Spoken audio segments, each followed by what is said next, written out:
Commissioner, can you repeat that for me? Should the request have been to request an exception to the rule stating that only not-for-profits be able to display banners across roads or put pole banners up on light poles? You know, There was really not much discussion with the applicant. The applicant, in the application, indicated that they wanted the banner, and we just indicated and pointed them to the code that it was not allowed, only for not-for-profit, and they decided not to pursue further, and I hadn't heard anything else on the matter. but then, you know, the application's still here. Yeah, the application, they did not, the request for the banner was denied, and they didn't pursue it further. The letter that we sent them back, that's part of the package, it tells them that they're not allowed to have the banner. Okay. So we vote to let them close the street and they don't get the banner. Correct. Okay. If you look at page 4, it says total amount due $2,575. The banner over the street is $300. The pole banner, which is the one that's reserved for not-for-profits, is another $300. Right below that on the bottom, you see the total due without the banners, $300 plus $300, $600. 2,575 minus 600 is 1975, Gotcha. Correct. which is the amount of the check. Thank you. That's what they paid. They withdrew it. Okay. So, we're not being asked to grant an exception in that case. So, any further discussion? Thank you. Commissioner Newman, how do you vote? Yes. Vice Mayor Liebman? Yes. Commissioner Welsh? Yes. Commissioner Harris? Yes. And I vote yes. Next item? Thank you.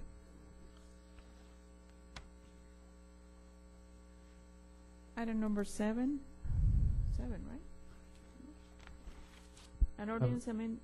Actually, hang on a second. So, We take a break now? we're, I think we finished the consent, so I think we agreed to, before going on to number 7, which is going to have a public hearing to take a break. The consent.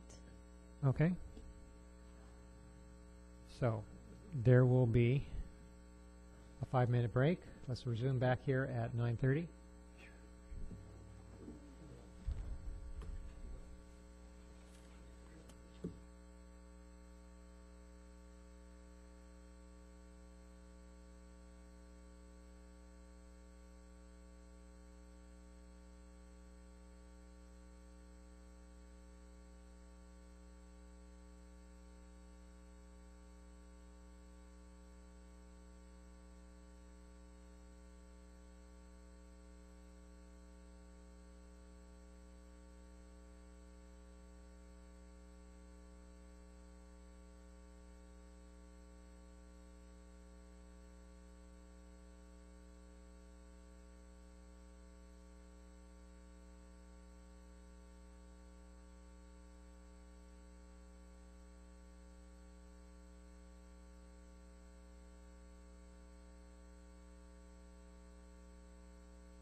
I'm an activist here, so, yeah, it's going to be. Oh, I don't. How often are they? Twice a month. The first commission hearing. Oh, there's none other like that. And, did you familiarize yourself with yourself with what has transpired? About a straw poll, commissioner driving everything. Do you want to read the community newspaper while you're reading? Can I tell you what's going on? Sure. I have it here. I need it back though. Actually, Jonathan Smith.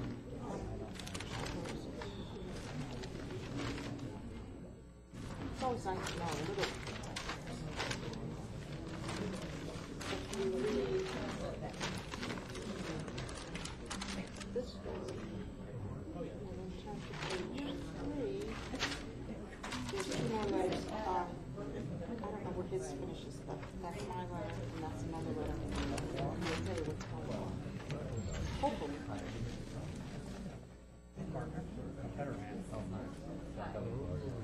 So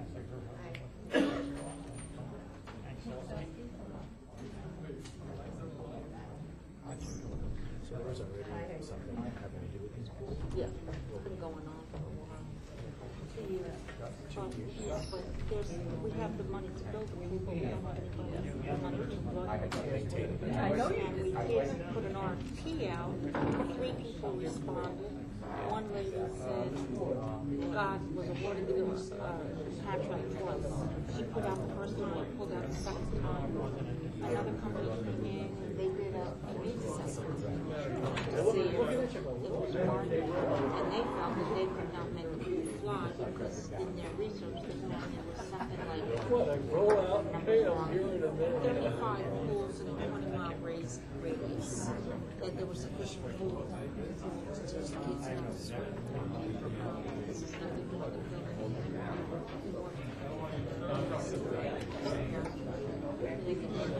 don't even know this. And if it was so, if they were so. Doris, can I get you my copy of the spreadsheet? Is it highlighted? Is it highlighted? Is it yellow highlighted? Where the- Yeah.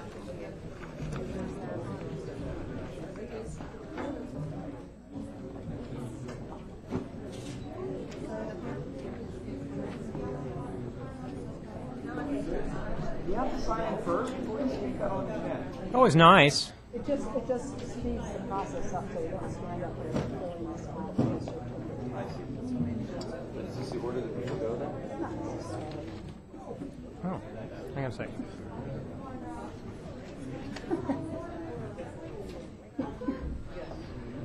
Well.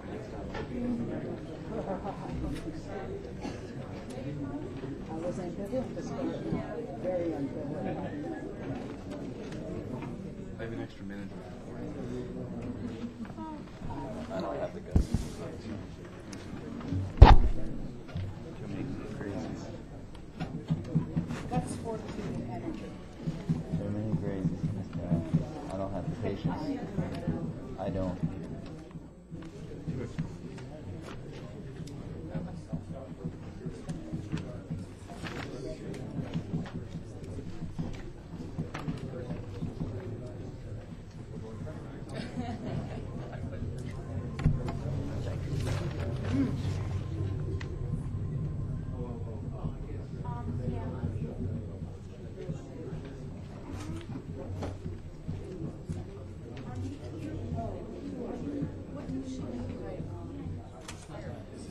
Report from our lobbyist.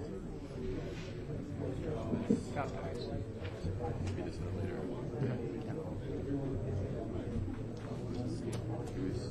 People feel that they're going to speak in order of when they sign up, or they're just...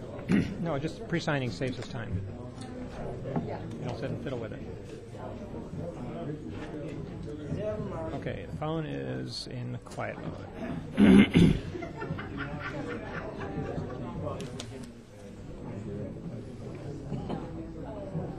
So, please tell me your friend's name here.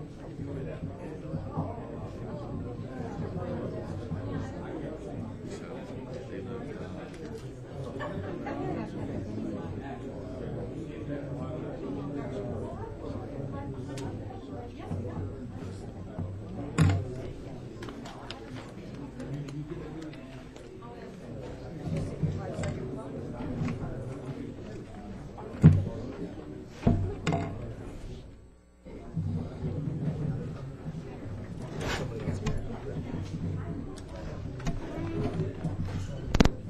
Oh, yes, please. Sorry.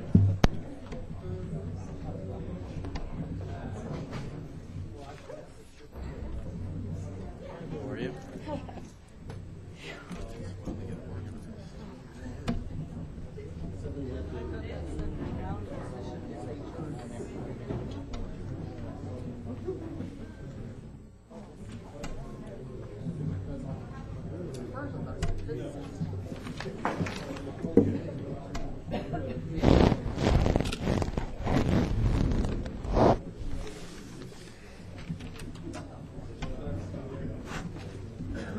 Okay, I have city managers report.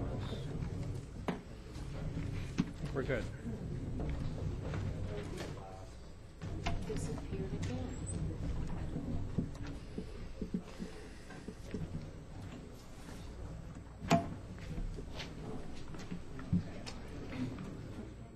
Okay, you ready?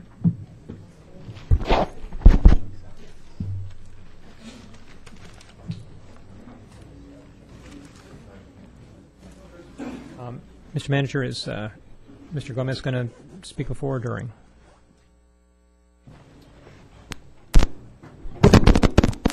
It's up to you if you want to open the meeting or if you want Mr. Gomez to come up and then open the meeting. No, let's go ahead and open the meeting. So, all persons carrying these wonderful little cell phones, please turn them off or silence them, or if you have to take a call, take it outside.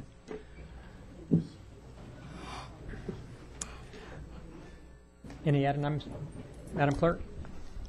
No, Mr. Mayor, no, I don't know. Then I'd like to welcome everybody to the Commission meeting, City Commission of South Miami, on this 3rd of April, 2012. Can we have the roll call? Mayor Stoddard? Here. Vice Mayor Liebman? Present. Commissioner Newman? Here. Commissioner Harris? Here. Commissioner Welsh? Here. The quorum. Would Pastor James do us the honor of an invocation this I'm evening? actually going to. Oh. Okay. Please. Yeah, real quick, during one of our forums, actually a Concerning Clergy forum, Mayor Stoddard was asked the question about invocation, and his response was that we'll do the invocation on a rotational basis. And I thought that was a great answer. I said to myself, well, what am I going to say when it's my turn? And that Walter's been doing an excellent job of holding on the fort. I figured when come my turn, I would invite pastors from the community to come up and speak, because I didn't think I'd have anything to say. Whatever I had to say, I felt that they could say better. But ironically, I do have something to say. To my dear friends, ironically, today I have something to say, so I'm going to speak before we bring up Pastor Rodney James from Mount Olive Church here in South Miami. Ironically, two of my close friends lost their daughter today, so I asked one of our neighbors on 85th Street, who does pastoral counseling, to write something, which I'm going to read to you now. Sofia Blanco was a 13-year-old girl, just like any other girl, but she survived lymphoma when she was 4 years old. So she lived every moment with gentleness and grace. 3 weeks ago, her heart failed as a result of the chemo treatment she had 9 years ago, and she fought hard to recover and regain her strength. I have never experienced the faith and support that this young girl drew in these last 3 weeks, as all Miami was moved to pray, reflect, and walk with her and her parents as they traveled along this most difficult journey. In addition to being an amazing parent, Sofia's mom, Marta, right, and a friend of Marta's wrote this, and her husband, Carlos, dedicate themselves to uplifting the lives of other children with cancer or other challenges. They arrange gifts for cancer patients at holidays, food drives, donations for children less fortunate, and this is how I know them. They raised money and ran marathons and cycled century rides with the Leukemia and Lymphoma Society. Today, Sofia lost her battle, but her parents want to celebrate her life. They are a living example of strength in adversity and loving and gratitude until the end. Mother Teresa, their role model, said, "We can do no great things alone, but we can do small things with great love, and together we can move mountains." And now I'd like to ask Pastor James to come up. Thank you.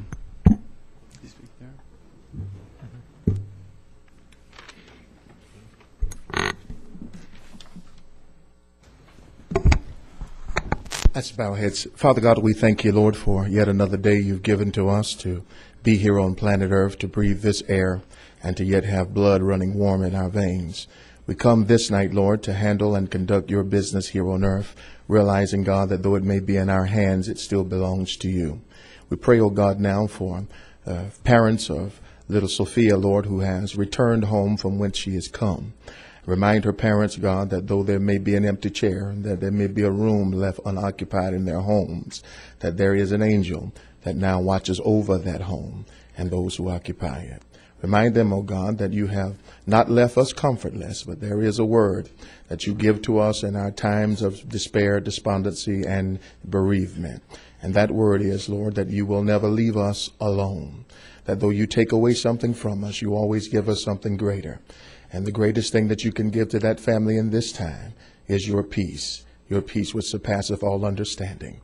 Let that peace rest not only with the parents of Sophia, but let it rest with us tonight as we come tonight seeking your guidance, that after decisions have been made and voices have been heard, that we leave this place in the peace of God. In Jesus' name we do pray. Amen. Amen.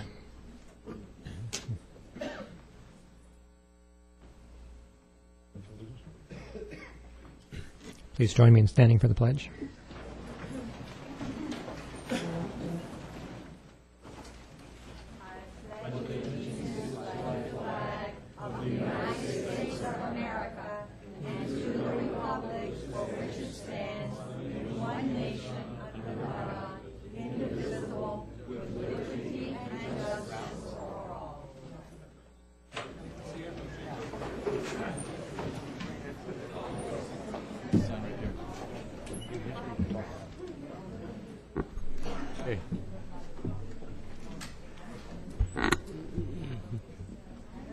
Mr. Gomez.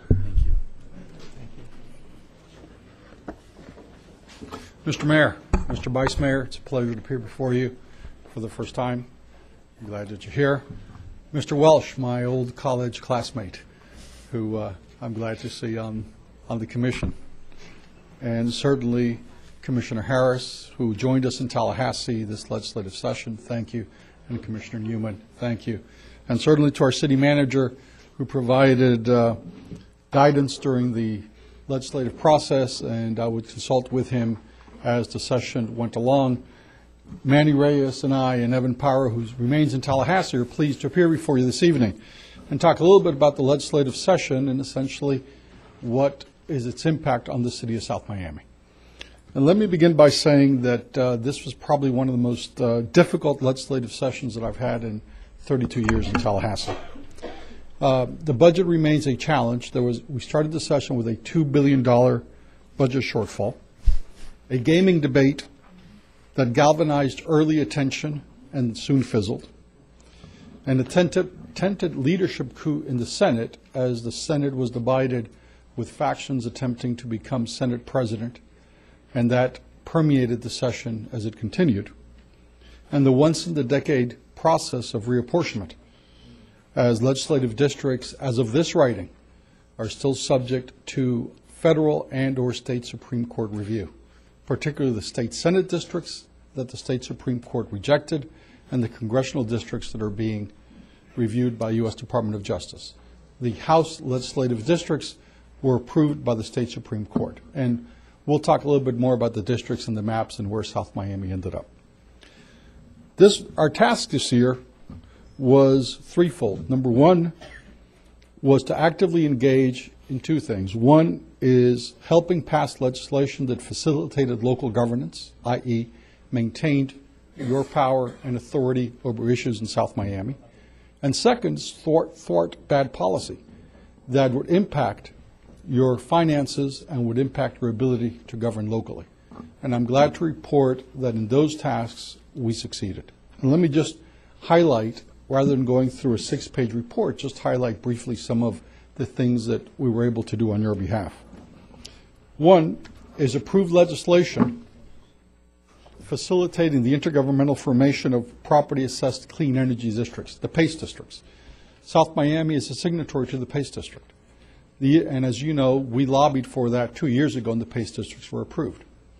Essentially, now the property appraiser came out with a ruling that said, in order to have a PACE district, the formation of a PACE district, you needed, every single city needed to form a dependent special district as part of that PACE district. Obviously, that's for the purposes of collecting the funds, doing the bonds, things of that nature. What we did, and that basically would eviscerate the PACE districts already. And they're challenged, as you know, by the federal issue. So what we did is we amended the energy bill so that the definition of local government, particularly on the PACE district, just for the PACE districts, basically says that a PACE district is the same as a local government, only in the statute relating to PACE. That is part of the energy bill that passed the legislature, and that was signed off. Commissioner Harris, you called us concerned about the proposed amendment to Senate Bill 842 that would prohibit a local government to require a supermajority of commissioners to amend land use and developmental regulations. I'm pleased to tell you that the concerns that amendment by Senator Bogdanoff was defeated. This preserves the provisions of the South Miami Charter relating to requirements for adoption. We defeated legislation that would have granted Miami-Dade County unfettered authority to terminate a CRA. You all have a CRA. Miami-Dade County would have basically said unfettered, without any standards, they could terminate a CRA within the confines of Miami-Dade County. That was defeated. We obtained reduced or waived permit processing fees for completing necessary environmental projects. That's only for municipalities that have less than 25,000 in population. So as we move forward in environmental projects, Mr. Manager, you're not going to have to pay the permit fees to the state and local government and to Miami-Dade County. We modified an attempt by Florida Department of Transportation to make cities liable for bus benches on the state right-of-way. I know that South Miami has bus benches and you have a contract with a provider.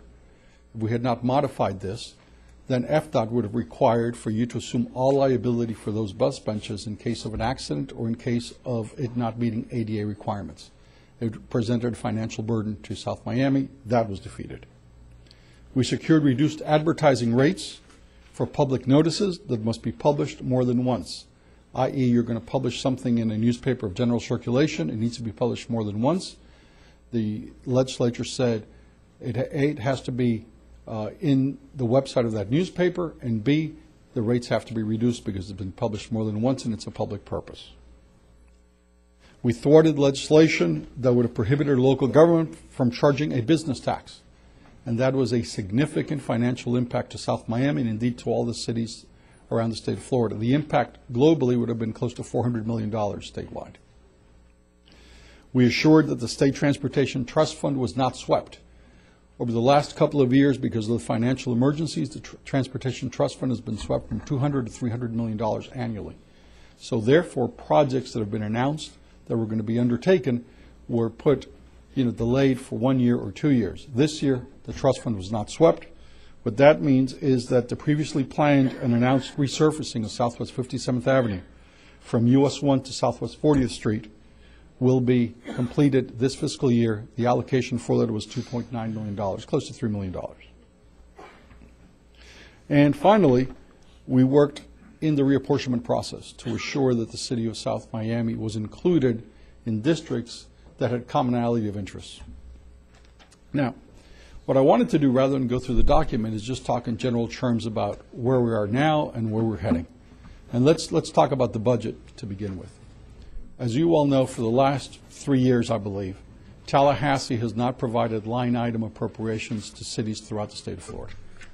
For the first time this year, there was a very, very few line items provided. And those were only for the President of the Senate, the Speaker of the House, the Chairman of the Senate Appropriations Committee, and the Chairman of the House Appropriations Committee. And what we're talking about now are the water projects that South Miami used to do very, very well in providing this environmental support and public works support. For the first time in 3 years, you had some funding. The funding was minuscule. But what that means to me and means to every observer is that line item appropriations are coming back as the economy increases and the economy recovers. So hopefully by next legislative session, we're going to start being able to draw some dollars into municipalities statewide. Again, for the first time in the last 3 or 4 years, you've had very minuscule line item support for projects. Again, only the top leadership got them. That's understandable. And we don't have anybody in that top leadership right now. But as in the past, where monies were basically flowing to cities, we think that's going to happen again.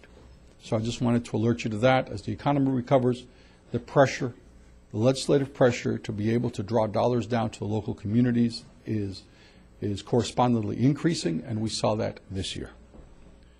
In addition to that, I think one of the major things that was accomplished was defeating a significant number of bills that would have impacted your ability to govern. Let me just talk a little bit about that. Impact fees. Senate Bill 603 and House Bill 912 would have prohibited any local government from imposing any impact fee or fee associated with mitigation of impacts of new developments until July 1, 2015. Now, why is that important? Because as we know, last year, the Department of Community Affairs was eliminated, and all these decisions were brought to the local level.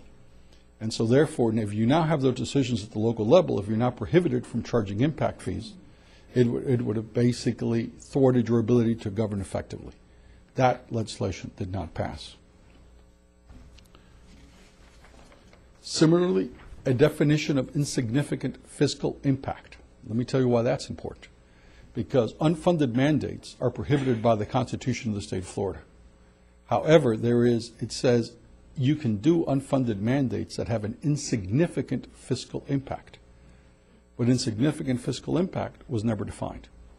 So you had legislation, Senate Bill 444, that sought to define insignificant fiscal impact.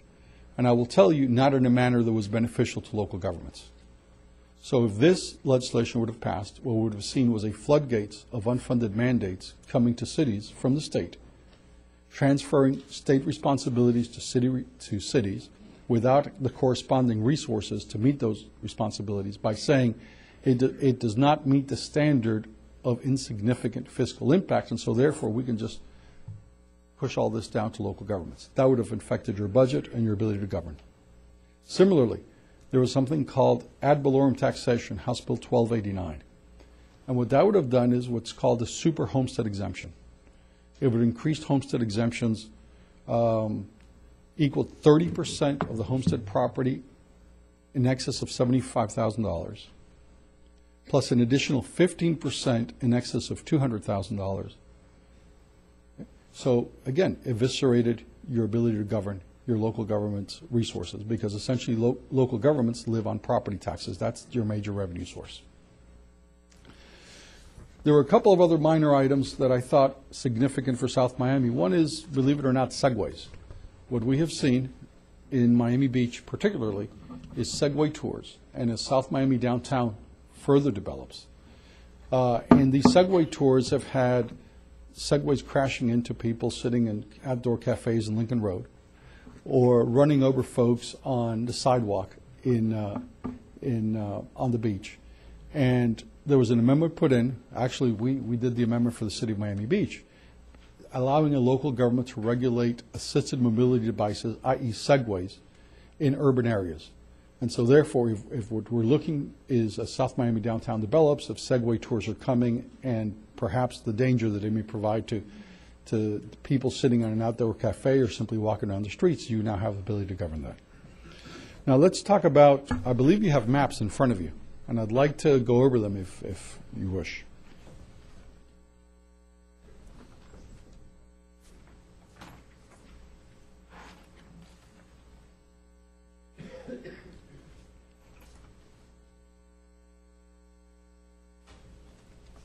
And Manny here's my map expert, our map expert. So if there's any questions on the maps, the first map looks like this.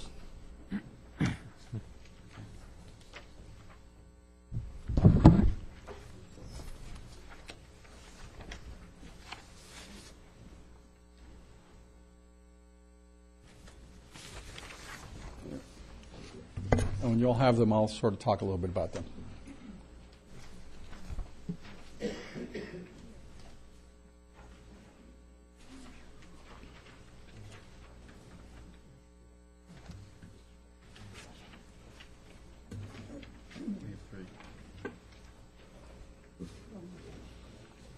Can you staple them together next time?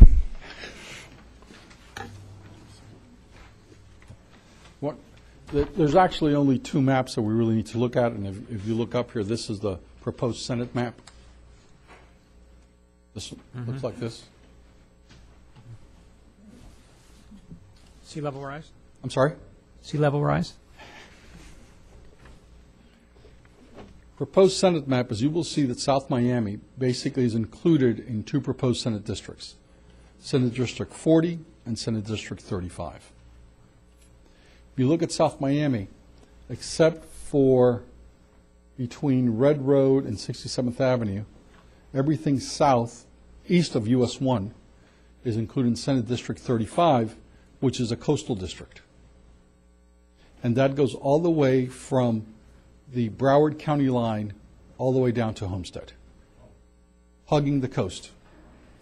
So that includes Miami Beach, Key Biscayne, Coconut Grove, South Miami, Pinecrest, Palmetto Bay, Cutler Bay, all the way down. That district is currently represented, District 35 is currently represented by Senator Gwen Margolis. If you look at Senate District 40, which is right to the west of that, it encompasses the majority of the city of South Miami. And South Miami is included with Coral Gables, West Miami, parts of Pinecrest, parts of Kendall, and parts of Palmetto Bay. So currently, South Miami has 2 senators that represent it.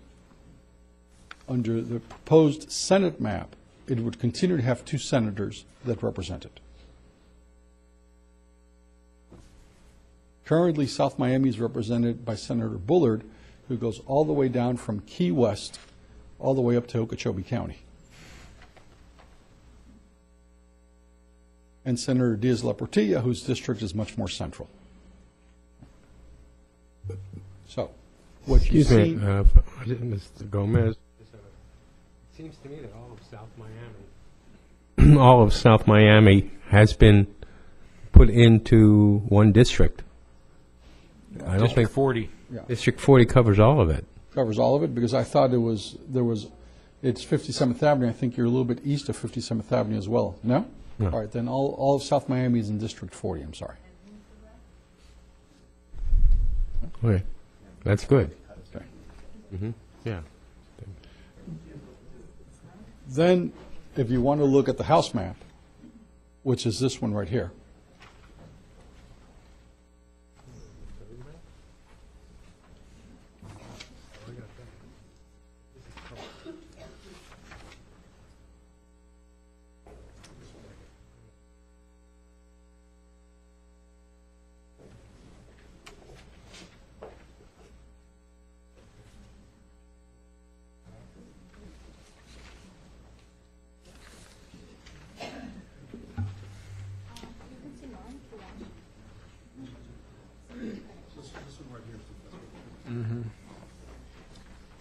You got it.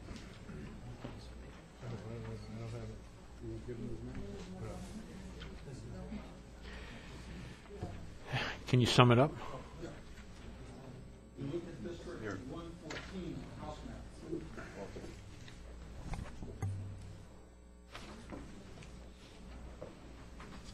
And let me just say, all the district numbers have changed.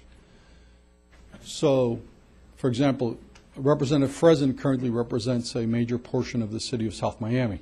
But all the district's numbers have changed, and so therefore, what you have right now is sort of legislators are looking to see which district you're going to be running in. So don't really pay attention to the district number, just pay attention to the district configurations and the lines. 114, as you see, includes parts of West Miami, parts of Coral Gables, parts of the unincorporated area of Shenley Park, South Miami. Then it hugs the coast and has Cutler Bay, Lakes by the Bay, parts of Palmetto Bay, and parts of Pinecrest. So the difference, the big difference, is that the city of Hialeah, which was included in the current legislative district as part of the district that included South Miami, is excluded. So it goes further south, it cut off at the north, and then it goes further south. Not so compact. Not so compact. But by eliminating the city of Hialeah and East Hialeah, and then taking it south to Palmetto Bay and other areas, and perhaps even Cutler Bay, I believe it has much more of a commonality of interest with South Miami than the current district does. We did not bring the congressional maps, but your current congressperson is Ileana Ross-Lakeman, and whatever configuration is there, she would continue being representing South Miami if she stands for re-election and is re-elected. So, by looking at this, again, and I stand corrected, and thank you, Commissioner Harris, you're in Senate District 40, Senate District, House District 114, which excludes the northern part of the district and goes further south. Now, the House map has already been reviewed by the Supreme Court and has been approved. So this is the official House map. Senate map was rejected by the Supreme Court. The legislature met in special session 2 weeks ago, and this is the proposed Senate map, which has still not been reviewed by the Supreme Court. So the Senate map may change or it may not change, depends on what the Supreme Court opines. If the Supreme Court decides that the Senate map did not meet amendments on compactness, then the legislature had 2 shots to prepare the Senate map, and the state Supreme Court would draw the map by itself. And the congressional map is still to be reviewed by the U.S. Department of Justice, so they have not opined either. So all we know right now for certain is the House map is for certain, the Senate map and the congressional map, we shall see.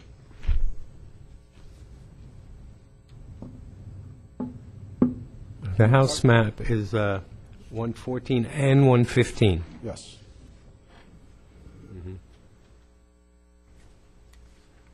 And I think it'd be a disservice to tell you who represents those areas now, because there's a legislative shuffle as to which district, people are going to run in, and the district numbers have all changed.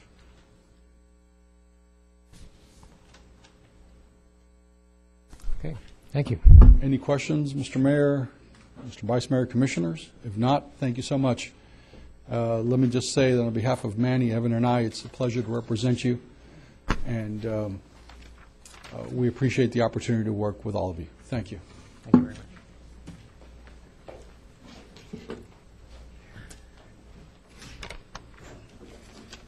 Mr. Manager? Oh, call for approval of the minutes of 20 of March 2012. Has anybody read them? I have not yet. I confess, I just got them. And if nobody's read them, I would prefer that we defer until we have time to read them. Motion to defer. Second, Commissioner Harris? Yes. Commissioner Welsh? Yes. Vice Mayor Yes. Commissioner Newman? Yes. Okay, Mr. Manager.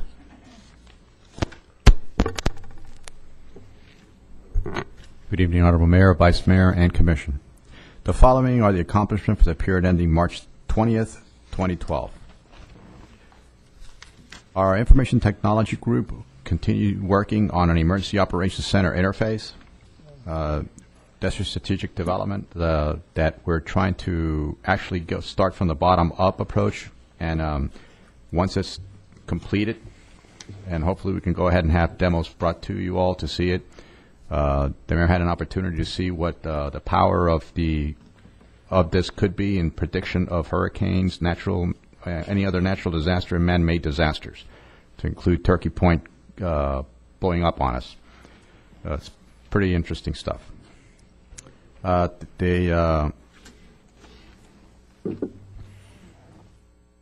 Rebuilding 6 desktops for the RMS training for the police department. Also coordinated and attending West Side training. They just recently came back from checking out the SunGuard systems for the remainder of the city's information technology platform that we're now getting brand new. And they continue fixing our computers as they break down. The go live for One Solution Finance actually occurred. We're now currently working on the parallel approach. The finance department is making sure that two of them are mixing.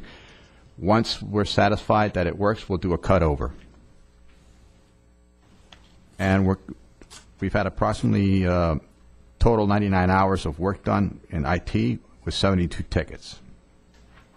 Regarding finance, this is the very interesting. I sent you all an email message before on the amount of money that we were able to go ahead and recoup back. The Finance Department posted online now the 2011 Comprehensive Annual Financial Report, also known as the CAFR, and submitted the report to the GFOA for their review. They'll be sending the report to all external agencies, which require such a copy. Furthermore, the city received no findings with the Schedule of Findings section of the CAFR, confirming that the city is in compliance with all GASB pronouncements and is properly conducting internal controls and reporting the city's financial information accurately.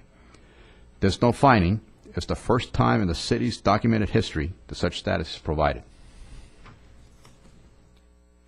Finance completed the auditor's adjustment and provided a draft to the auditors for their review. Once confirmed, Finance will finalize the adjustments and begin preparing the State of Florida Financial Services required annual financial reporting. They also began preparing the popular annual financial report, and we'll have that to you shortly. Finance also is preparing the budget, or began preparing the budget process for fiscal year 2013. Staff already received my mandates. Finance is also on a daily basis continuing to evaluate the One Solution financial system, which I already spoke about. They continue receiving numerous amounts of payments for false alarm fees. Also, the Crywood vendor package, the Finance Department exported files to it, and collecting a large number of excess trash fees and sending out the final notices. Grants and sustainable initiatives. They received reimbursements of $72,280 from FDOT for the Sunset Drive Improvements Project Phase 4 from invoices dated back to December 2009. The project was delayed due to MVILA not fulfilling contract obligations. Requested reimbursements for the various items there that are the senior meals, after-school program, and again the after-school program for February, and the FDOT Transportation Sunset Drive Phase 4 project in the amount of $19,000. Submitted the following progress reports: the 2008 General Obligation Bond Program, Building Better Communities monthly report, and that's for the Water Distribution System extension, the Miami-Dade County After-School Program for February, and for senior meals for February. And we applied for a Miami-Dade County General Obligation Bond Program, Building Better Communities for water and sewer connection projects, and the Bureau of Justice Assistance Fiscal Year 2012 Edward Byrne Memorial Justice Assistant Grant. We also submitted applications to the U.S. Department of Justice Office of Community Oriented Policing Services for Fiscal Year 12 COPS Hiring Program. And finally, we completed the Tree Planting Initiative form, which will be distributed by Public Works in May of 2012. The form will allow for residents to sign up for the tree installation in the right-of-way area of their properties. Central Services, we continue assisting departments as they interface with One Solution for issuing requisitions, purchase orders, and entering vendor registration information. Work began by FPL FiberNet on the city's internet infrastructure for installation of new fiber-based systems. When completed, the city will realize increased bandwidth capacity and a complete fiber-based system that is more reliable than the current system. The new system will probably be operating sometime around mid-April. Coordinated the on-site inspection of city departments between the vendor and IDC for the upcoming work required to install the new phone cables for future voice-over IP systems. The installation of cables is scheduled for completion end of April. A related party transaction form was developed. I believe the commission, the mayor and the commission wanted this done. It was developed for inclusion to the vendor's registration process. Vendors registering with the city must affirm their companies or principals do not violate the city's code of ethics as defined in Section 8A-1. Completion of the form confirms no employees, directors, or officers of the vendor are related to any city personnel. The form is under review by the city attorney. A landscaping RFP was posted on Monday, March 19th, and will close on April 6, 2012. The mandatory pre-bid meeting was held on March 30th. A total of 15 participants attended the pre-bid meeting. A draft scope of work was developed for upcoming soccer program RFP. The city will be soliciting for a firm that will operate and manage soccer programs at South Miami Park over a 3-year term. The RFP is currently being under review by the city attorney. The draft RFP was developed for lobbying services for a term of 3 years. The RFP is scheduled to be advertised in April. The current contract was extended through June 30th, 2012 to ensure the city was represented through the current legislative session and to solicit and award a replacement contract. An invitation to quote form was developed to formalize the solicitation of quotations for small constructions and capital projects that do not meet the RFP threshold of $25,000. The Capital Improvement Office is piloting the form and process for a current sidewalk improvement project. A pre-bid meeting will be held at the project site on April 5th. Quotations for sidewalk improvement projects are due April the 10th. And the purchasing ordinance review is continuing with our city attorney. Regarding police, there were 11 arrests, 5 felonies, 5 misdemeanors, and 1 traffic arrest. Of the 11 arrests made, 3 were narcotics related. On March 27th, police was dispatched to SunTrust. Their investigation revealed that one of the subjects that they encountered there had a fictitious passport in his possession, and on 2 separate occasions during the past week had fraudulently withdrawn over $137,000.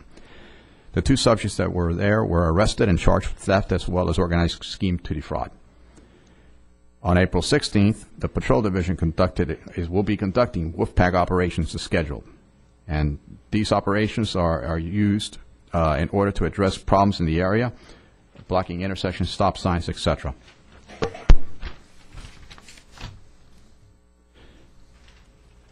On March 20th, 2012, SIU personnel assigned to DEA conducted investigations, and the investigation led to recovery of 45 marijuana plants, 1 arrest. On March 23rd, SIU personnel detached to DEA participated in operations focusing on distribution of ecstasy drugs at the Ultra Music Festival. The operation led to the arrest of 5 subjects for possession of ecstasy with intent to distribute. On March 28th, the police department was notified that as part of an ongoing investigation in which $100,000 in U.S. currency was recovered and held for forfeiture would be shared with South Miami. Due to our participation in this investigation, $40,000 will be awarded in the future.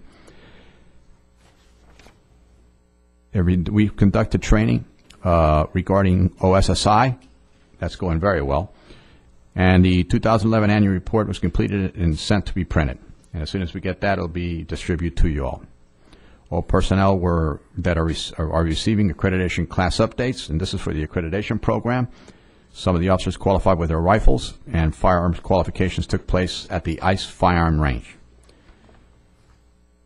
And you have before you the accreditation statistics.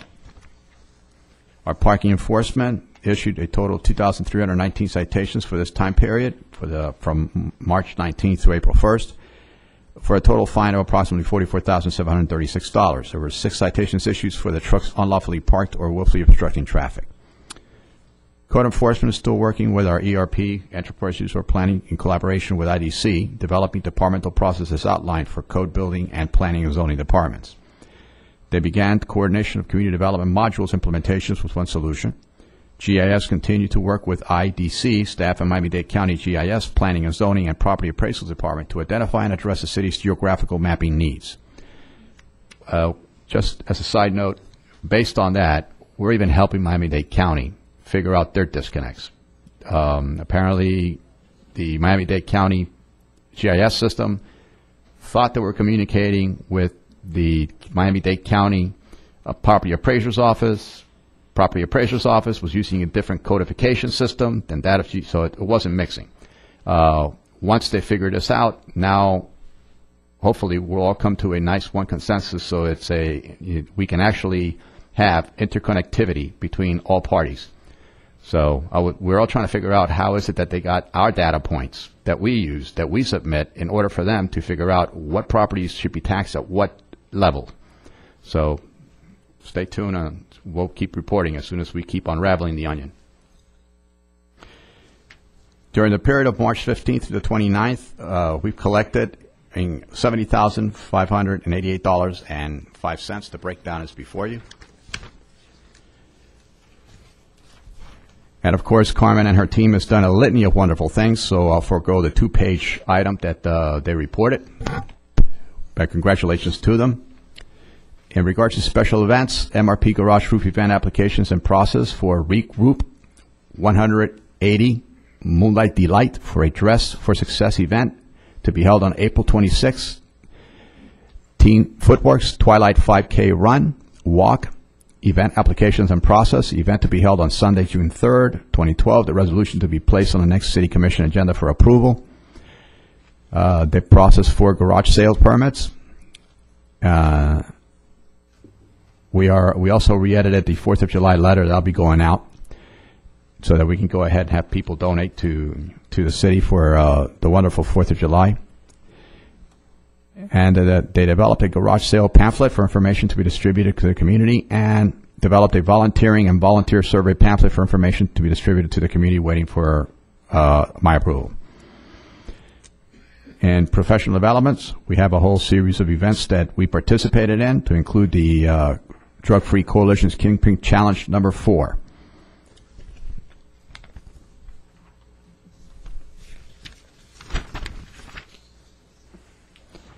In the HR process, they started cross-training for the integration of services for the reception desk workers in the city's building, planning, and zoning code enforcement.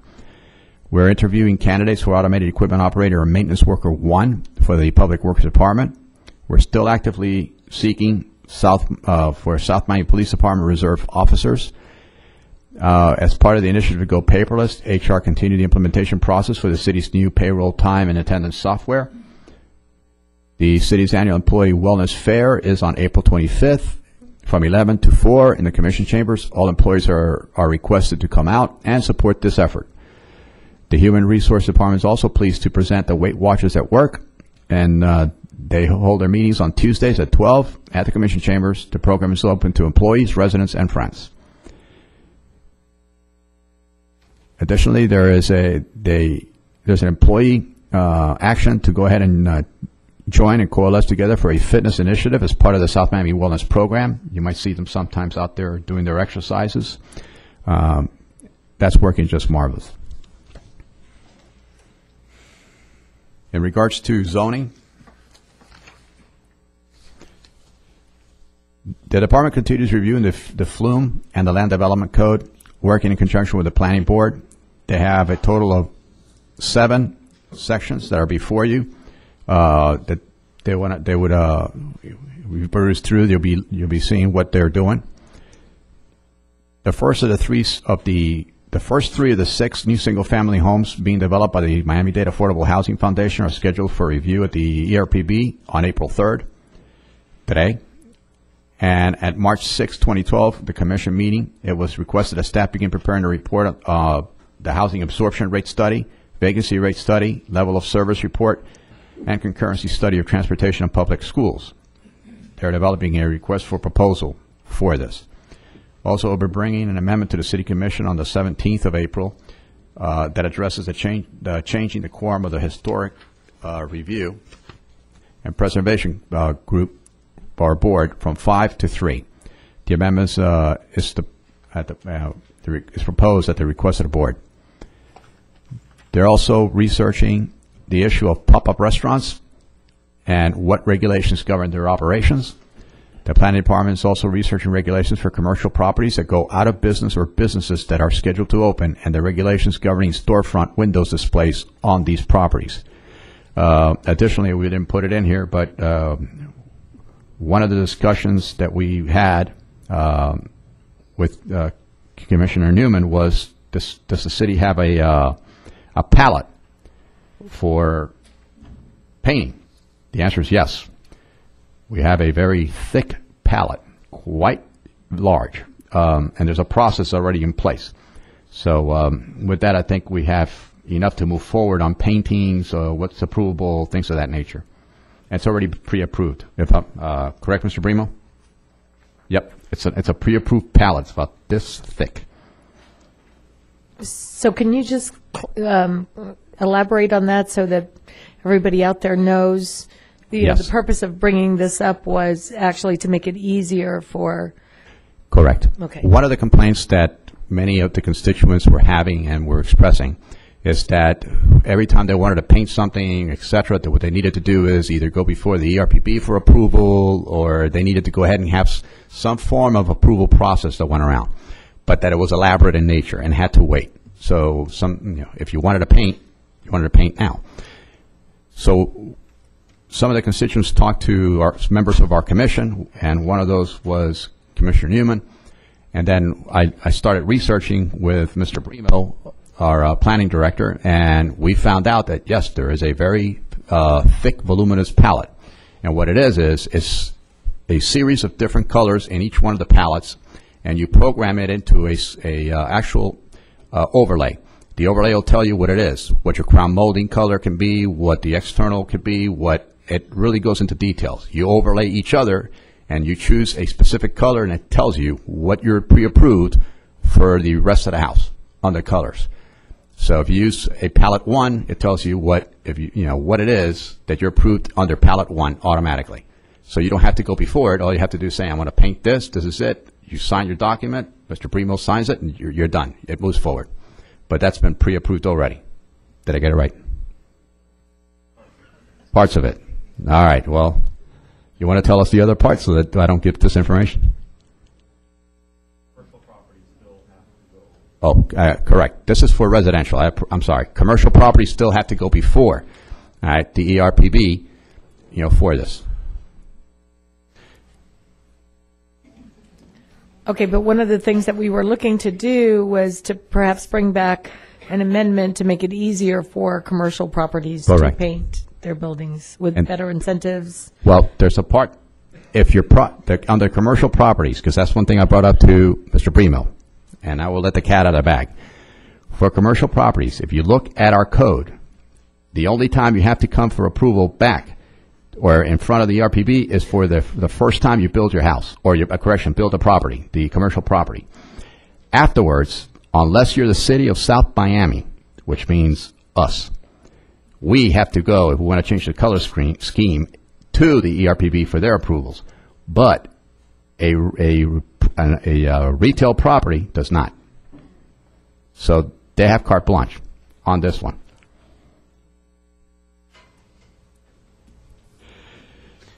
Pension. The city's setting up dates for negotiations with the PBA and their body, the PBA upper body, commencing this month. This will be the last of the union CBAs needed to change to align our pensions. Annexation, we're still working on the financial analysis. We hope to have this done. The other things took us and overwhelmed us, which I think one of the topics will be coming up today regarding the pool. So we spent countless of hours not only on the pool but other actions. But we have now some time to address this. And the Murray Park Pool project, hopefully today will come up with some guidance for me on which way to go. You were provided 2 sets. The first set, I found an error in the formula that I developed. The second set has the corrected version. It actually reduced the variance of the millage rate slightly. Public Works, I ran out of time at this point, but at the same time, I encourage, if anybody out there wishes to know what we're doing with the various engineering construction projects regarding street calming, street works, sidewalk repairs, things of that nature, the manager's report is posted under the city manager's section of our website, and there's every one of these that I've created is posted in there. If you go to the April 3rd one, it'll show you every single one of the engineering and construction projects that are currently being done, where they're at in the process, and things of that nature. And this is the tool that I use in order to go ahead and push these projects moving forward so they don't get stagnated or we don't forget about them.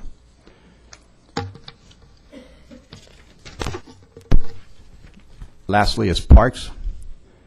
The Adult Basketball League, the team representing South Miami plays from 8 p.m. to 10 p.m. on Tuesday and Thursday nights at South Miami Community Center. The record currently is 7-0. Additionally, the South Miami Youth Basketball Traveling Team, U9, lost in the semifinals, and U10 came out second place on the championship games. For those that visit the center, I hope you enjoy the new carpets that were installed.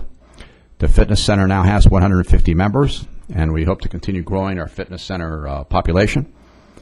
The after-school house has 113 participants. 16 participants registered for a one-day camp on March 30th. We are servicing 70 seniors. 20 participants continue receiving meals from the Meals on Wheels.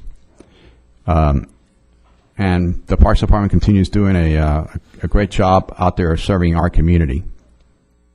Subject to your, and the Annex C, which is the South Miami Hospital active permits have been updated and attached. Subject to your question, concludes my report. Any questions for the manager? Question, that paint palette, would you say that we are more liberal in the colors that we permit people to paint their houses than Coral Gables? I get a nod over there, absolutely. Okay. Extremely liberal. Thank you. In fact, I think you have more colors on that palette than anybody can come up with. Any others? Okay. Do you think that we would have something by the next commission regarding the pop-up restaurants? Hopefully. Mr. Bremo will try. He's right now in the middle of hammering out all sorts of taskings for change of the flume. Okay. But All we right. will try. And, I'll ask, what is a pop-up restaurant? well, I met with Roman from Somi Boutique, who had a wealth of great ideas to improve the downtown area, and one of them was pop-up restaurants, which is the latest craze, where you take a vacant restaurant property and you have a temporary restaurant come in with a chef from, could be New Mexico or Miami Beach, to test out a restaurant for a week or two in that space. And it's a win-win because the property owner gets to charge his rent for that period of time, plus it holds the space open, and he won't have to apply for a new restaurant permit in 6 months because the clock starts running from the last restaurant that was in there. So that was a brilliant idea, but apparently this is all the rage on Facebook. It gets a lot of media attention. It draws a great deal of people to the area where these pop-up restaurants are occurring. They would have to apply for the restaurant, but the restaurant license, so it still goes BTRing. Right. But they don't. The constraint of the over the 6 month for water and sewer, that doesn't kick in. That's a placeholder. Because it just keeps rolling. So that's a good way of a stopgap there. Thank you. Mr. Attorney? We are preparing for mediation in the Moya case. We're almost complete with all the discovery. We need to get some guidance from the Commission with regard to Parks and Recreation Board and the requirement for Level 2 screening. The issue at this point is who will pay those costs. And I think I emailed everyone about this.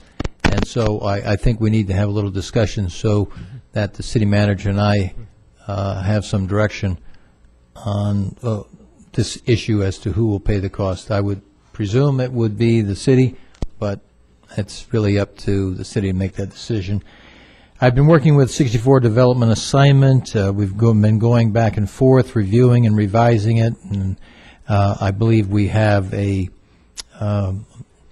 good document at this point, although I will say that reviewing it one last time, I did see that they had the wrong date for the recording. They had April 9th, 2009, and it was April 9th, 2008.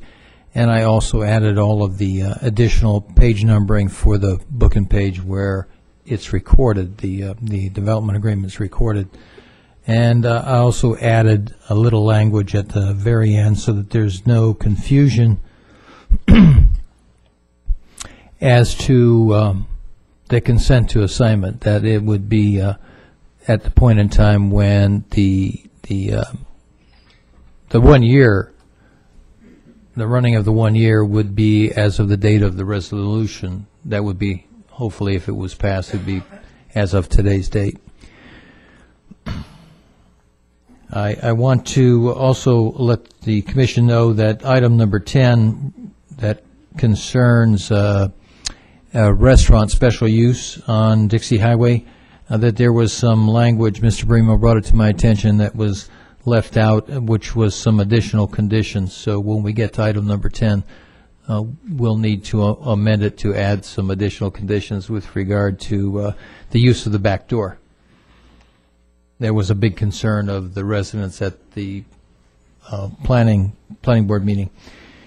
And then with regard to the Health Facilities Authority, we're working with staff and the city's insurance broker to make sure that we have our members of the Health Facilities Authority insured against any problems that may arise. I've been doing some research on the moratorium issue regarding multifamily development, and there is authority for doing what the city would like to do, which is to have a temporary moratorium, but there's a lot of detail that we need to go into in order to make sure that it passes muster. So I've been doing that research and working with Mr. Bremo on that. And finally, we're engaged in an arbitration. We were preparing for it last week, and we started the arbitration, but because witness didn't appear, we had to continue it until the April 10th and the 11th. And so we will continue with the preparation and also attend that arbitration. It concerns the dismissal of a police officer. And that ends my report unless there are any questions. Yes, you asked about who should pay for Level 2 screening for Park and Rec Board members. Yes. I still don't understand why Park and Rec Board members need to undergo Level 2 screening. I mean, I'm not aware of any function of the Park and Rec Board that has direct interaction with children. Well, all the boards would have an obligation to do, possibly from time to time, do some independent investigation on issues that may come before them, which would bring them in contact with children. And there may also be... But would that be unsupervised contact with children? I mean, it's not like they're taking kids on field trips or anything. Well, I mean, any citizen has the same access, I assume, as a Park and Rec Board member. There's no special access that they would have to children that would involve any sort of supervisory capacity or responsibility for the welfare of those children. That's not a Park and Rec Board responsibility. Well, I think maybe the city manager might be able to address that in terms of how it actually works. Please educate me here. I'm bewildered. Yes, sir. Out of all the boards, the one that has access, limited, restricted access to our children, and also make policy recommendations to either the Parks Director, myself, or this commission, and/or has the ability to look at RFPs, things of that nature, and in the future maybe even have the ability to sit at some of these RFPs reviews as them.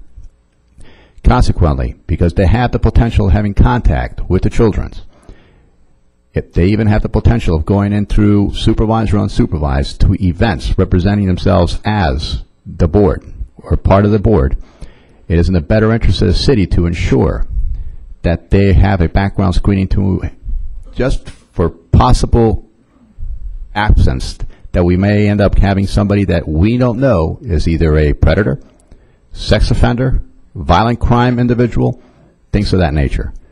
Once this is done and they're properly screened, then we come before you and say, here, these people have been vetted. But that's the only reason. It's not. It's only to safeguard us from potential liability in the future. I would suggest then that we would want to pick up the costs on that. Oh no, I was gonna. We would pick up the cost anyway. I would. You're right, because Good. It's peanuts to us when it comes to. It's like $37 and some cents to do a background. Okay. So for the safety and welfare, we'll do that. Okay. Thank you.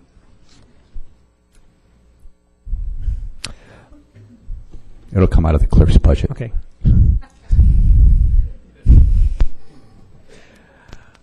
Public remarks is now open. Good evening, all. Javier Baños, 1801 Casilla Street, Coral Gables, Florida. Haven't said that before up here. Well, thank you. I haven't been here in quite a while. I came specifically because I wanted to thank Commissioner Newman for reappointing me to the board, and really appreciate your confidence, ma'am. And I thought that was only appropriate, least I could do. By the way, Josh, she's making you look bad. She's the one going into Facebook. You're the youngest one of everybody else. Make sure that, they pop a restaurant and everything. Go ahead. Yeah, I don't have the face for it. Yeah. Well, the other items that I wanted to talk to you about is, the issue with the rec board, you don't want a pedophile on your board, so make sure that at least you go through the review process.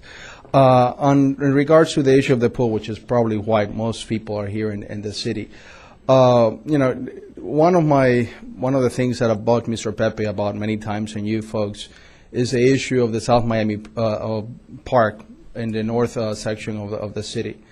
Part of the problem has been, not you folks directly, but prior commissions sort of let that go.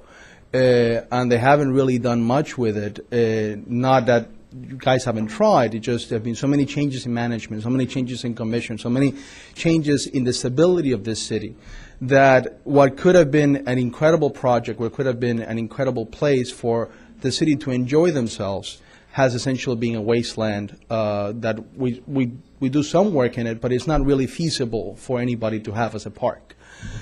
My fear with regards to the Mary Pool is, first, I don't think you need it. I mean, you have the county pool on 72nd. You have the pool in Coral Gables.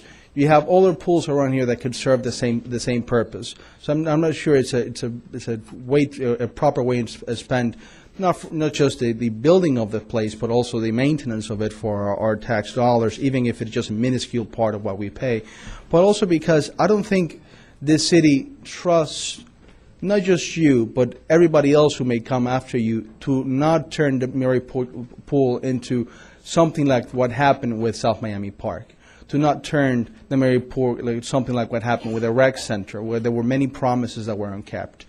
And there's a sincere fear of every resident that I've spoken to, and possibly even residents who may consider annexing themselves to this city, as to whether or not there is enough stability up here to essentially lend themselves to be part of what could potentially be a problematic city.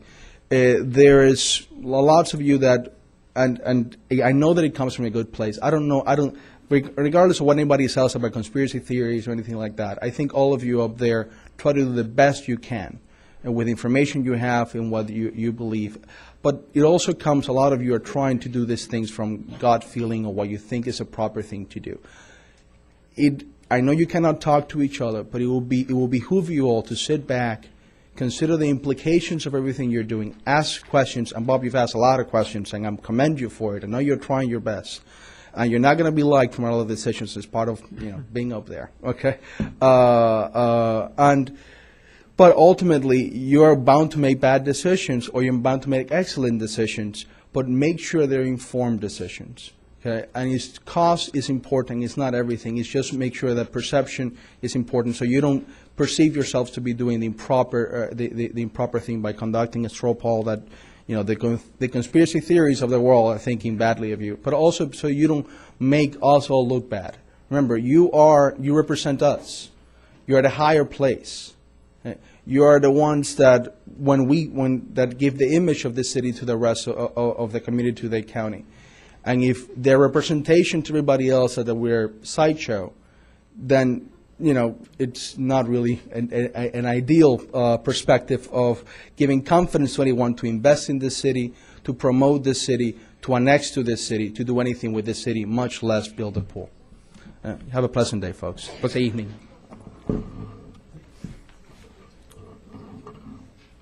I'm sorry. I already signed in. My name's Fred Truby. I always think I got to bend down to talk in this thing. Can you hear me? Okay. They can't hear you on television. So I do have to bend over to talk in this thing? This is as tall as it gets? Okay. Well, about the pool. My family's lived here in the area for 47 years. My mother runs a swimming, well, we call it the Enterprise, but in our family. But she's been teaching swimming for generations, and she's given free lessons to underprivileged kids for generations. You might hear people come up here tonight against the pool saying, "I'll take kids to the other pools. I'll make sure that I get them to the swimming lessons." Well, my mom's actually been doing that. She actually does that. She doesn't just say that she'll do it at this point. You should build a pool. You should build a pool because it's the right thing to do. You should build the pool because the elected officials of South Miami have been talking about a pool since I was a kid. I've heard it. My dad heard it. He's gone now. My mother's been hearing it. And the community's been hearing it. You should build a pool because the grant will pay for it to be built. You should build a pool because it will attract families in our community. This is a thriving community. If you want the thriving aspect of our community to sustain, you need to attract families with children who will be proud of their community, and they will stay in our community. You need to build a pool. By the way, the heckling is rude.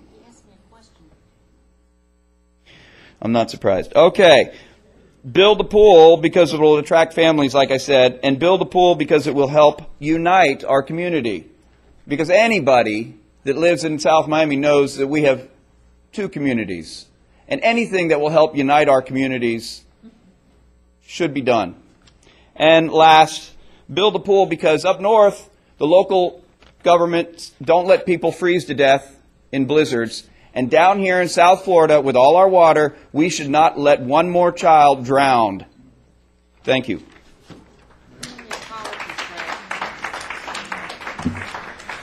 Good evening. Michael Miller here with the Community Newspapers, and our address is 6780 Southwest 62nd Avenue. And before I forget, I want you to know that it took 40 years for the city to put up the parking garage.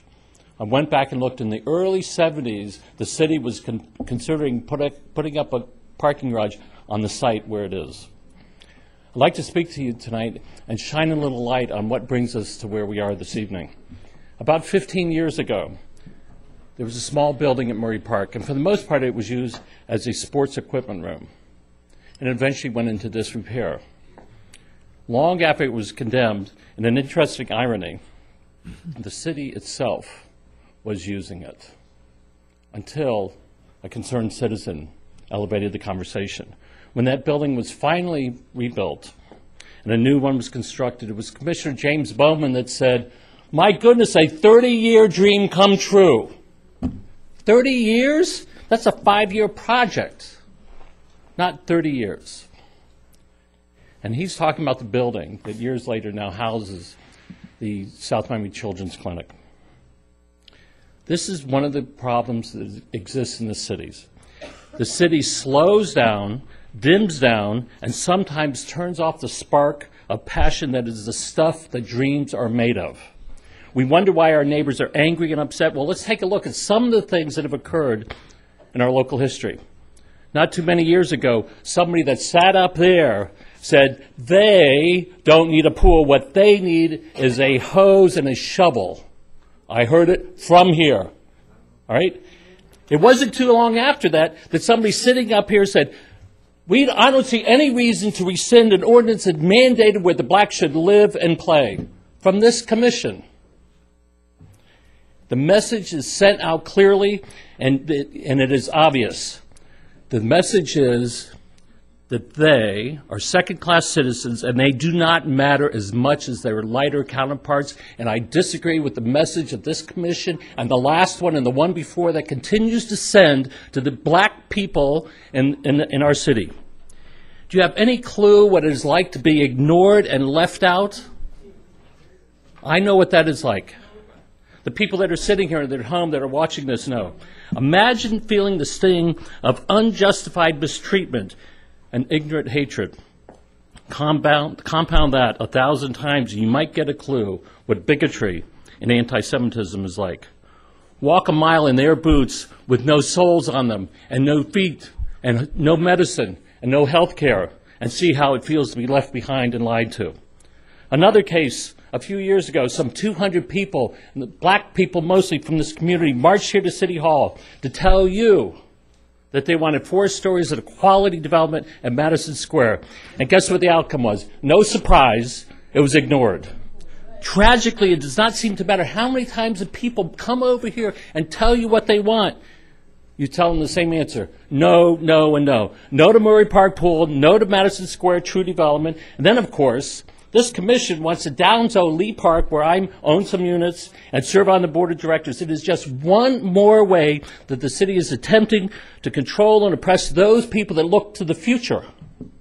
The excuse that you are protecting the neighbors on the west side of 62nd Avenue is a joke, and we see right through you. What you are doing is hurting the people that need it the most. Your attitudes and your actions can nurture dreams. Your attitude can help create productive members of the society, or the opposite can be true. And you can leave them oppressed and isolated, full of rage and broken promises. This body needs to make a decision. Are you dream makers or dream killers? Pay attention to the citizens, not your own political agendas. Stop the infighting and act like reasonable people. Stop being the laughingstock of Miami-Dade County. Create a new beginning and tell the citizens that this commission cares. Promote and allow 4 stories in Madison Square. Make sure the Murray Park Pool gets done. Withdraw the proposed ordinance downzoning Lee Park and leave it as it is. Stop the pathetic Cuban mafia conversation. Stop the conversation about legalizing marijuana. Be more transparent by stopping the backdoor meetings, and put together strong outreach programs that include education, healthcare, mentorship, and sports. And then finally, I want you to meet with the local business owners and property owners and work together so that South Miami can be the city of pleasant living. Thank you.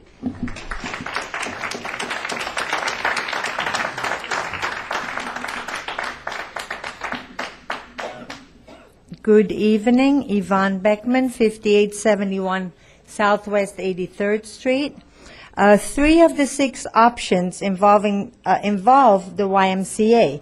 Why are there no representatives of the YMCA at the table? The YMCA had a viable pool. Kids were swimming there all the time and all summer long from all parts of the city. Then the city bought it, and within a short time the pool was declared condemned. Why was it not repaired or renewed or fixed? Lack of funds, we were told. Now that entire park and the broken down pool is an eyesore behind a 12-foot metal fence, and a whole new pool is planned. The figures from the city that we just received seem to be hastily put together with no backup. That's not how cost analysis are made. Costs are typically derived from RFPs and learning from people who actually build and operate pools. We've had several failed RFPs because we're told the project is not feasible. So now we're changing protocol to fit a plan. I Googled one question from the pages that we received, and the question was, how much does a lifeguard get paid? And the reply is, the starting wage for a registered lifeguard is about $17.50 and between $17.50 and $19 per hour, not $11, as was noted on your paper. I believe that we can deduce from this that the pool manager will also not cost $13 per hour, but a lot more. We could not use unlicensed staff because of liability and legal issues. If one of our numbers is off by 60%, how can we expect that everything else is correct? The South Miami Homeowners Association already sent out emails that our millage rate will only go up by 0.2%. They have no right to convey this information, which is likely false, without looking at our entire budget and actual cost. I have a lot more to say, but most of all, I like to tell the residents of the CRA district that I have believed all along that their neighborhood has somehow been slated for gentrification. This is evidenced by the fact that after 15 years of a CRA, they have only fixed the sewers, the roads, and the landscaping. They have not addressed the housing element. And I think it's deliberate. It started with Square Deal when 35 working families were kicked out. The Lee Park, I'm told, may soon be condemned. The residents got cheated by the Red Road Commons, and no one stood up for the civil rights to recapture the 40 units of affordable housing that were promised in that building. I think the families in the CRA are lulled into believing that this pool is a good thing. It's good for a few developers and a few leaders, false prophets, I call them, that can skim some money off the top. But is it really good for you and your neighborhood? The latest ploy from several developers is to use tax credits to build housing on Sunset and around the Metro Rail. I'm sure it will sweeten the pot for those developers if they can say that there is a pool within walking distance. Why else would the local development interest, who never gave a darn, suddenly praise the wonderful CRA district? Please don't be fooled. So my final words, I'm against the pool and for more basic need, housing. And Fred, I've done it before, but I do it again. I will take kids to Barn A.D. Barnes Pool. And I'll be your hunky grandma who believes that kids need to learn to swim and they do not need to be used to get handouts. It's the meaning. And P.S., I have a copy of the Hometown 2 plan from November 1994. There is no pool in it. Madison Square in this booklet is a plaza surrounded by townhomes. There's also no Red Road Commons or Valencia. The Valencia area was supposed to be for affordable town homes. I rest my case. Thank you.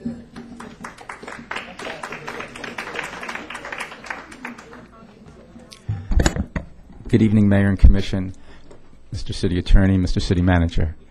My name is John Della Gloria. My office is at 9155 South Dadeland Boulevard, Suite 1014 in Miami. Some of you may recognize why I'm here today. I represent two former very distinguished police officers of this city. Some of you may remember Chief Perry Turner, and some of you may remember Major, who is now a police chief in another city in St. Pete Beach, David Romine. The reason I'm appearing before you this evening is because I've attempted to bring an issue forward regarding the pension matters that back in October, both Mr. Turner and Mr. Romine received from the pension administrator. Over the past 11 years, Mr. Turner has been receiving not only his pension, but also supplemental pay. Mr. Romine has been receiving that for approximately 6 years. In October, the pension administrator said that not only was there a problem with a portion of their pension funds, but that they wanted actually to have pension money returned to the city. This is a very serious matter. We believe the equities are on our side, and in addition to Mr. Turner being here and Mr. Romine being here, seated with them is Carlos Abelea, who was, he's the retired vice chairman of Bank of America, who has always been a very great friend to the city. And by the way, back in the 80s, I was your city attorney.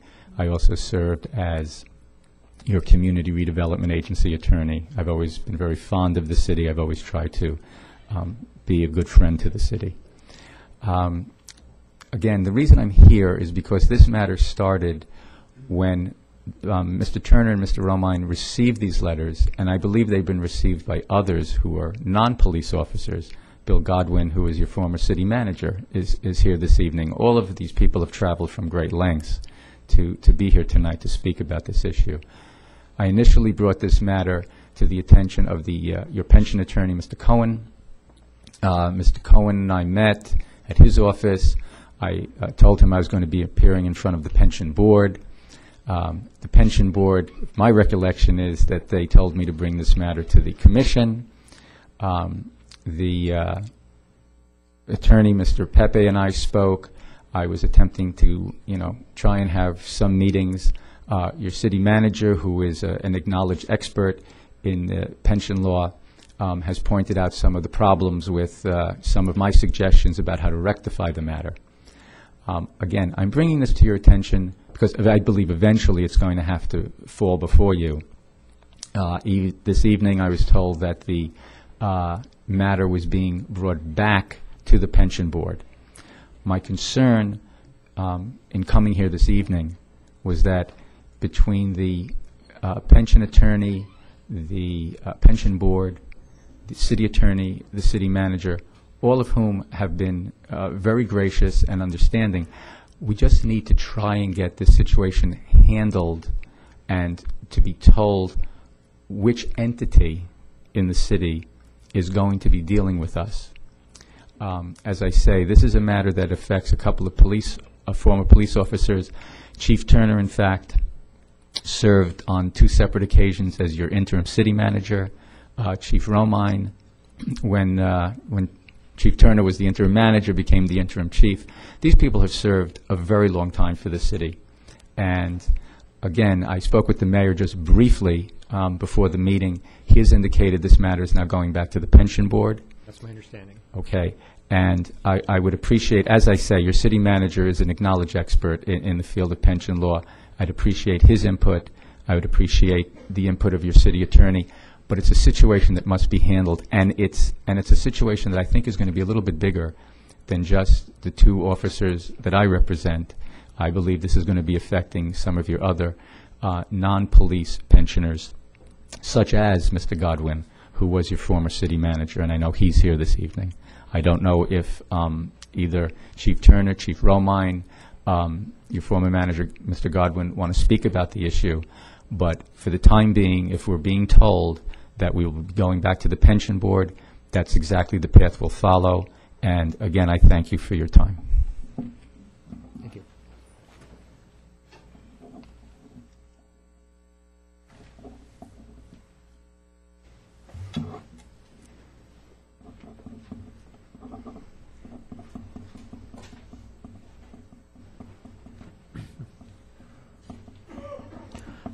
Good evening, Mayor, Vice Mayor, Commissioners, and staff.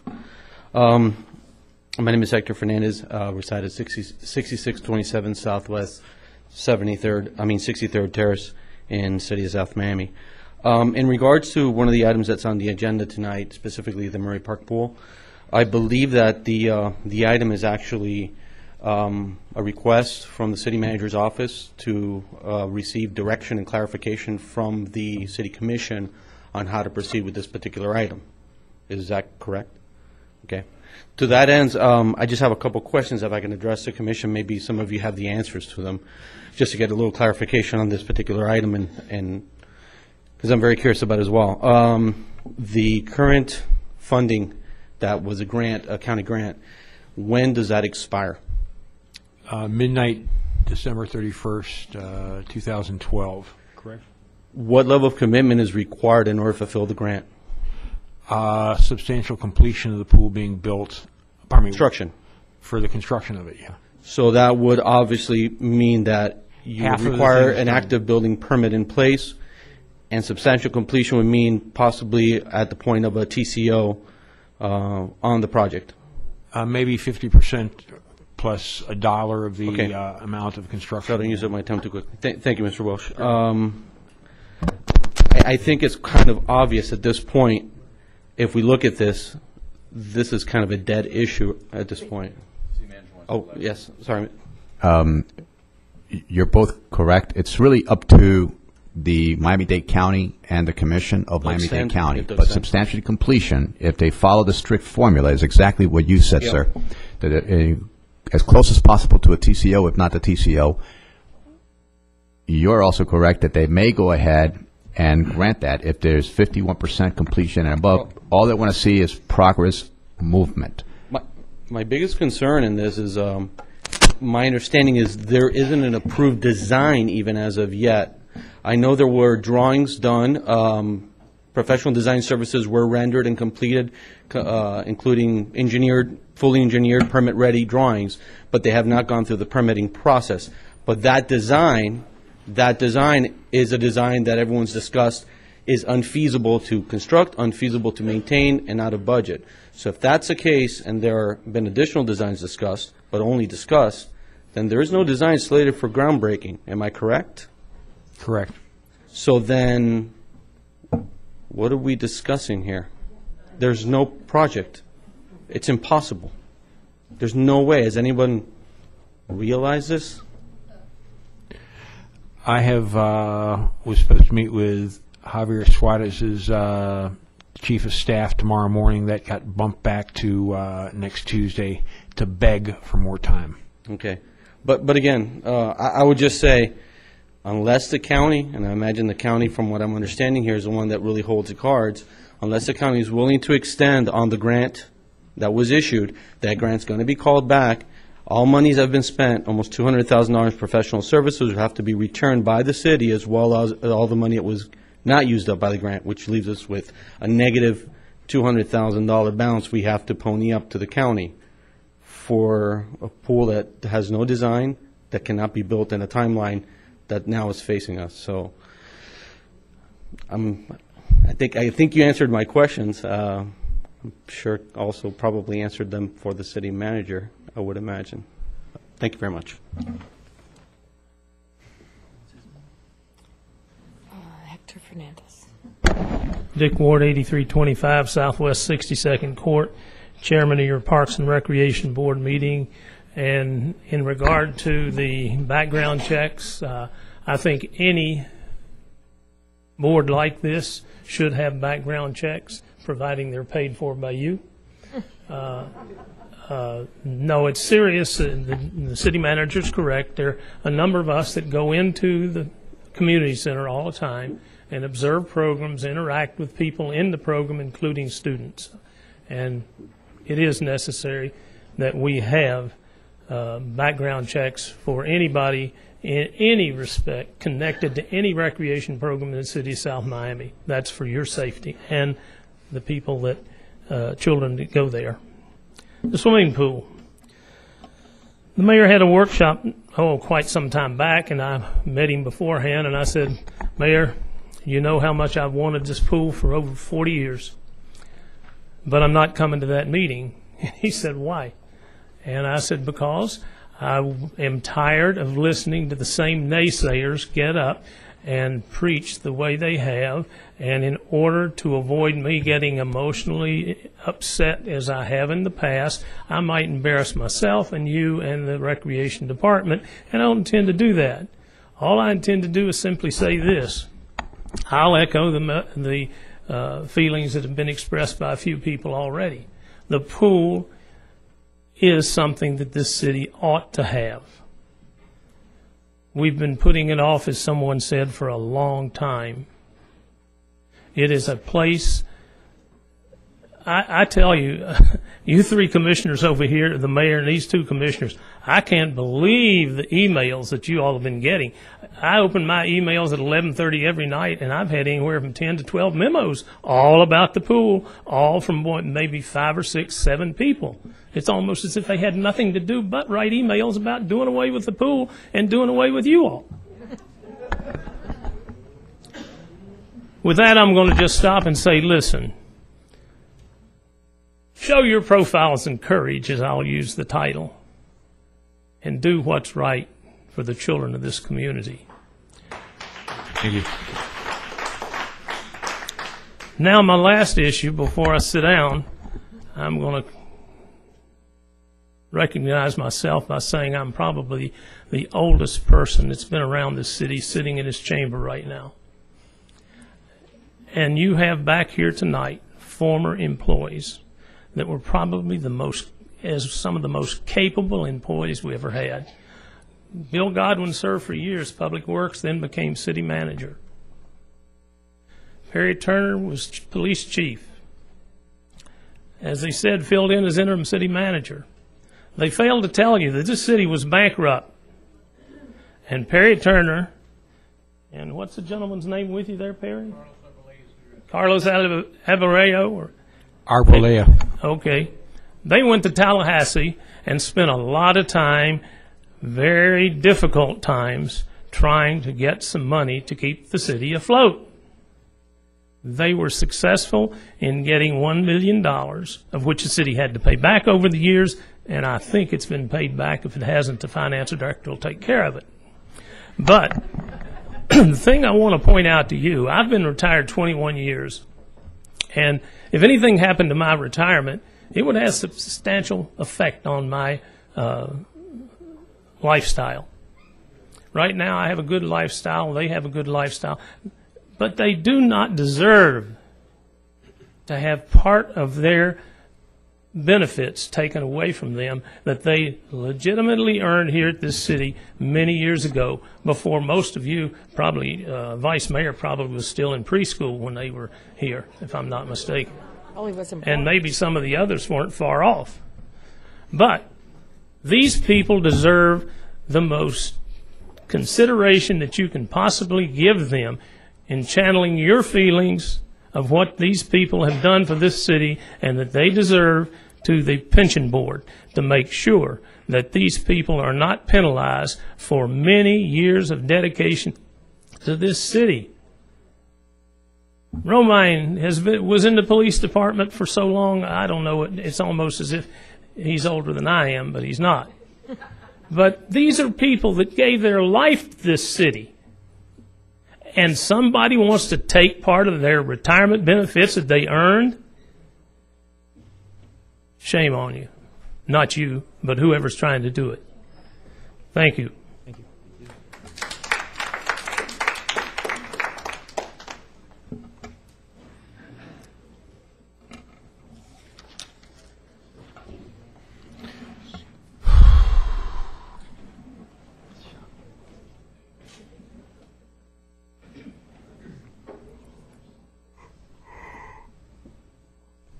Maybe the sign-in sheet needs to be in the back so that they can sign in before they come. For years. Second. Good evening. Good evening. Y'all been speaking about this pool for 40 or 50 years. Haven't did one thing yet. But we're waiting on you to start doing something quick and fast. I got about 4 questions I want to ask today. One, I want to ask, why can't we get speed bumps in our areas? That's one question. The next question, who take care of the 5 extensions? The water fire extensions, who take care of those? Water fine extensions? You know what a fire extension is? Water hydrants. Oh. Who take care of those? No, city manager. City manager? Somebody's supposed to be taking care of it, right? I'm sorry I didn't have a fire in my area, in my neighborhood. Because the fireman couldn't get to the fire extension. No, just the cities of South Miami. Well, you should see the city of Miami-Dade Water and Sewer to see who's supposed to take care of it then. Now, who take care of the speed bumps in South Miami? Oh, I'm asking you a question. Who take care of that? Well, we Buck stops here. The buck stops here? Where do it goes? And then the county derails it, but go where about? I said we do the speed bumps, but they derail the county.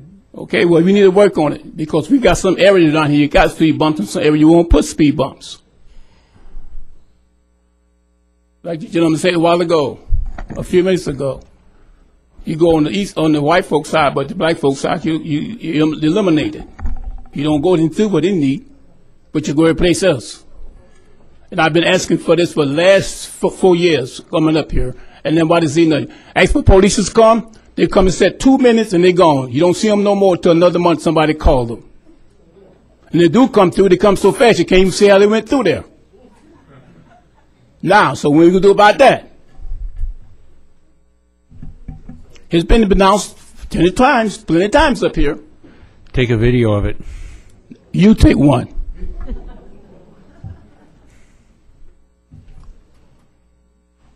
So you sit in the neighborhood, you ride the bicycle, you see it. You don't seen it before.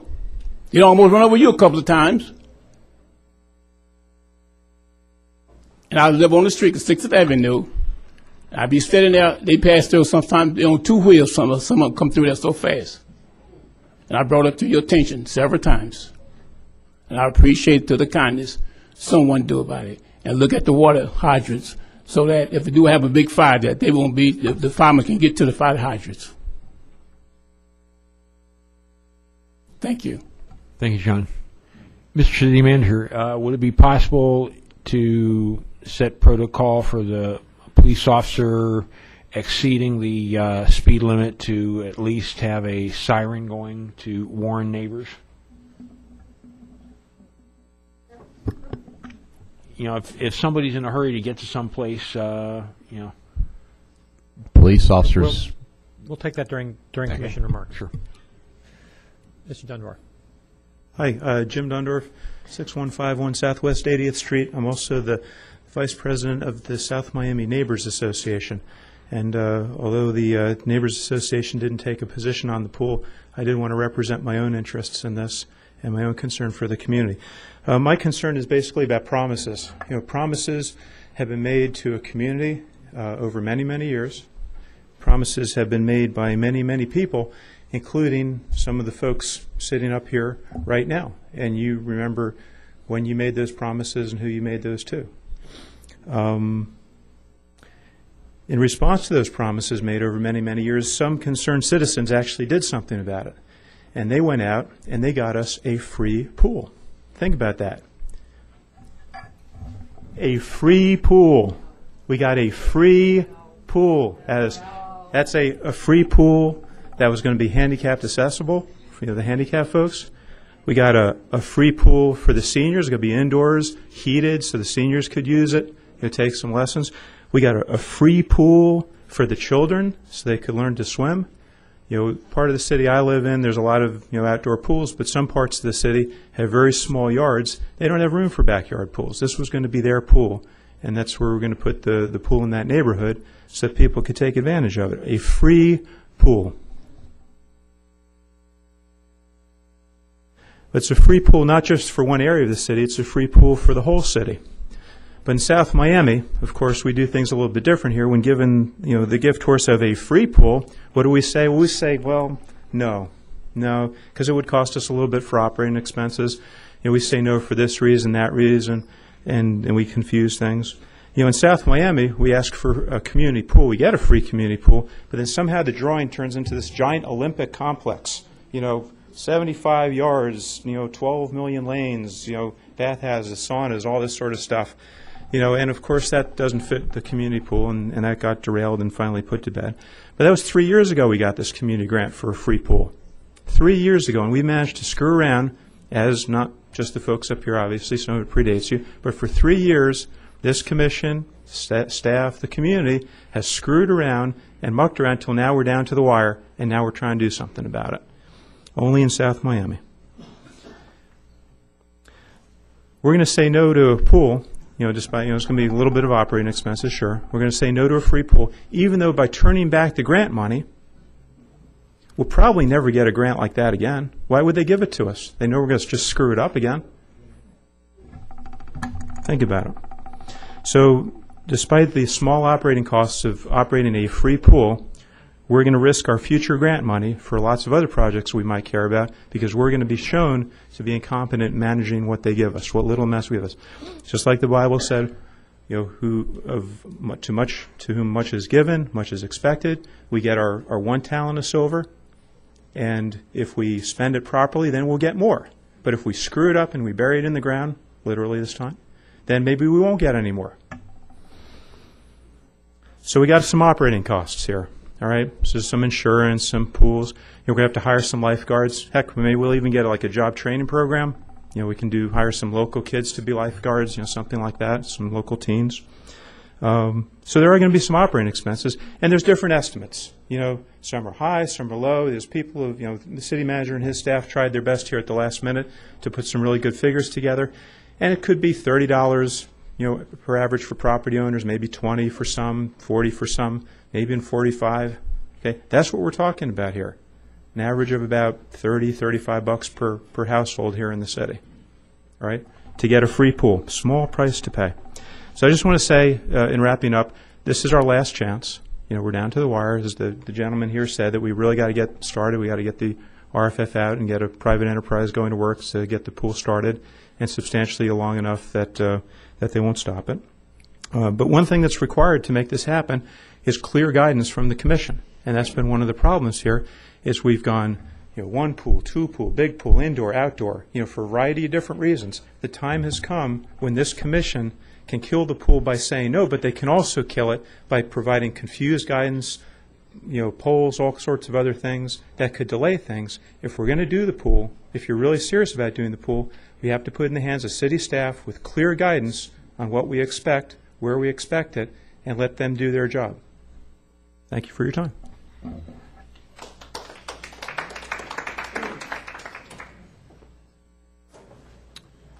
Good evening, Mayor and Commission, and distinguished guests and the public. My name is Perry Turner, and I had the privilege of serving with the City of South Miami for numerous years. I just wanted you to see my face so you know who Perry Turner really is.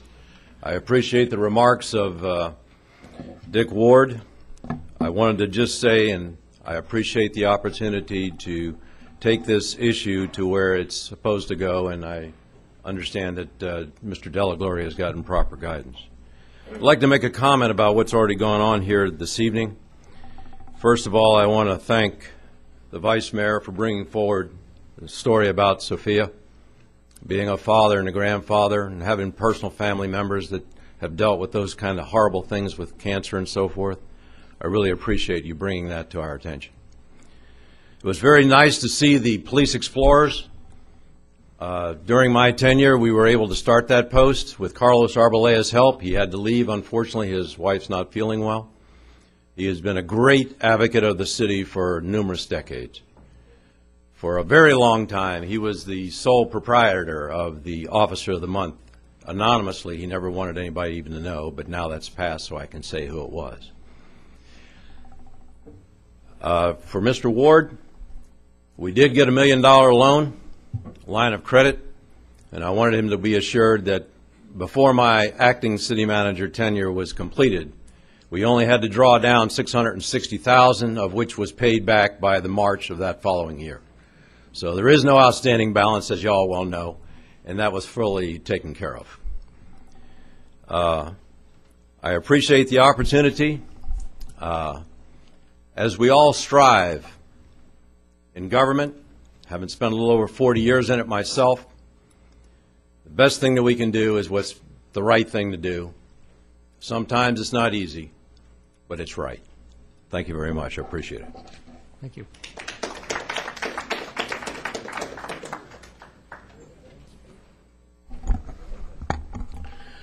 Good evening, Mayor, Vice Mayor, Commissioners, Mr. Manager, staff, and again, distinguished guests. My name is David Romine. I'd like to introduce myself to you, like Perry. Yeah, thank you. And again, you know the face when you hear see the name on paper. And I'm going to say that all of you were probably in grammar school when I was here serving, because I'm looking for points. And Dick, I love you, brother, but I'm not older than you. And that's my story, and I'm sticking to it. In 1972, I was hired as a police officer in this city. I served with this city, protecting this city, until 1998. I retired as a major. I served in every position in this city, from police officer to sergeant to lieutenant to captain, and finally to the position of major, which was the assistant chief or deputy chief's position within the rank structure of the agency. I love this city. South Miami is a great city. Perry and I have driven through it for the last 2 days now, and we're amazed at the progress you've made. Congratulations. The place looks wonderful. Again, this 1970 through 72 through 98 were some very interesting times, especially in law enforcement within the South Florida area, not just South Miami, but in law enforcement itself. All I'm asking for, and I believe all that Perry is asking for with John Della Gloria, is that we be given the direction and move forward and getting these issues resolved. I gave 26 years of my life to the city, protecting the city and patrolling these streets. And like I said, all I want to do is sit down and have this issue resolved. About 3 months ago, when I went out to my mailbox and I got the letter announcing a whoops and a mistake had been made, and golly, we're sorry, but pay us the money back. That devastated me. I mean, my day was ruined, my week was ruined, my month's been ruined since. We need closure. We need resolve to the issue, and that's all we're asking for, I believe. And I think from our service, I think that's a fair thing to ask for. And we appreciate your time, we appreciate your guidance, and we appreciate you helping us with this issue. Thank you very much.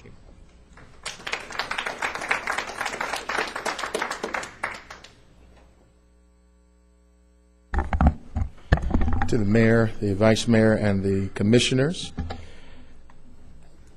Tonight I stand before you in two capacities. I'm Rodney James, pastor of the Mount Olive Baptist Church here in South Miami, but as of 11 o'clock today, I have taken on another official duty.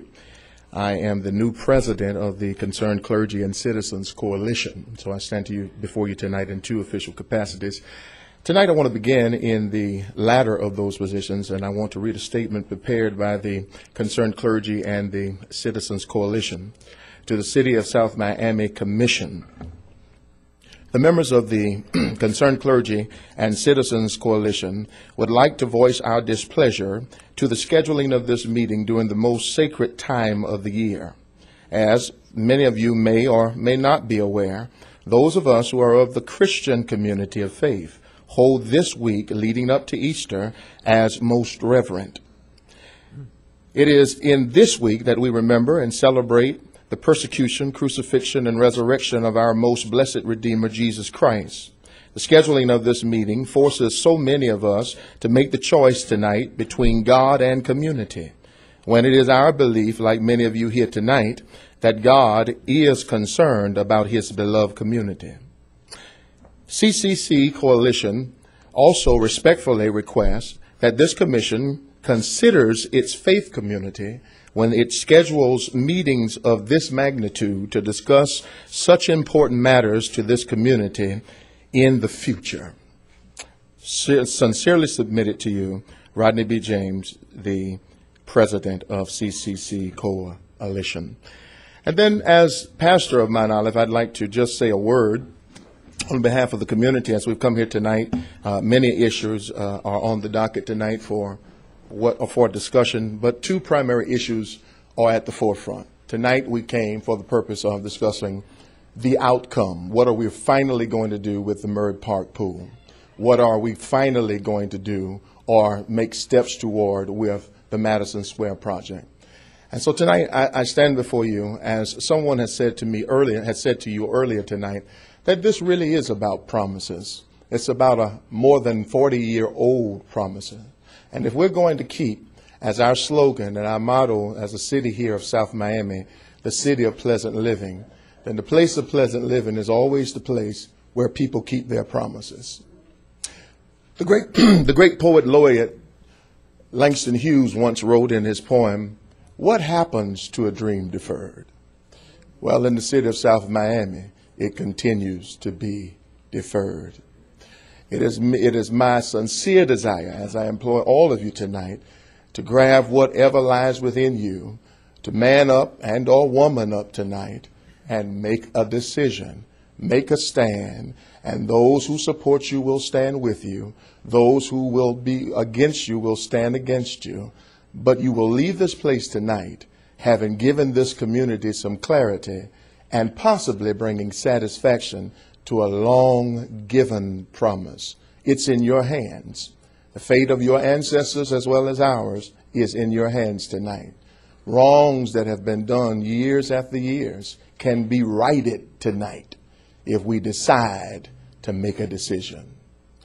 I implore you tonight as commissioners of this community who represent not your own personal views, but the views of this community, to listen to the voice of the people who have come time after time for more than 40 years, asking you to just fulfill the promise you made. The young lady who came before me with the beautiful European accent had some of it right, that it was a promise made, but the promise was only made after the people had made the request of the pool, and the city promised to build that pool. in the guise of being fair and equal. Well, it has not been fair, and with no pool there, we know it's not equal. Make a decision tonight as to what we're going to do. Thank you.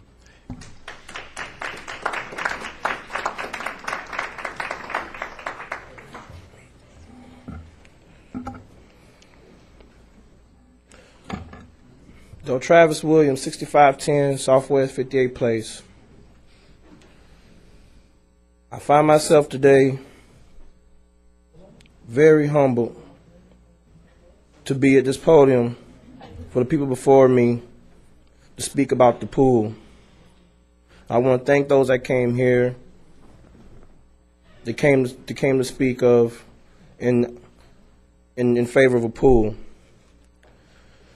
My pastor spoke of a dream by Langston Hughes, that poem. I remember that poem when I was in school. The dream I'm going to talk tonight was a dream of my best friend, Stacey Harrington. He didn't live to see his dream.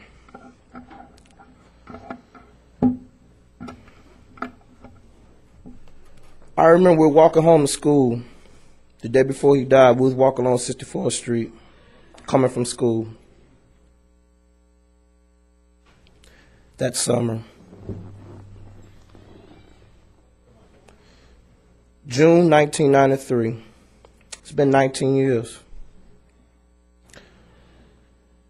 I look back. Pam Layhiff is in the audience tonight. I learned how to swim by going to Pam's house. Stacey didn't know Pam, but I did. I didn't get the chance to go to the YMCA until a few years later. Instead of getting on my bike and jumping in those apartments where Sharon McCain lives and, you know, going places where we're not supposed to swim, University of Miami, getting kicked out of there as a kid. So I went to Pam's house because I knew her daughter and I knew a neighbor of hers. And I learned how to swim over there. Stacey didn't learn how to swim. Stacey died June of 1993.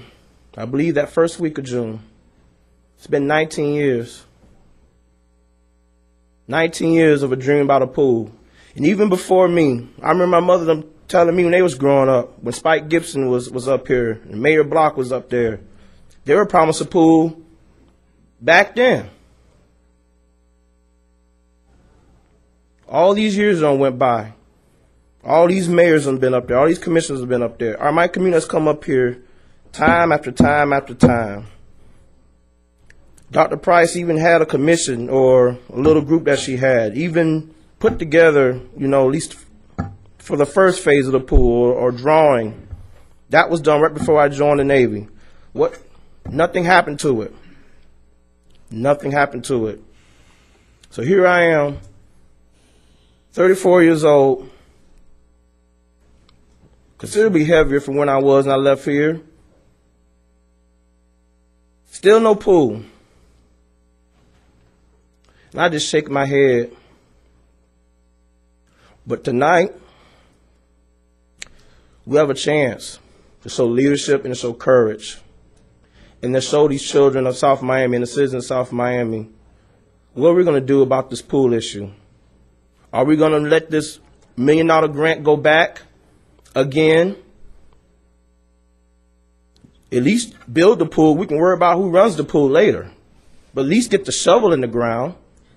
You can argue who's going to run the pool and the hours and all that stuff that y'all were complaining about before. That can be done when the pool's built. Let's build the pool. It's a $1.5 million in grant money. I just don't understand it. It ain't just for the black kids. There's white and Hispanic kids that go to Lee Park. That didn't happen when I was growing up 20-something years ago. So you got all kids of all races and creeds who could use that pool. So this isn't just for one community or one side of the road. This is for everybody.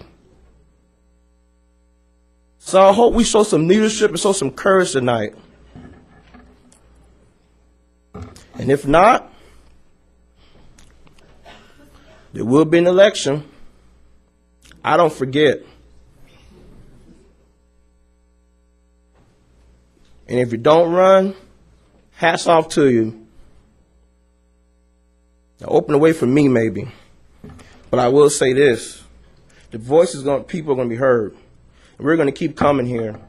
You can keep all the quorums that you, one day you have a quorum, one day you won't have a quorum. We're going to keep coming. For the Madison Square 20 years later, we're going to keep coming. Thank you. Thank you.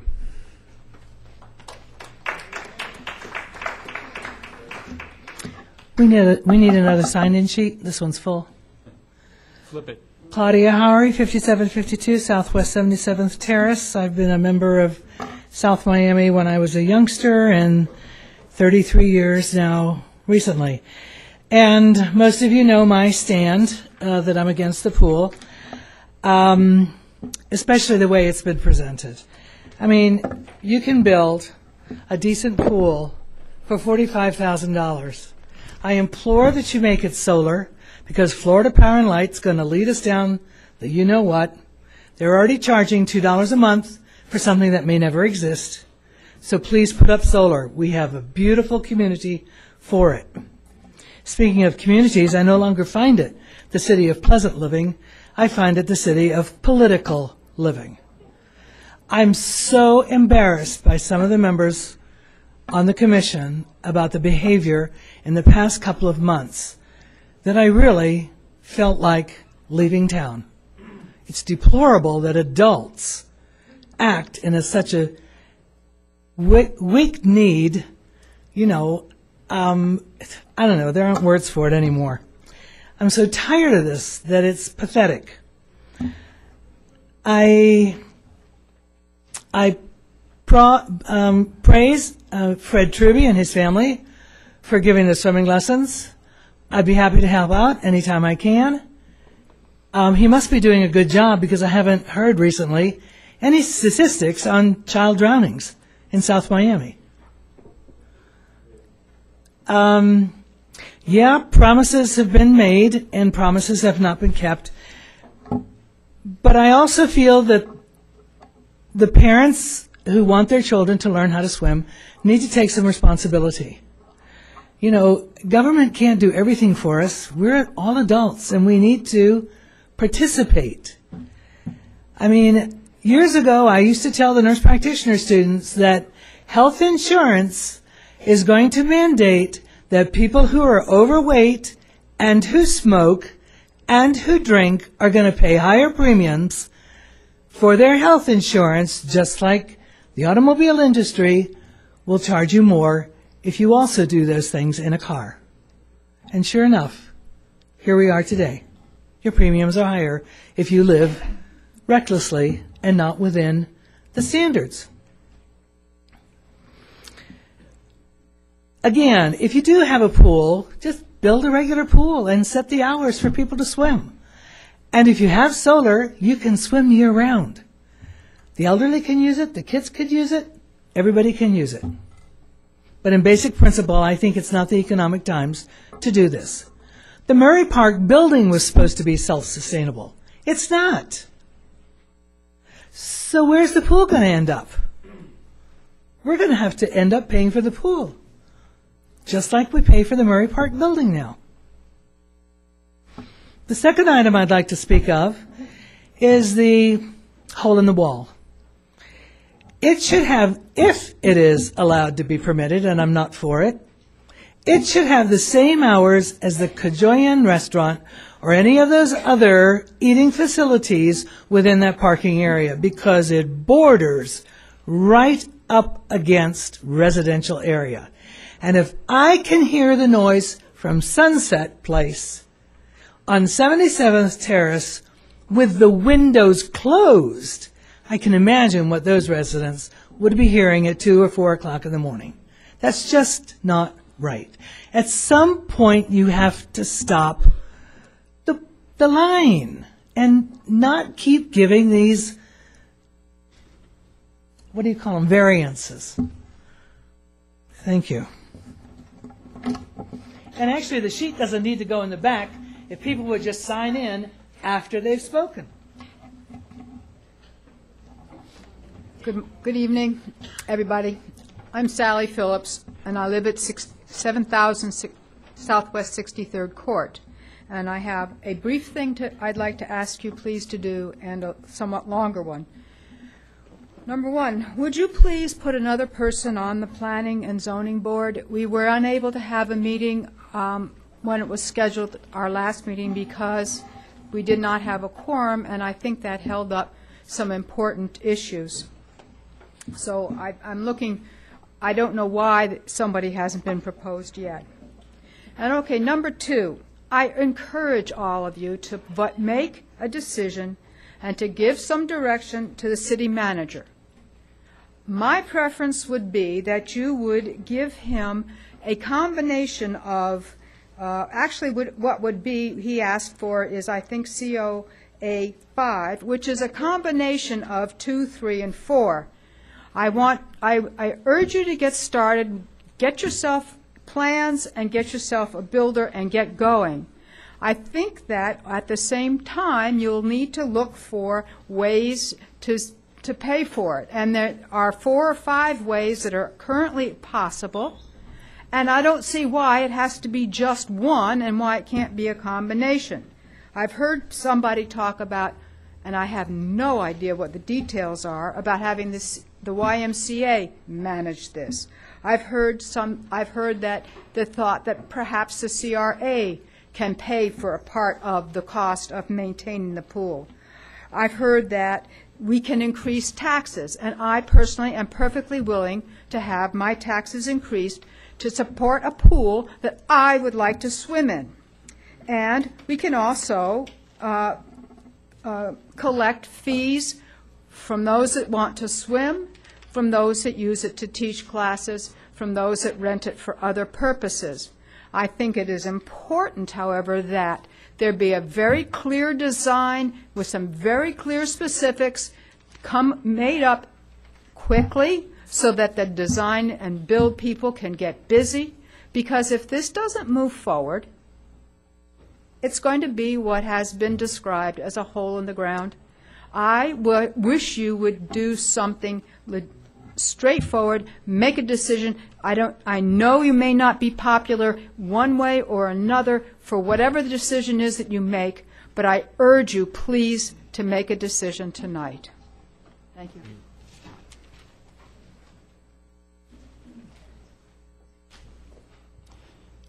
Mr. Mayor, members of the Commission, my name is Bill Godwin. I'm a retired City of South Miami employee. Little quick background. I started working for the city when I was 20 years old. My first job was a garbage truck driver, believe it or not. And, of course, I was a mechanic waiting for an opening, but nonetheless, that's how I started. I was lucky enough, hard work, blood, sweat, and tears, and I was able to work up through the system to be your public works director for most of my career with the city. The last 3 years of my employment, good or bad, I moved up to the position of city manager. I thought I could do something for the city advance, but the bottom line is, if I had stayed as public works director and finished out my career, I would have had 42 years worth of service. Now, if not, I did leave the city in '84. And I received my pension starting in 2004 when I was 65. My pension plan, general employee plan, is a little different than the police, only in its tenure and time of age. Something to think about, though, and I did receive my letter not too long ago, which means in July, I have a July deadline on paying back some $14,000 worth of pension benefits. They use the word supplement plan, but really it's a cost of living feature. And if you read the ordinance, and I hope the attorney and others will do this in depth, I don't know of anybody that could have retired honorably or medically and still received the supplemental benefit. because it says if you don't retire at your retirement date, in my case within 42 years, then I could supposedly get this cost of living benefit. I don't know any garbage toter, any truck driver, or any other employee that could have made that goal. So I think there's a flaw in the ordinance in itself from the beginning. I think the interpretation by your pension administrator may be slightly in error. And these are things I want you, as the governing body, to look into for our behalf. I believe there are 2 or 3 other general employees that are in a similar situation, where we're being penalized after all these years of hard work in receiving the supplemental or / cost of living part of the pension.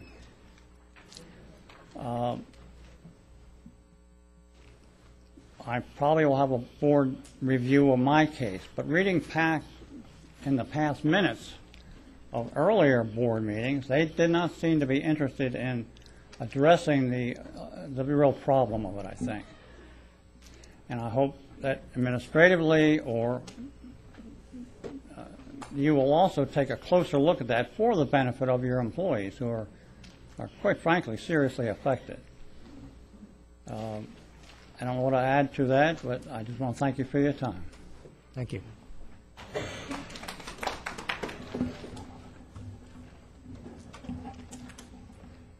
Good evening, Mr. Mayor. Brad Cassell, Mango Terrace. Wow. Pensions, taxes, and pools, all in the same night. I could go on for hours. First of all, if anybody thinks, okay, that the pension board, okay, did not study and make a hard decision before they sent those letters out, okay, they're crazy. When I inherited the pension in 2008, okay, it was in a shambles.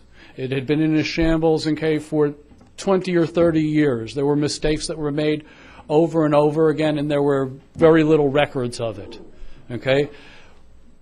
I took about 2 years of it until it beat me into the ground, okay, and then Javier took it over, and Javier's done a great job, okay, and made some hard decisions. He's hired, okay, finally a competent administrator. The one prior to that was totally incompetent. He's brought in a new attorney, okay, who has totally rocked his world and really brought some strength to the pension board. You really need to before you start making judgments, okay, on what they're doing. You need to talk to them, okay. It's real. I mean, all that they want to see is that everybody gets the proper pension that they're supposed to get. Not one penny more, not one penny less. Now, we're going to jump from pensions, okay, to taxes. 2 or 3 years, over the last 2 or 3 years, okay, we've reduced taxes in this city, and we've done it, okay, with big grids on our faces, and we used it, okay, in our advertising materials, okay, to get reelected as mayor.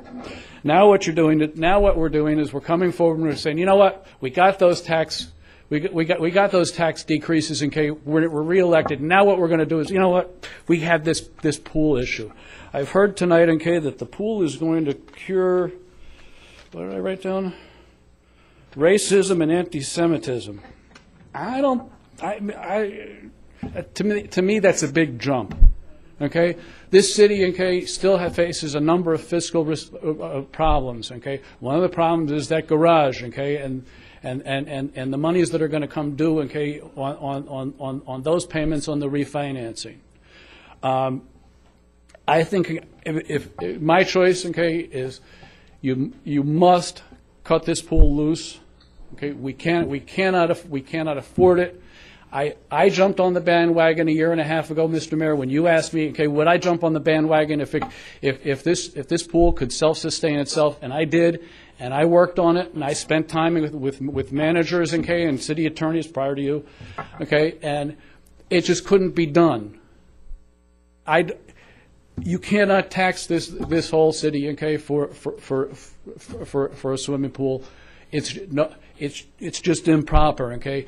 You're coming back after you're reelected and trying to increase this.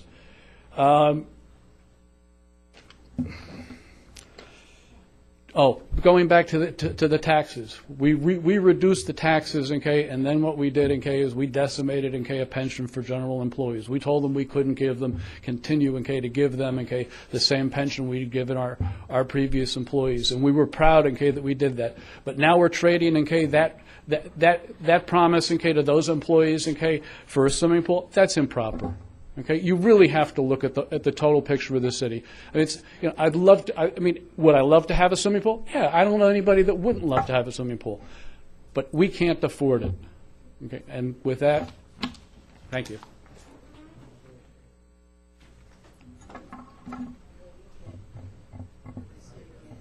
My name's Sharon McCain, and I heard a lot of stuff here that I'm going to address. I heard Michael Miller get up here and give a speech, who is a property owner at Lee Park Condominium, and say they've been waiting. Why do you always disappoint the residents in the CRA? Well, guess what, folks? I feel that there is reverse discrimination in this city, okay?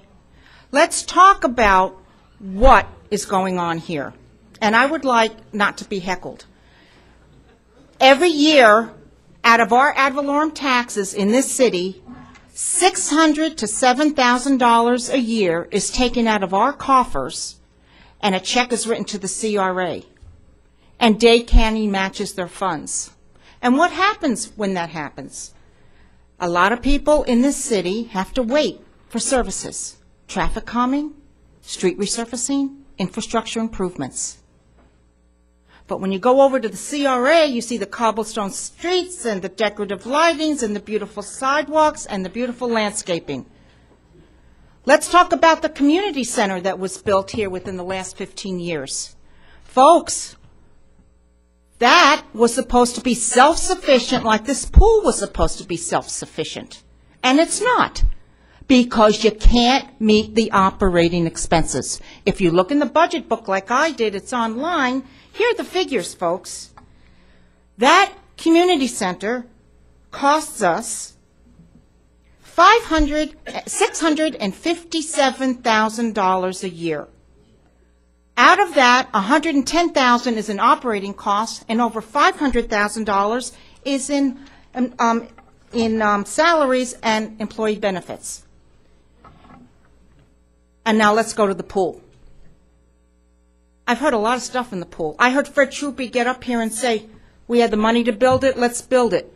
We heard James Dundorf get up here and say, you know what, we were promised the pool, it's only going to cost $30 or $36. But you know, there was something passed out by the city manager here. It was called a spreadsheet. A concise study of all the pools and what it costs. So obviously they didn't read them. But I don't want any of my tax dollars paying for a pool, okay? Period. Enough is enough. I have had to wait 6 years, working diligently 6 years to get sidewalks on 58th Avenue. I most recently had to go and get over 70 signatures in my neighborhood, personally, to get a stupid little traffic bump on my street. Now, if this is all about survival, April 4th is tomorrow. Barnes Pool is starting their swimming lessons. Can the people in the CRA and the people east of the highway and whose kids need to learn how to swim spend $30 a week, 5 days a week, to learn how to swim? Can the city provide transportation to A.D. Barnes Pool? I have been here for 15 years, never missed a meeting. I've never seen a resident from the CRA come up here and say, look, summer's approaching. I need my child to swim. We don't need to wait for a pool. Thirdly, I heard about that the CR residents, and I've heard this, they don't want to pay for admission and they don't want to pay for lessons. But let's get it out in the open, everybody. The city manager said, according to the grant, there are no freebies. And we heard Commissioner Beasley and Mayor Stoddard say, oh, well, we'll get grants. Well, you know what? Don't feed us a bunch of stuff that you don't know is possible, because you can't say you're in for free. Now, I'd like to talk about the developers that want the pool. Michael Miller got up here and said, you make promises. Why haven't any of you gone to Michael Miller, Mr. Bacardi, Pinnacle, Carlisle, and who are the developers over there for the affordable housing hometown station? The Dovers. Why don't you ask all those people with all their money, hey folks, you want all this affordable housing over here? Maintain the pool. Mr. Pepe, create a development agreement for the next 50 years that the group that I just mentioned will maintain this pool, and then you have my vote. Thirdly, Reverend James made a statement, if you vote yes for the pool tonight, you will make a decision. Okay. You will correct the wrong that you have done many years ago. I don't know what he's referring to. But you know what? Let me tell you something. 15 years ago, I was promised that the cyst in my breast wasn't cancer. And a year back, she lied to me. The promise was broken. What do I do? What do I do? Wind it up. Promises, you know what? You need to be fiscally responsible, okay, to all residents. And I don't want to see this pool built until you can get somebody to maintain it with an agreement, or we get economic crimes. Thank you. Thank you. Okay.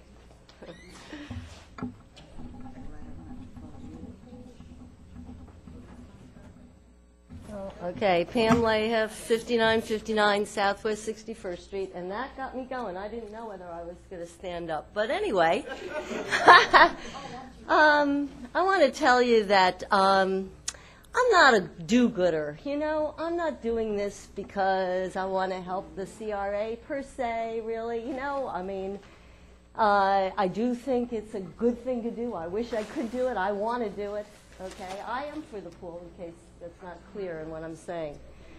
It won't be clear unless you say it in the mic. Okay, sorry.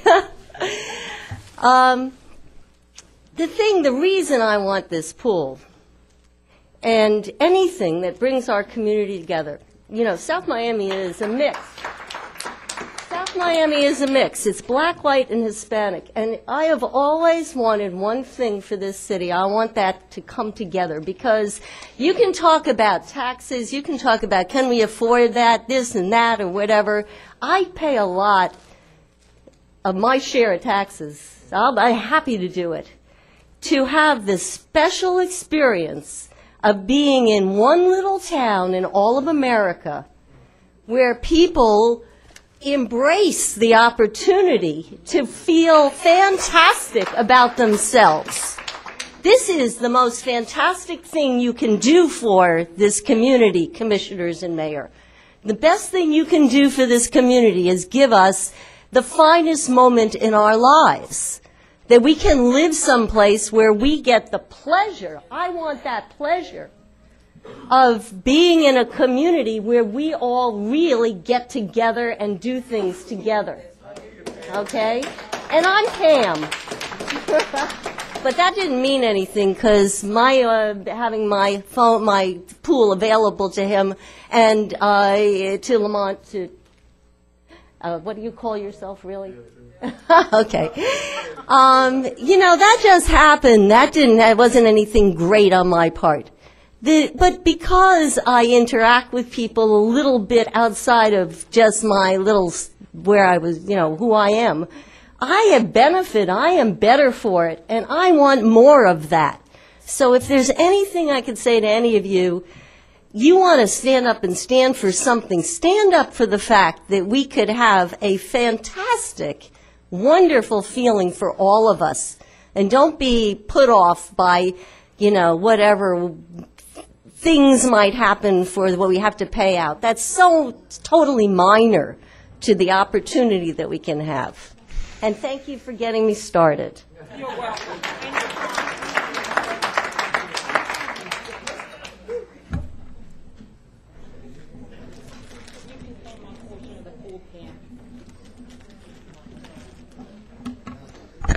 Good evening, Mayor, Vice Mayor, and City Commissioners. My name is Christopher Kokiarborough. I live at 6802 Southwest 64th Avenue. First thing I'd like to say is I'd like to send the city a bill for a new monitor and a new keyboard, because the amount of emailing I've been doing in the last couple of days about this pool issue has just about worn out both. I'm just going to read what I wrote yesterday, and maybe add one or two things I've done. One or two more thoughts. It seems to me that one of the problems with this pool project is how it's being presented. On the one hand, it's a city-sponsored effort, which means all taxpayers will have a stake in how well it's operated and what possible additional financial burdens it will place on one and all. On the other hand, it's being presented as a promised amenity to the CRA neighborhood, with their input being considered especially important. Considering the generally central location of the proposed pool site, one can make the argument that it's placed so as to be most readily accessible to all South Miami residents, not necessarily placed there because it's in the CRA. However, that it's been perceived as a CRA amenity by the CRA neighborhood and by the larger scope of South Miami taxpayers is problematic. Take away the neighborhood amenity part of this issue and then see what we have. If the project is presented as a citywide facility which is centrally located, which just happens to fall within the CRA, then the dynamics of the discussion change. The CRA neighbors would have a valid right for particular input, but not because they're expressing a desire for a promise to be made real, but because the city is proposing to construct a facility for everyone's use, as was mentioned by other speakers. This is a citywide project, not just a CRA project. It was a facility for everyone's use, but the impact of which, noise, traffic, and other upset, will most immediately impact the CRA neighbors and their residential tranquility. They certainly have a right to say they don't want it they don't want what in legal terms is called an attractive nuisance near their homes. They have no particular validity in saying you owe us. As long as the pool issue is presented as the obligation of the city to fulfill a promise made whenever to one particular neighborhood, it will be resisted by those who feel they have to pay for a facility to which they will not be welcome. Change the narrative and the perspective shifts. The other issue, as has been extensively stated, is that of financing the facility. A recent flyer placed in my mailbox by a fellow on a bicycle claims the taxes for the average size home would have to be raised $36 a year, for which I would ask, is the city all paid up on all its bills? Has it funded the pension plan properly? Has it got sufficient funds in the contingency budget, etc.? In short, is there nothing else that requires or can be anticipated requiring tax-related funding for above what we pay now? If the answers to any of these is no, then I question taking on the additional burden, which at this point is just an estimate, and I've never known an estimate to be more than what the final numbers turn out to be, which by all accounts will be incurred by constructing, operating, and maintaining this facility. As another speaker said, we're given this pool for free. This is a free pool. Well, I know if somebody offered me, I'd love a 45-foot sailboat. And if someone gave it to me, I wouldn't be able to accept it, because I would know, no matter how much I want it, no matter how much the first day I stand there on the pier looking at it and admiring it, I would know the next day I said, now I got to pay for the dockage and everything else. We can want what we want, even if it's given to us free. Can we afford it? Thank you. Hello, Maricé Child. Just prior to coming to the meeting, I was over at a Max Psycho fundraiser for multiple sclerosis, and I was sitting next to a woman that I didn't know. We started talking, and she said that she was doing the multiple sclerosis bike ride, and she had multiple sclerosis, and we started talking, and that it was going to be so much fun, and it was so life-affirming, and she's been doing it for her second years now. And I went ahead and I wrote her a check for $25. I said, can I sponsor you?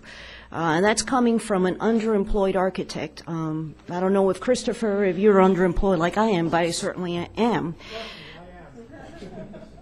So I made a check for $25 at the spur of the moment, because it was the right thing to do, and it moved me, and I felt that I would, even though I could ill afford it, It gave me such pleasure.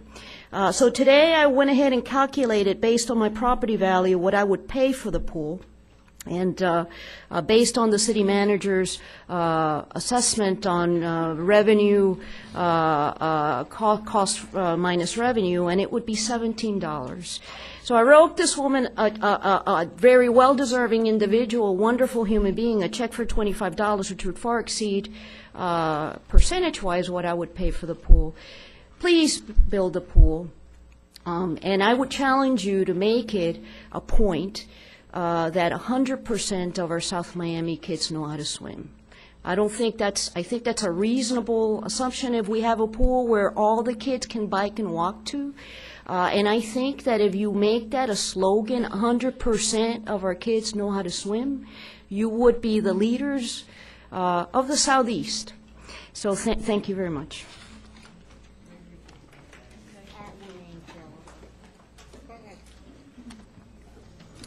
Good evening, everyone. I'm Antoinette Fisher.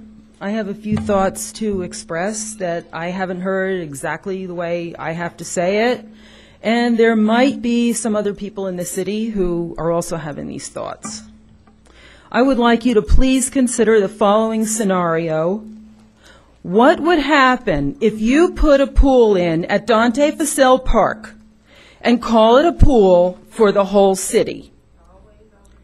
How do you think the CRA, the residents, would feel about that? How do you think the CRA residents would feel about subsidizing said pool? I would expect the CRA residents to be very angry. Well, that is exactly what some of you are proposing to do to those of us who do not live in the CRA area. This is reverse discrimination. This project will step up the level of polarization that already exists in this city. I know that some of you intend this to be a kumbaya project, which all the residents will get together to enjoy a wonderful sense of community. Or you just want to put every amenity in the CRA area and make the entire city subsidize the maintenance costs. That's what's already happening with the community center, to the tune of $657,000. Isn't that enough? If you really want a municipal pool for all of the people, why not put it in a more central or a neighborhood-neutral park, like the YMCA or Palmer Park? By the way, I am not against swimming lessons. There are ways to make that happen. I would be very happy to team up with Yvonne Beckman and do whatever I can to make that happen. There's no reason why it's taken all these years to give swimming lessons to children so that they won't drown.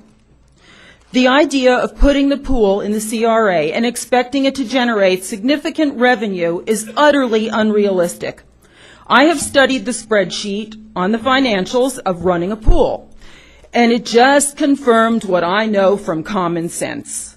The pools that are located in lower income neighborhoods will produce the least amount of revenue, and furthermore, not one municipal pool produces nearly the revenue needed to pay for the maintenance. The timing is terrible for this project. The middle class is being squeezed from every direction. It will most likely not be completed on time to satisfy the conditions of the grant, and liabilities will be incurred. Do not put this city in any deeper into the hole than it already is. There isn't even a little bit of money to subsidize a farmer's market. We are constantly being told that there is no money for anything, yet you are considering a high-maintenance situation. Where does fiscal responsibility enter into this equation?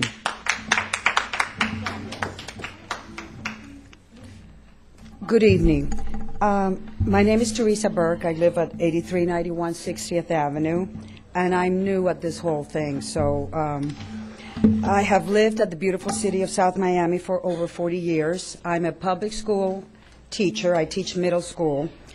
And I am here to express my opposition to the pool, at least at this point, at this time. My main problem is the way the whole thing has been presented to the regular people like me. I attended last Tuesday's meeting, and my feeling for most of you was that the majority of you were winging it. One of you presented totally unrealistic figures as to what we, the taxpayers, were going to pay. Another commissioner expressed his willingness to ride his bike all over South Miami to let the rest of us know what was going on with the pool. Just this morning, while walking my dog, I found a small piece of paper by my front door encouraging most of us to contact by email the mayor and the commissioners simultaneously to let them know how we felt about this $36 annual fee for the pool. Incidentally, I do not feel most of the residents of South Miami communicate via email, so I was a little surprised about that. This afternoon, to my surprise, I got an email from the South Miami Neighbors Association telling me the figure was no longer $36, but was going to be computed according to the value of your home. And this whole wishy-washy is what's making me very nervous, especially in this time that we're living in. Those of you in favor of the pool have expressed how swimming teachers, swimming schools, water classes for seniors, even charter schools will be able to use the pool to reduce the burden to we, the taxpayers. Because the funding was county granted, I understand, I'm not an expert, that it will have to be open, the pool will have to be open to the entire Dade County. I wonder how much time we, the taxpayers, are going to have to use this pool, and it reminds me of the problems I have when I try to rent a court at the Dante Fasel Tennis Park. It's either being rented to a summer camp, a winter park, a spring park, or some private teacher is running private classes, and the response I usually get is, check us out later. Ms. Valerie and Mayor and Commissioners, all of you are sitting here because you wanted to be mayor, you wanted to be commissioners, you felt you knew how best to deal with the problems facing our city in this time. And I find it is your duty, since you postulated yourself to run it, to make responsible decisions. And I think at this time, this swimming pool is not the responsible thing to do. Thank you.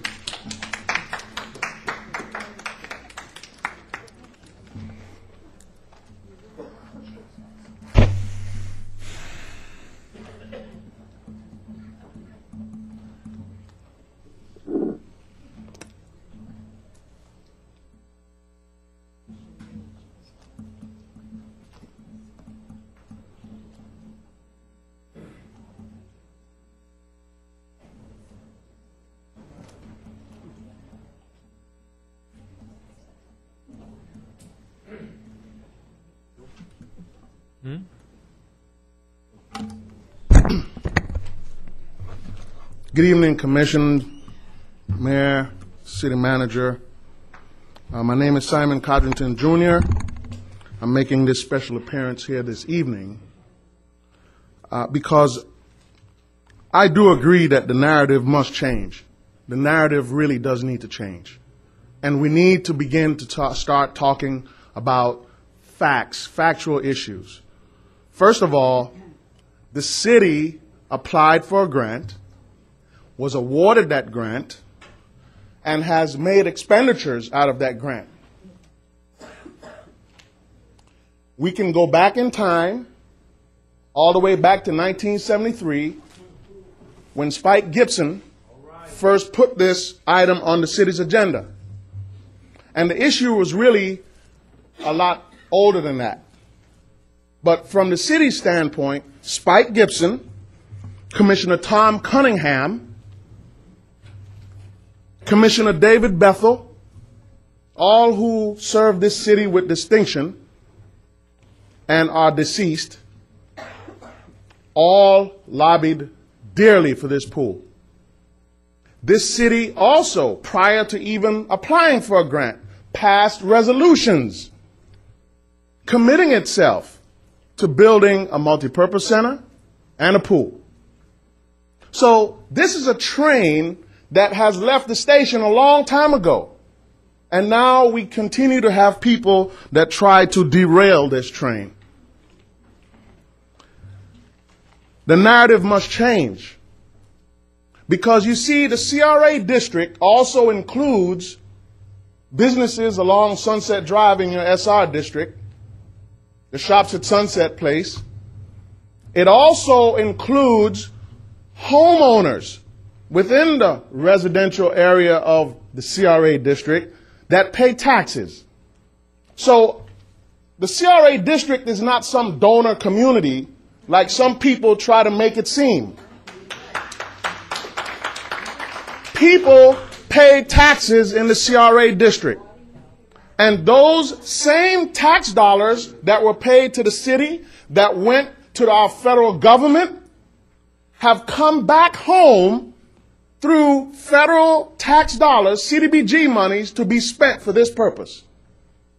So it's because of the contributions of residents within the CRA district that this city, the entire city, is able to benefit from these dollars.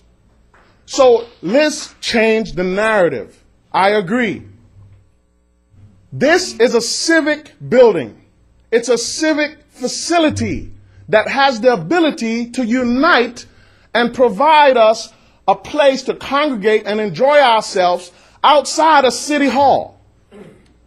We need some place where diverse groups of our community, and by the way, there is no place in the city that is more diverse than the CRA district. No place. So, the fact of the matter is that when we talk about the CRA district, we should not be talking about it in the third person. They, them, those people, as if they are separate and apart from us. They belong to this city. We are all part of this city. And therefore, a pool, a civic building, is going to benefit everybody. So, you do have some tough decisions to make. But there are federal guidelines, okay, that govern this process. And I urge you to really pay close attention to it. Because if you don't, this issue is not just going to go away tomorrow. Okay, it's just not going to go away. We have detailed construction drawings that have been paid for that are already ready to go. Pull those drawings out, get some shovels and a backhoe, and start building this pool. Thank you.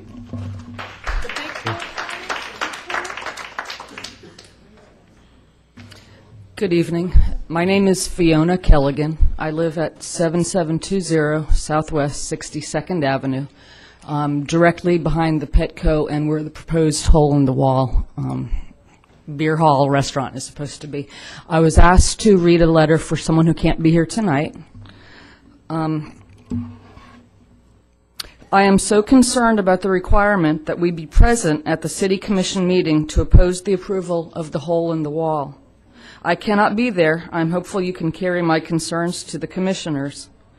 I read recently and was so proud that the City of South Miami had endorsed ending corporate personhood, a spirit which I hope will prevail when they consider plopping a bar open until 2 a.m. right up against our bedroom windows. My parents, she writes, moved to South Miami in 1946, and I grew up in that charming village-like space carved out of the burgeoning urban Dade County. Even as recently as 5 years ago, the city retained its village-like atmosphere, an intimate, homey place, a great place to live and raise children. I know that the development in downtown South Miami has changed that nature to some extent, but to have a late-night bar approved so close to residences is to take away its very special charm and our quality of life. Such development is not compatible with our neighborhood, where lovely homes and even child care businesses are a stone's throw away. I have to believe it would reduce our property values. Surely there is a more appropriate location for such an enterprise. Please share my concerns with the City Commission. Ask them to put themselves in our shoes or our homes. In the interest of time, I'm going to cut off the last few lines here. Thank you for being there. For those of us who cannot be, sincerely, Jane Feehan Jones. Please do consider that for those of us who live immediately next to the strip mall there, that this is a very, very worrying concern. I also want to say I did not know much about this, I don't know what I should call it, the CRA pool, the new pool. I think it sounds like a terrific idea. And I want to say in response to somebody who said something about parents having the responsibility to get their children to pools wherever they may be. Not every parent has the time, the health, or the transportation to take children out of their neighborhood. So that's just a consideration. Thank you all. I appreciate it. Thank you.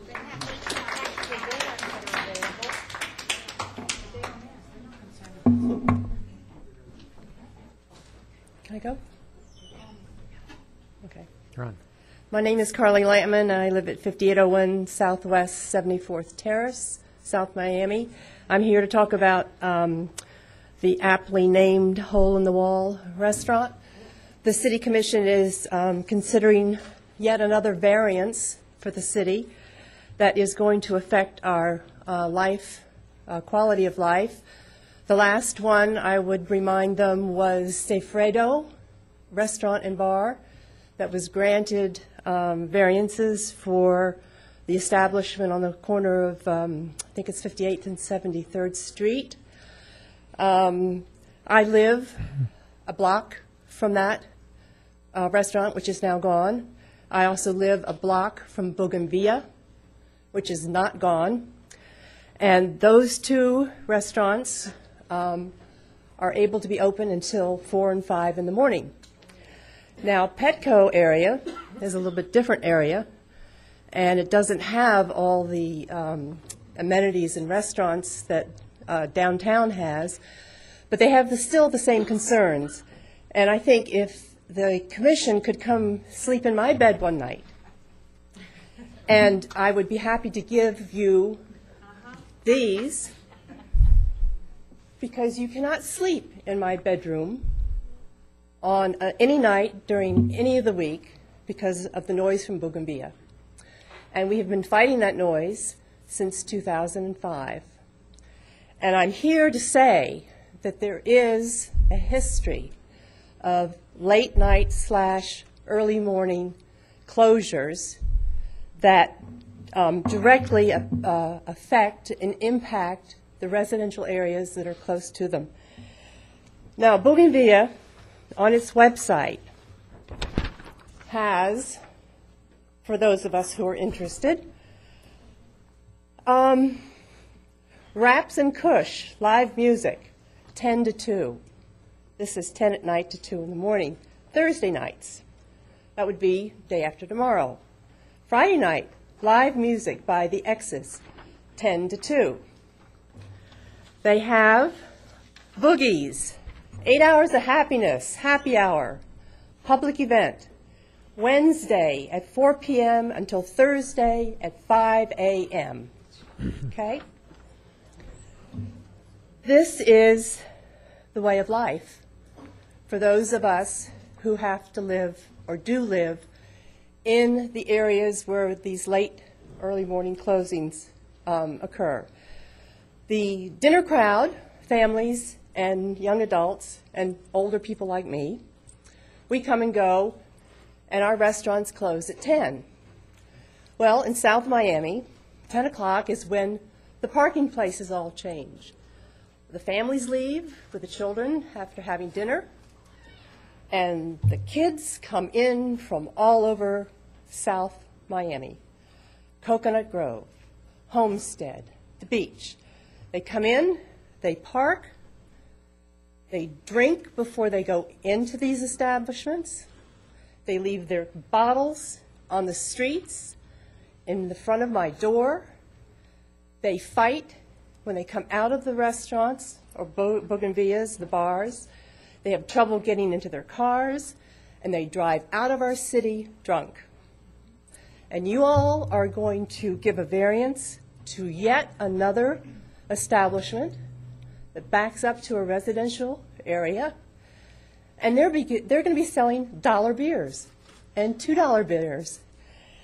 And I would just like to say my final conclusion, because I'm really getting upset about all this.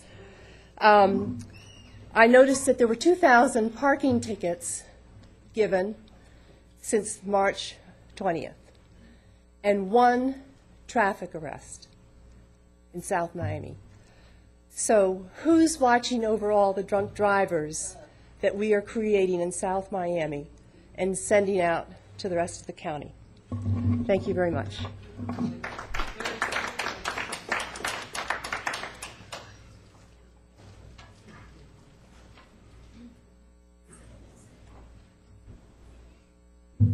Good evening. I'm Ann Eldridge, and I again would like to speak to that issue.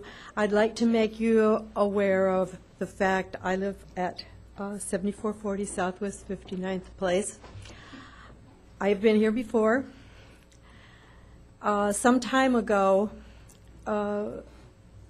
Fox's was open every Tuesday night until 2 a.m. And almost every Tuesday night, my neighbors had to call the police. They were extremely cooperative and finally just started patrolling, and they're about 2. Unfortunately, when you close a bar at 2, it doesn't end there, and the noise and carry on would go until 3 o'clock in the morning. And I didn't have to wear earphones. I had high impact windows, and I am protected by large trees, and we still could hear the noise and had to call for help from the police department, who, as again I say, were extremely cooperative. I urge you not to do this. We were a block away from the noise, and still it was invasive, and these people live much closer, and I want to say that they will not be able to open their windows. They will never be able to open their windows.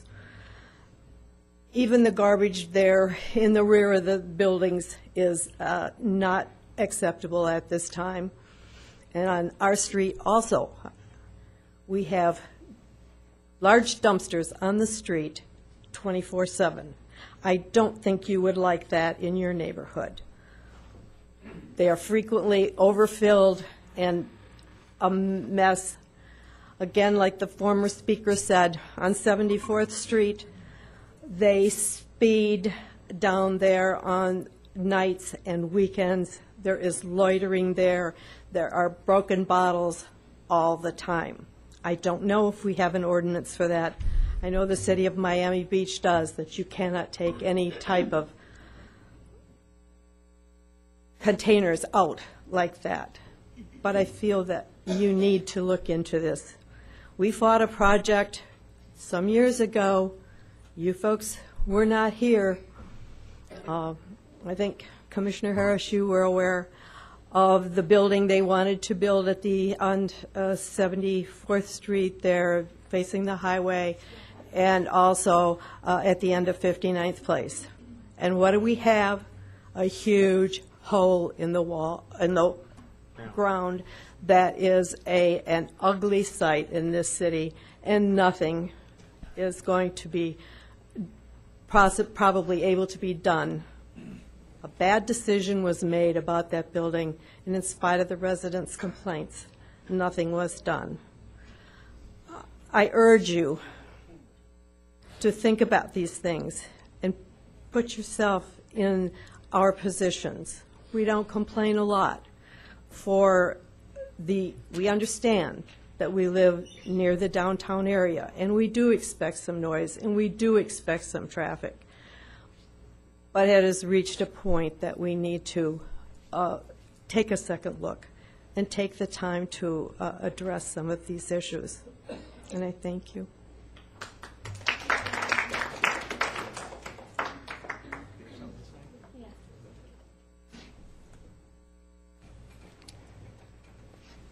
Hi, my name is Megan Wilson. I live at 7420 Southwest 63rd Court. I know it's past my bedtime, but it's come to my attention that I think the pool is a great idea. You know, I see me and my friends going there, you know, in like the sun and all that in the summer, and you know, usually if we go out in the house for like two minutes and we come back in, and you know, because we're hot and then we get bored in the house. So I think the pool, you know, we could go outside, we could have fun. You know, it's close. We just ride our bikes because my parents work during the summer, so they can't take them to the beach. So it's cool having, you know, something very close to us. So I'm done. Thank you. Thank you.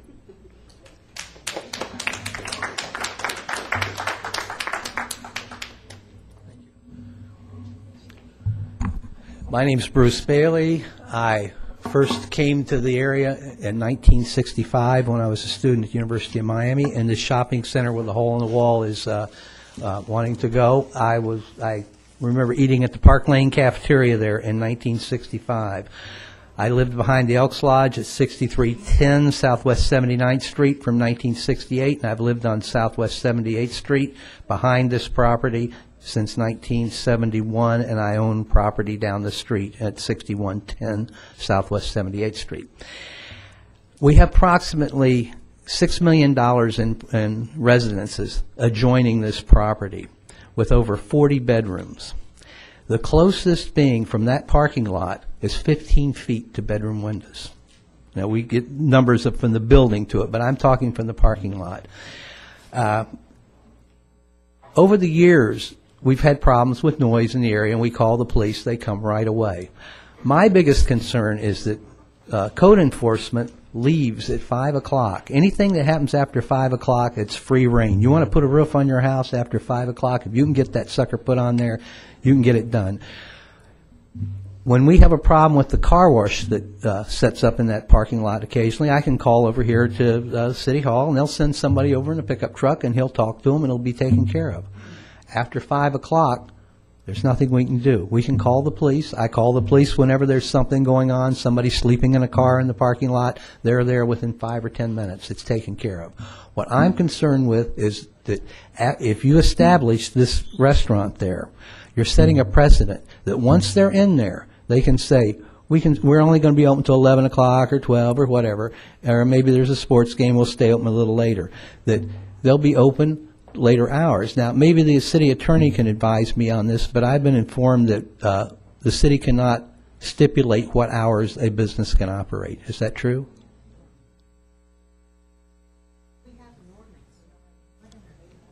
May I address that? Oh, sure. Mr. Attorney, is that, I think. There's no reason why the city can't regulate the hours of operation. Oh, okay. But I was under the understanding that Dade County could overrule that. But anyhow, Dade County can make laws that preempt the city's laws. Yeah. Okay. What I'm concerned with is that shopping center in the last 25 years, there has been no business opened after 11 p.m. All workers are gone. It's done with. That whole area. If you set a precedent by opening up a restaurant in there, you can have 25% occupancy, as I understand it, of that type.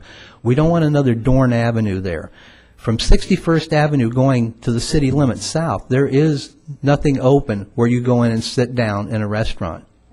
After, I think, probably 10 o'clock. That shopping center, I believe the latest that would be open would be around 10 p.m. To put that kind of a business within a shopping center that was built in 1954 and has been retail and small restaurants, you're changing the whole nature of the neighborhood. We've worked on this for years. We don't want to overtax the police department with having to call them every 15 minutes after 11 o'clock.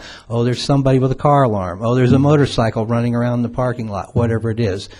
I just would ask you, for the sake of the residents and the ones that had to leave because of the lateness of the hour, as caretakers for the voters of South Miami, we live here 24 hours a day. We don't do business here, collect our money, split, we're out of here. We go home to our homes, wherever, Pinecrest, Coral Gables, wherever it is. We're here 24 hours a day. This is where we sleep. This is where we reside. This is where the kids go to school from. That is the type of neighborhood it was established as. It has been that way since I came here in 1965. Nothing's changed. By doing this, as our caretakers of our city, please do not allow this establishment to come in there, in that space, and have amplified music, outdoor seating, or any other noise-making devices to interrupt our city of pleasant living. And I really appreciate what the city has done for us in the past on the other projects. But this is one that is of a serious nature, that you are changing the whole aspect of the city from there on down. I'm not just talking about 62nd Avenue. I'm talking about back over 80th Street in that area. There are no late-night restaurants open. Taco Bell has a drive-through. McDonald's has a drive-through. Other than that, nothing. Don't have another Dorn Avenue. We can hear the noise from Dorn Avenue at 63rd Avenue and 78th Street. Thank you for your time. Thank you. Hello, good evening. My name is Jessica Getz, and I reside at 7430 Southwest 59th Court. However, for the previous 7 years, I've lived at 7500 Southwest 59th Place, which is an apartment building, and the back area of the parking lot is right along the main road where a lot of the traffic from Fox's comes and goes. And I just want to share very briefly about what my experience was like living in an area right next to a bar for 7 years. All of my main windows faced that main road. So the living room, the bedroom, the kitchen, and the bathroom all had windows facing where Fox's was, as well as that main road. The noise from all of the traffic and the people was constant. It was on a nightly basis. And during those 7 years, my car was vandalized a number of times. We had people come by and urinate in the back area of where it was that we were living, right along where our bedroom window was at. We had people pull up in their cars and have sex in their cars right next to our bedroom window. And in addition to just cleaning up the trash in that parking area, all of the broken glass, all of the beer bottles that were there, we had to call the police frequently because there were fights that happened. There were people that were loitering in our parking lot and outside of our parking lot, 2, 3, 4, and sometimes even 5 in the morning. It was a major disturbance for our lives. Our sleep was constantly disrupted. We felt unsafe living there because we never knew who was going to be there. We never knew who was going to pull up drunk. We never knew how violent they could be. And it's not fair for residents in South Miami to have to experience a diminished quality of life so that a business can operate and stay open past midnight, 1 in the morning. It's unfair for people to have to deal with that type of behavior, especially if they live there. I had the luxury, I moved. We couldn't deal with it anymore. We had to leave. And so it's something that I would really hope that you can all consider. South Miami is the city of pleasant living, but it can be incredibly unpleasant if you have to live next to a bar. Thank you.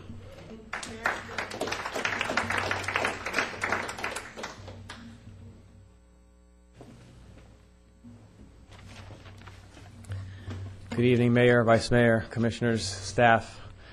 I'm Marcelo Fernandez on the much endeared property on 5966 South Dixie Highway. And, sitting here listening to the commission tonight, you have a lot of difficult decisions to make, obviously. And a lot of those decisions, I think, are based on funds between the pool and the pensions. And it's, if money weren't the problem, then a lot of things would be resolved much easier. And I want to clarify some things that came up in my particular situation that'll help you make an easier decision and move things forward. Obviously, no one having a city like yourself that has financial problems, you can imagine in a real estate development in the last few years and the millions of dollars that have been put in that project that are not going to be recouped. But I've been trying for the last couple of years to get something done that's going to at least make it survive and move it forward. So since the last meeting that we were here, we've met with the city attorney and other city staff to address the issues that came up and a lot of the concerns that we were made aware of. We submitted a draft of the assignment agreement to the city attorney, and as he stated earlier, it's been reviewed, and we're all in agreement with all the terms and conditions we came up with. But I wanted to make it very clear that this is just an assignment of rights and obligations from my company, 64 Development Corp., to the new developer, which is Somi Green LLC. This new entity will be bound and obligated to every single part of the project and the completion that was approved originally. This does not change any requests. It's not a request to change or make any changes to the plans, the master set of construction, the current zoning, nothing. All it is assigning the rights to a new entity that has the means and resources to complete the project. Just to confirm, the site plan that was approved, that's stated in the development agreement, that has to do with a curb cut on South Dixie Highway, has to do with the street calming devices that are being installed that are approved by Public Works, those are all in place. We're not changing anything in the agreement. Also, the set of plans in the agreement in place, if something were to be changed, a whole new application has to be done, it has to come before this board and this commission. The other thing that was brought to our attention was the structural integrity of the building. The project has been dormant for a long time, and we, as the owners, and obviously owning this building in the future, are also concerned and want to make sure that the building is done properly.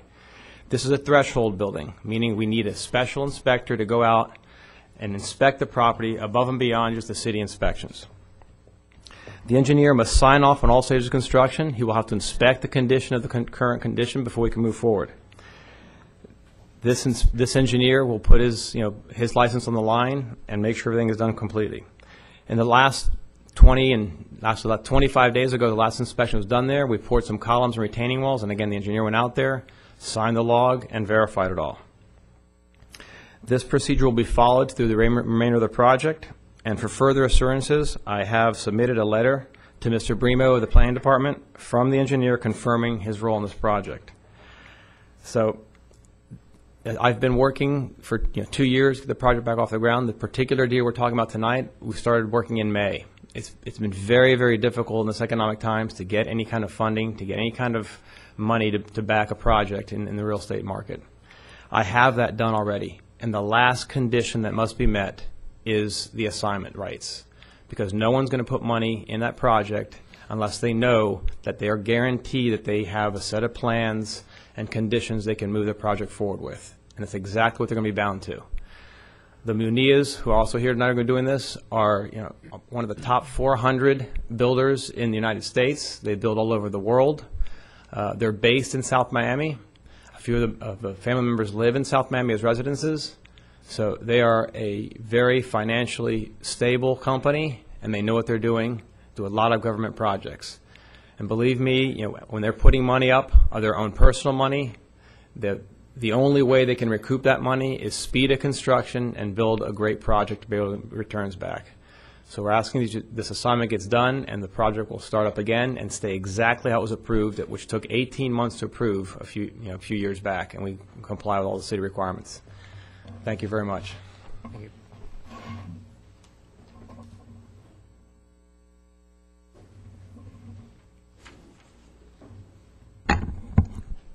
Good evening. Annick Sternberg, 6243 Southwest 57th Street. Back to the pool. Commissioner Newman asked my husband if he would be willing to pay an increase of $100 for the Murray Park pool. Yes, we would pay less than $10 a month for a pool. Thanks to Mr. Mirabile's chart, we actually found out we were going to pay less than $36. Actually, $15 per year. So that's a steal. I mean, thanks a lot. We went from $100 to $15.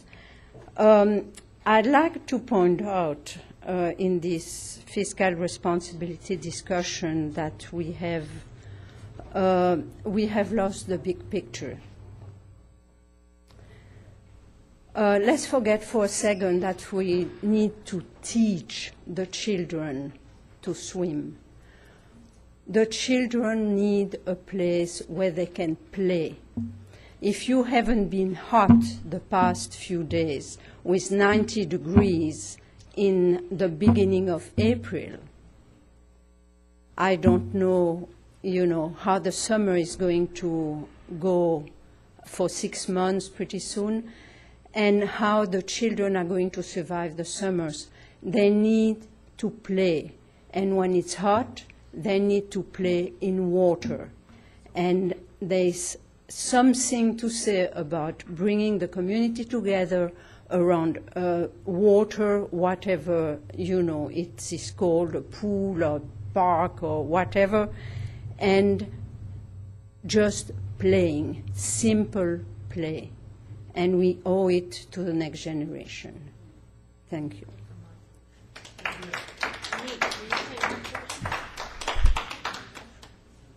Sharon, I'm going to ask you not to heckle people as they leave. You've done it a number of times. Now, please don't do it, okay? If you want, you can stand outside and talk with people. No, I'm just telling you, this is the rule. Please. Good evening, Mr. Mayor, members of the Commission, City Manager, City Attorney, City Clerk, John Edward Smith, 7531 Southwest 64 Court. I have a few remarks on several items on the agenda. And just point of information, yes, we do have a paint palette. It was put in place when Eddie Cox was city manager here. I think it looks something like the Sherwin-Williams book. So there you go. Just in order, number 4, the liaison to the business community. I understand that, and all the commission should be aware, I believe you all receive invitations from the Red Sunset Merchant Association when they have their general membership meetings.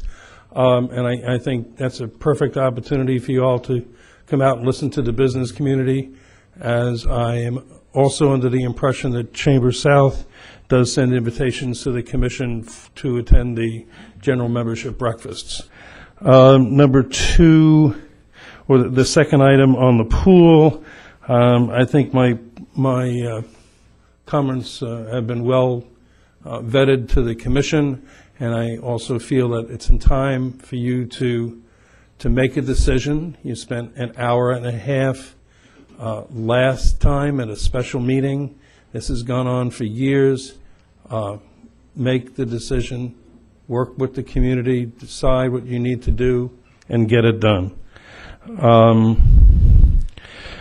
Item number 11, the ERPB. Again, I would appeal to your senses to change the name to reflect what it really is. It's not an environmental review or design board.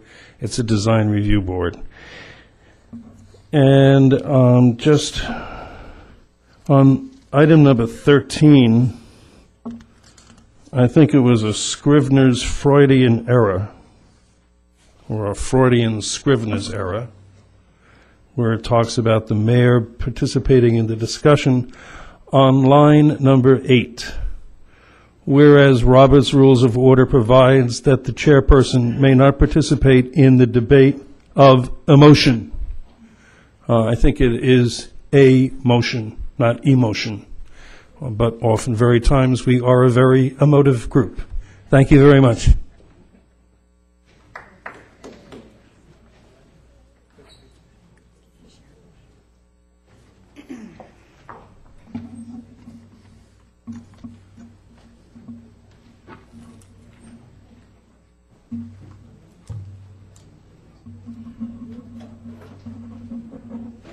A pleasant evening, Mayor, Vice Mayor, Commissioners, honorable staff.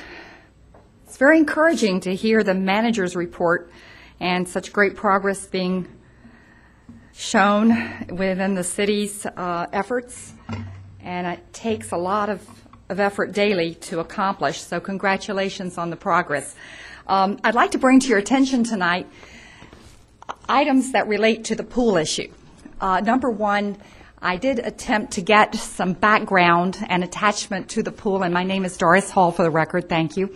But I tried to get some background, and it was not available even up to the time of the meeting this evening. So I want to encourage the clerk's office, if you'd be so kind, to make sure that the backup is available so that we're able to have that history of the items so we can speak to a lot of the facts. The issue also, as it's represented in the particular item, is not stated correctly. If you'll please look at the item on the pool, you'll see that there's a misstep on the amount in the first paragraph. It doesn't match up, and if you would please look at that to correct it. I'd like to present to the manager a agenda item that's going to be held at the Commission Chambers in Miami-Dade County on April the 11th. The pool issue is not in here. The pool amount is missing. This has to do with federal dollars that are slated for a particular activity, and activities that are included in the CAA action plan. Unfortunately, we don't have any representatives from the Community Action Agency here this evening to speak to the pool area, or we haven't heard from them. The other issue is that the accountability on the funds, speaking of the ones for April the 11th, are in question. So I want to provide this to the manager and look at $300,000 plus that, and look at all the different amounts that are coming into play, which are very encouraging, but how they're going to be distributed to the different cities. These are U.S. HUD dollars.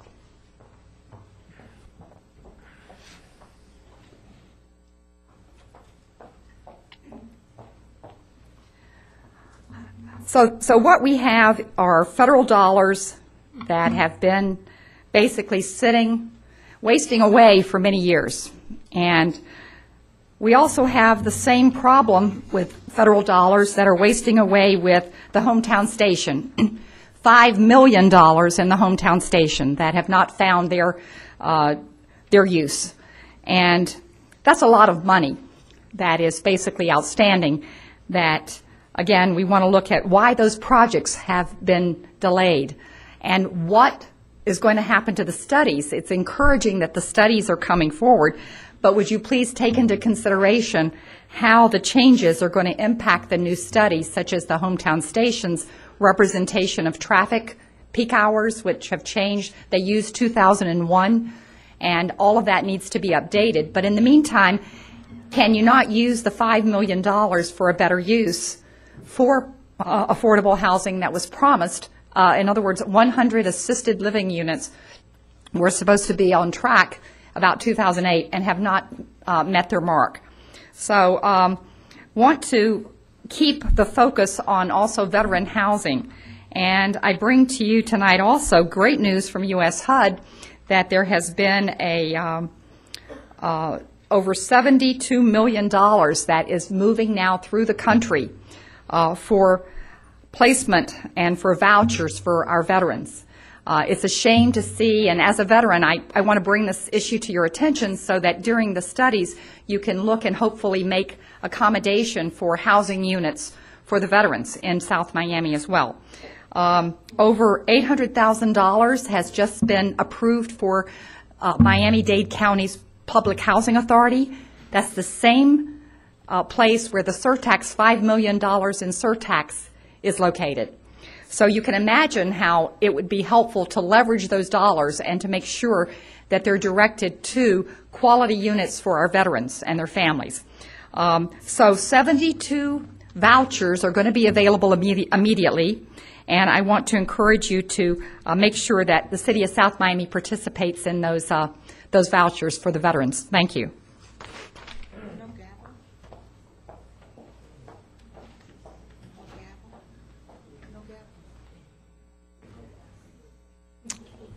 Good evening. I'm Louis Ullman, a longtime resident in South Miami at 7643 Southwest 61st Avenue. It's great to be back in City Hall. I haven't been here in a long time, but we have great faith that you'll do well for the citizens like myself and my wife and my neighbors who have been here for a long time. I live literally around the corner from where Hole in the Wall is proposed. The restaurant, it's one of my favorite late-at-night walks with my dog, and it's hopefully going to stay the way it is, which is peaceful, welcoming, and a nice place to end the evening, even if the Heat don't have a great game an hour before that. So I hope that because you are our first line of defense, and even though we have the best police force that anyone could wish for, when the music blasts into my house and my neighbors, it's the enforcement problem starts with myself and sometimes my neighbors, and my life is interrupted. Fortunately for you, sitting up there, you don't live as close as I do and my neighbors. So when your life is interrupted, it doesn't take a phone call, it doesn't take waiting for the police over and over again. And again, I've also experienced the joys of living near Foxes. And although the people there are like my students at the university that I teach at night, the bottles that they throw, the garbage that they leave is not as welcoming as when they're sitting in my classroom. And although I only came to speak about this because the pool came up, I can't think of another good use for my tax dollars than this pool. I think it's a wonderful way of bringing the community together. I teach at an international art university, and what's bothered me for all the years that I've been working with students literally from all over the world with all the languages and all the cultures is that when I drive back to my little house in South Miami, it's basically an all-white neighborhood, and it doesn't reflect the way the world is that I teach at, the world that Dr. Stoddard teaches at, and the way the world really is. And so I would love to be able to go to this new community pool and enjoy all my neighbors.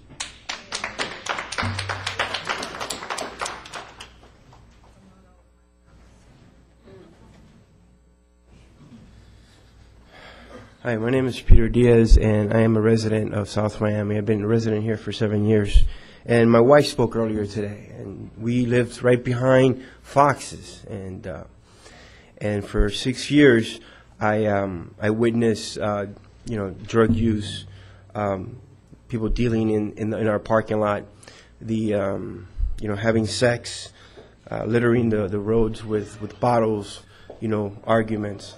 And it turns out that they were using the parking lot from Lions and also from the gym there on Tuesday nights, and it was really disruptive in our lives. I've had a couple of altercations because I went out there, thinking that they were breaking in people's car, and I finally learned that I need to call the police department, which they did a great job. They came over, 3 or 4 units. They came over, they resolved the problem, but we moved away from there, and I believe that this would be a disruptance into these people's lives. To actually and I've been to the hole in the wall at the other location, and they have. Okay, they have great food, don't get me wrong, but the way the bar what it's going to attract to me, the only thing to do in that bar is to go and drink, especially way after hours. All you're gonna do is you're gonna get a bunch of drunks in there, and I mean, but that's basically what these people are going to end up manufacturing, is a bunch of drunks late at night. Okay, that's to me, I've seen it. I've been to the other bar, and that's the influence, among other things, that goes on in bars like this. Because it's not like a Flanagan's where they'll close at 11 o'clock. It's got a theme and it's nice. This place is literally a hole in the wall. Okay, all right, but that's what I have to say. I hope that you guys really give this some consideration about the way these people live. And also the whole thing about the swimming pool, I think it's a great idea. This is an all-American city. We should have a swimming pool. Thank you.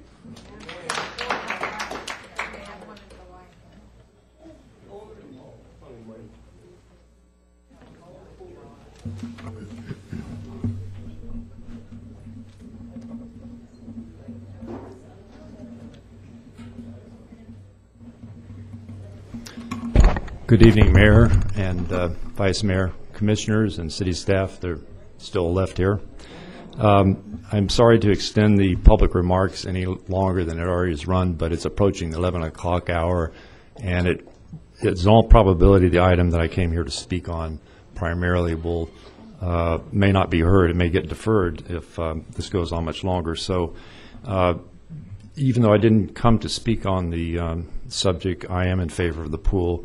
I think I echo all of the sentiments that have been preceded me. So I wish you all the luck in making that decision. It's not an easy one, perhaps, because there are a lot of things involved, but it's something I think we've needed for a long time.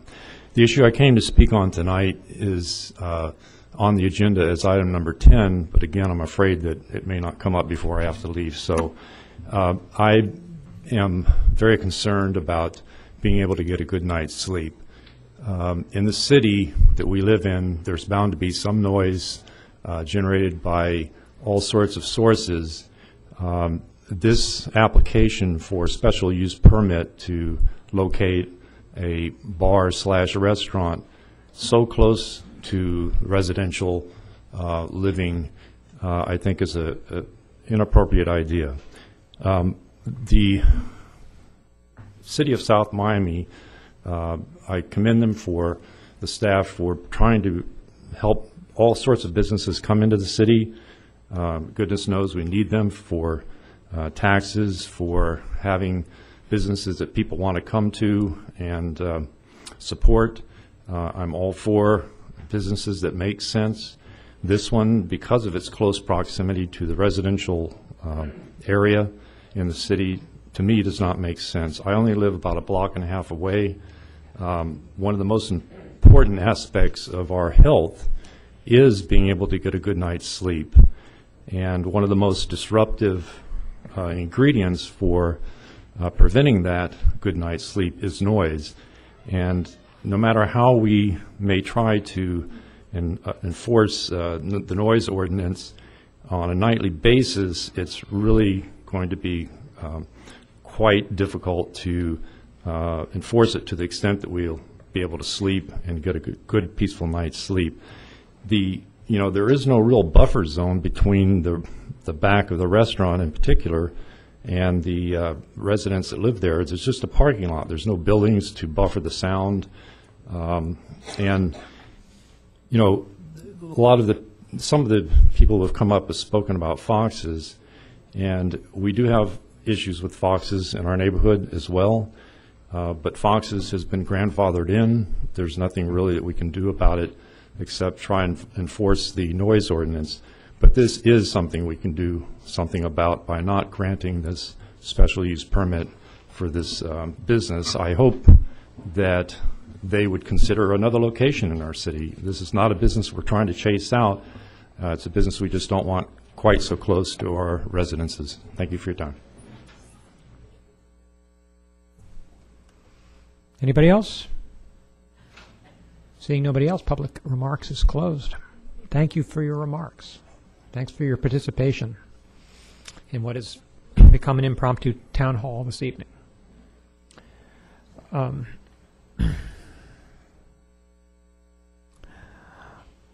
I wonder if the commission this evening would consent to see if we can make it through some of the city business tonight rather than delving into our own remarks, given the hour. Is that workable? And if we have any time at the end, we'll put our remarks then. I make a motion to remove commission remarks. Okay. I actually, if you, lacking any. So first motion I'd like to make is actually we extend the time from to midnight. Is there a second? Second. All in favor, say aye. Aye. Aye. Okay. Consent agenda. Any items to pull? Number 4. Okay. Any others? 3 and 5.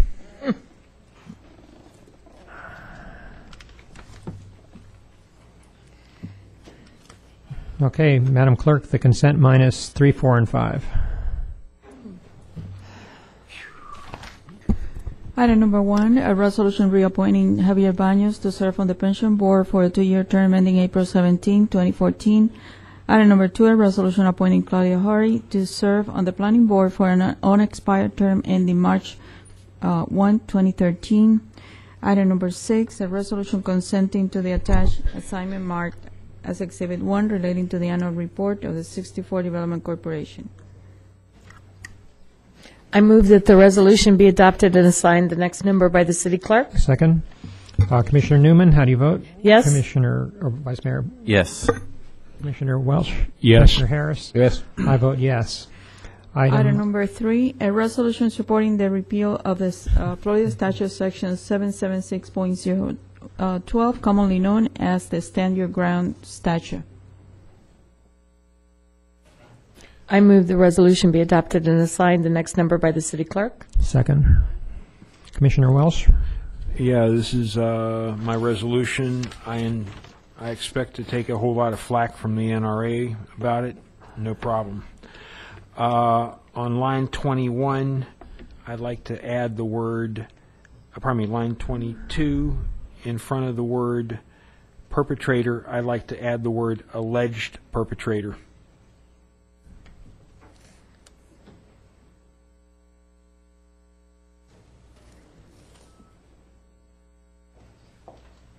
That's it.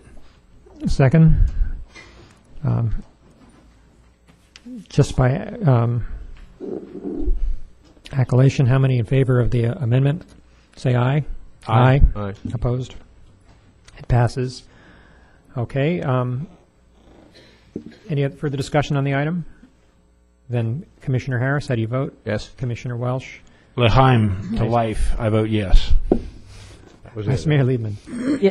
Oh, sorry. Yes. Commissioner Newman? Yes. I vote yes. Item number please. 4, a resolution for the creation of a City of South Miami Business Improvement Liaison Commissioner. I move the resolution be adopted and assigned the next number by the city clerk. Second.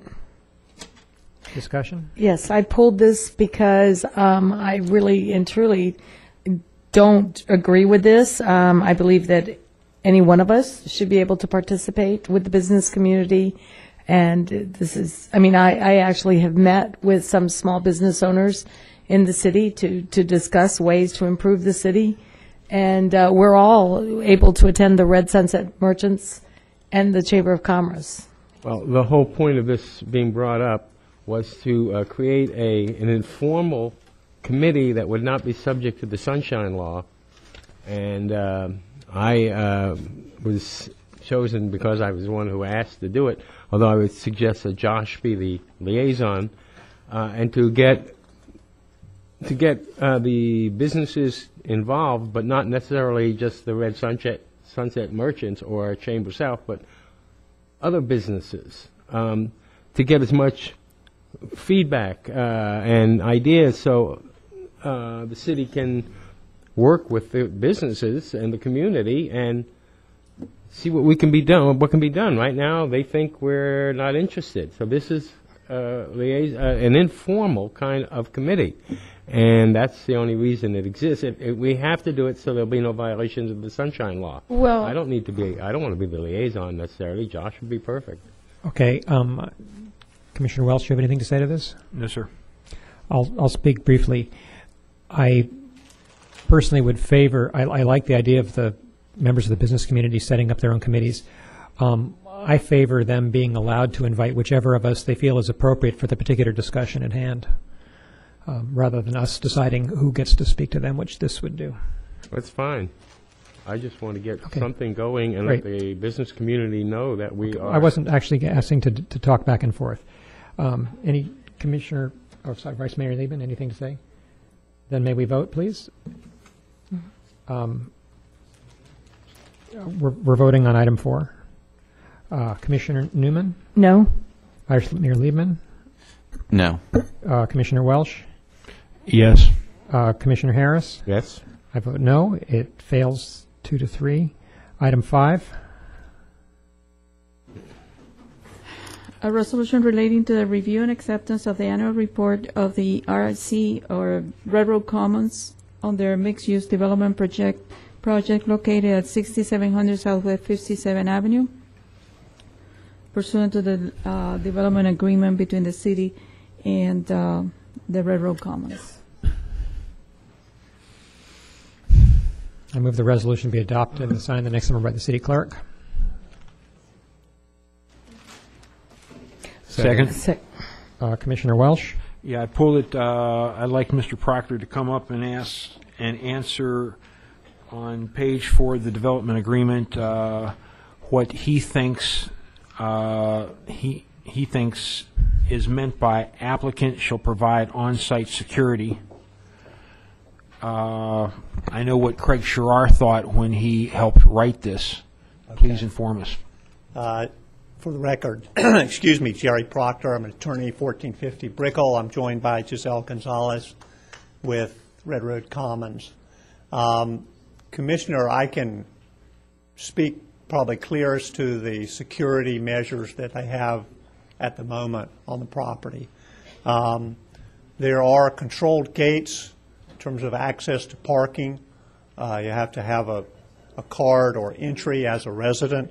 There's controlled access to the lobby of each building. The folks that live at Red Road Commons have to come downstairs and greet a visitor if the visitor is not a resident and does not have their own electronic access. That's in all of the buildings, and as you know, there's several buildings at the project. All the buildings are electronically locked with resident passes to enter. There are several law enforcement personnel that live at Red Road Commons, and it's been that way, I think, since the beginning of the development when it was occupied. That's a deterrent. Just going through there this morning, I noticed a vehicle from Florida Highway Patrol. That's a resident's vehicle. That's not the Florida Highway Patrol patrolling the inside of the development. There is also at least one South Miami police officer who lives at the facility, and Giselle can perhaps embellish what I have said in terms of details, but the idea, which has been implemented since the beginning, is to have a deterrent there, to have these personnel that are able to react to incidents should they occur while they are there. They're not always there, but to have the deterrence of their presence, the deterrence of their official vehicles. And in conjunction with that, I would say that also mention that the folks at the development have had a positive working relationship with the police department for several years since the project's inception, and maybe going a little beyond your question, but I wanted to mention that because we're grateful for that support that we have had. My question is, without the type of security being limited, could it mean all types of security, including paid security guards? We have looked at that, and this whole topic in reviewing the agreement has spurred a lot of discussion internally. We'd like to continue that discussion, not only internally, but with the city. Yeah. We have some security measures that we'd like to bring forward, perhaps to the staff first and then to the commission. Initially, just to answer your question, some sort of roving patrol is something that has been considered. It has not, as of yet, been implemented. This is an open community. It's open to the public. It's open to vehicles in many places, although not the garages. And a roving patrol is something that, up until this point, the property owner has not seen fit to be cost effective. We've relied on the other measures that I mentioned, but again, it was put in the contract. Pardon me? It was put in the contract that you guys pay on-site security, and South Miami had to have a stakeout for some B&Es that you had there, and South Miami paid that on our nickel. I'm wondering what the city attorney has to say on the line applicant shall provide on-site security. What is it limited to, or what what could we make out of it?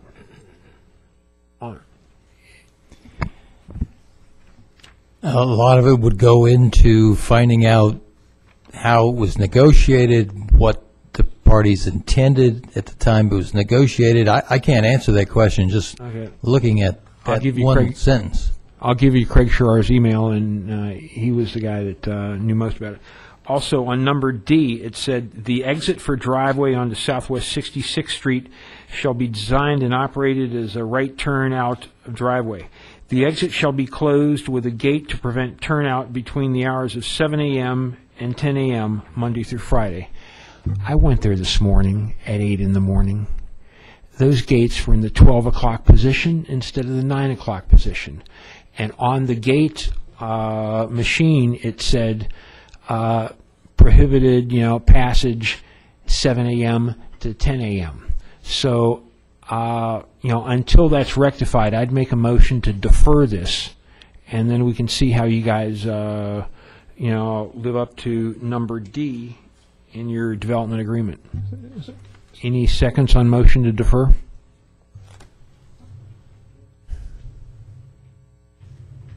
Okay. Dies for lack of second.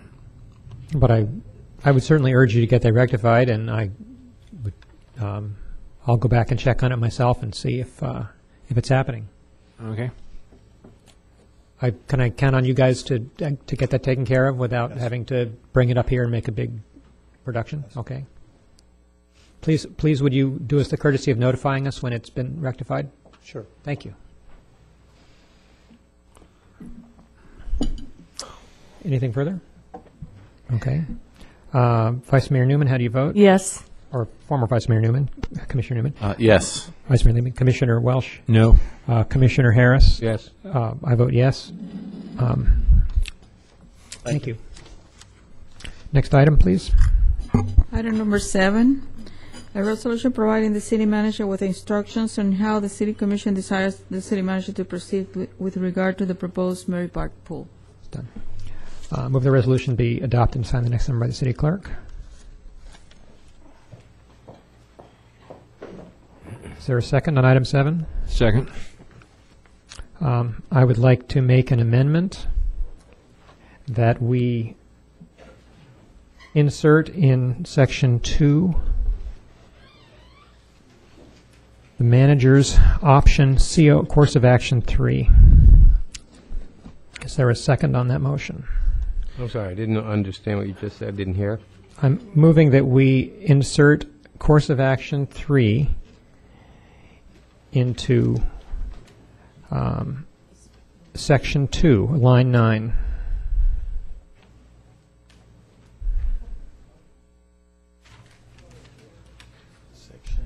Don't understand. Page 2. If you look on page 2 of the resolution, it reads, Section 2 reads, the city manager is hereby authorized to move forward with the course of action number blank as set forth in the recitals with the following additional direction. Number 3 goes in there. I second that.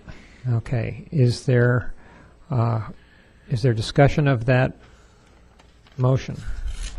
No. Well, Commissioner Newman has the floor. yes, number 3 is basically the CRA would absorb the cost. That's number 3. Okay, well, there is absolutely no way that you could decide that the CRA is going to absorb the cost. Number 1, this body doesn't have the authority to do that. That would have to be the CRA that decides to approve that the CRA is going to absorb the cost.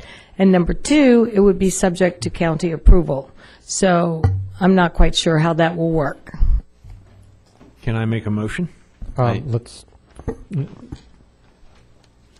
Can you make a motion on a motion? Are you making a motion on a motion? Yeah. Let the vice mayor here have a word, and then.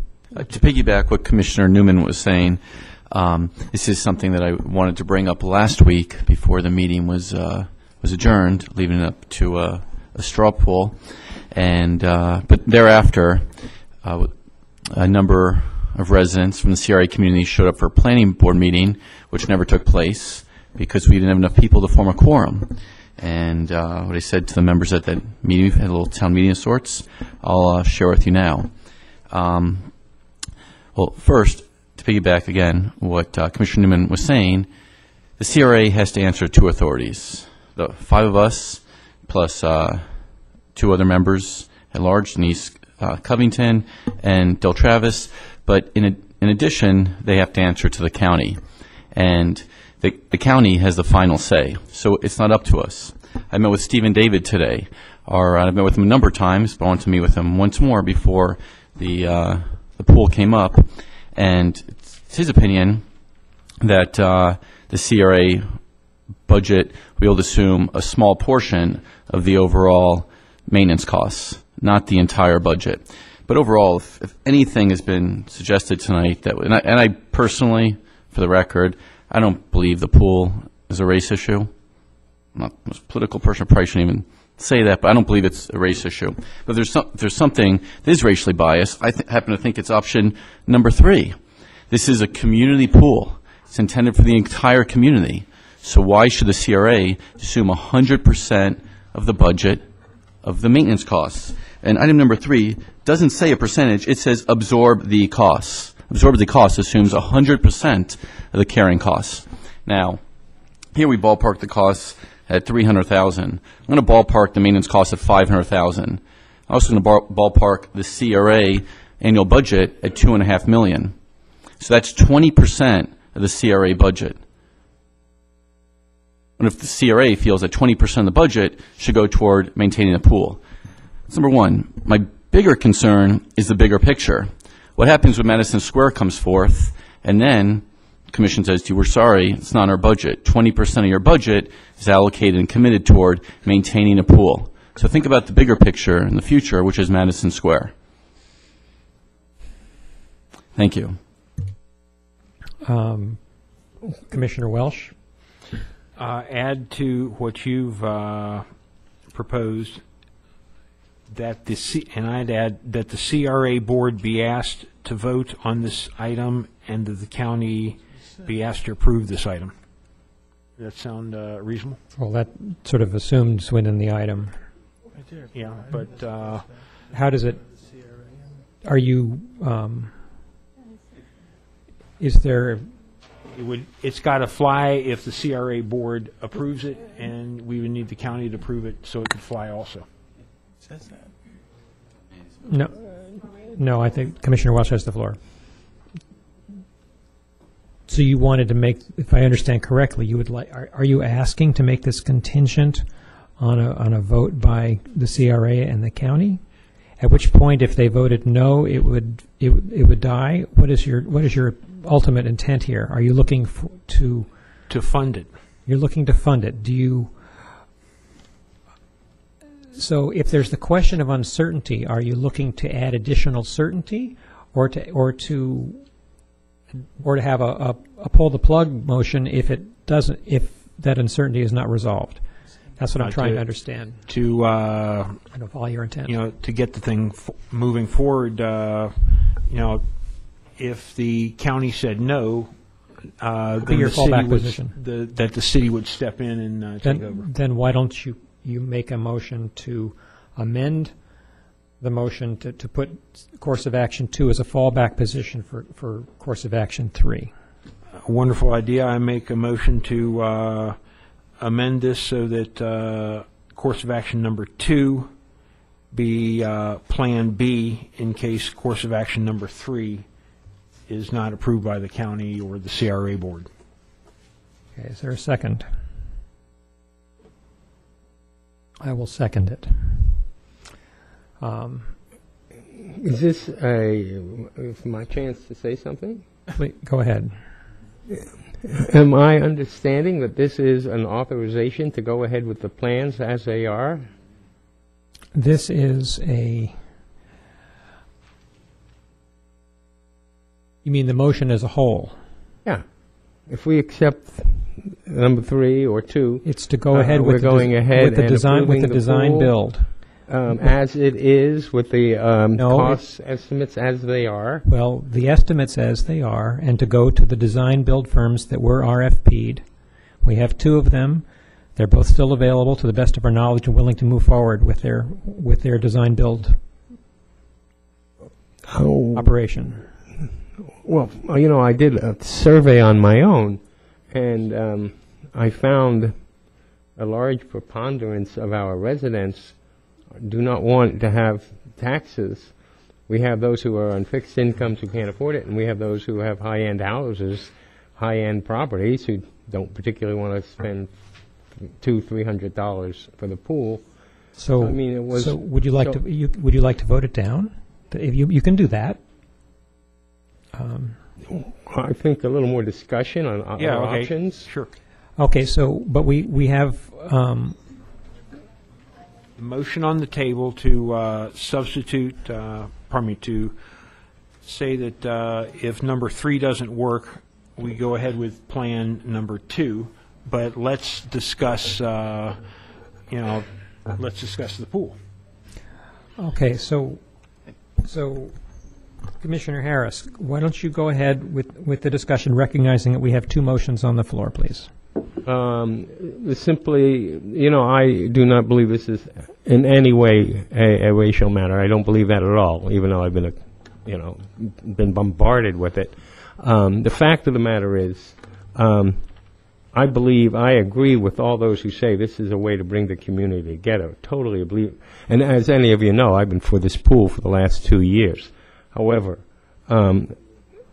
we need to recognize the possibility that we should take into account the wishes of the residents, and if nothing else, we can greatly reduce any cost so that the CRA isn't on, so that the CRA would do it much more readily by simply having the pool, instead of it being year-round, 4 or 5 months, unheated. You look at the other communities that do this, we're talking about cutting the costs, the maintenance way down, and not putting so much burden on the CRA and making it more readily available and attractive to them.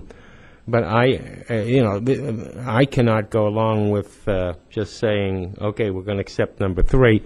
I mean, this would be a disservice to the people who I've spoke with. I went and surveyed the people by calling and meeting and talking to, and it was a 64 to 36 against the people I dealt with, having to pay for the maintenance. Excuse me, continue.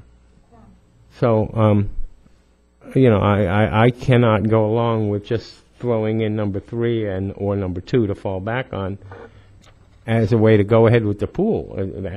It's. You want to talk about the money? Yeah. I want to talk about the money too. May I make a suggestion? Okay, go.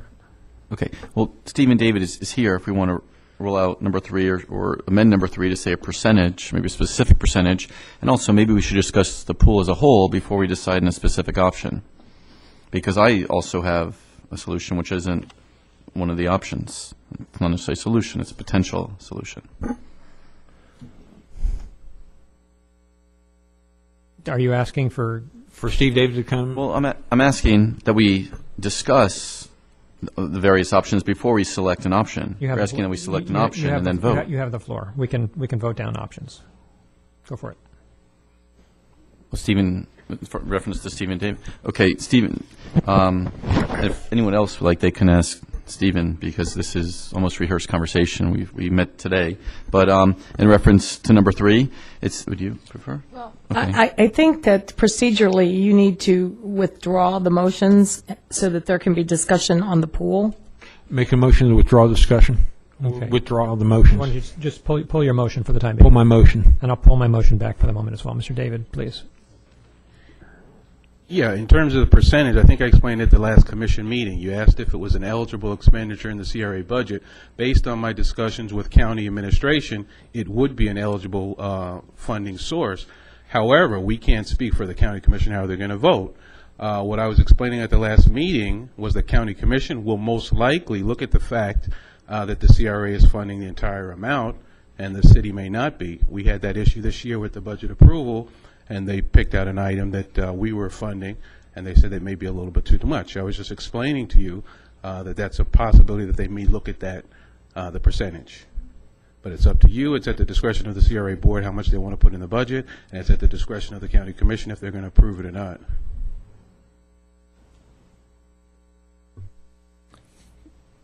Vice Mayor. That's fine. I'd like to discuss the pool as a whole. Go. Okay. To repeat some items, and thank you. Okay.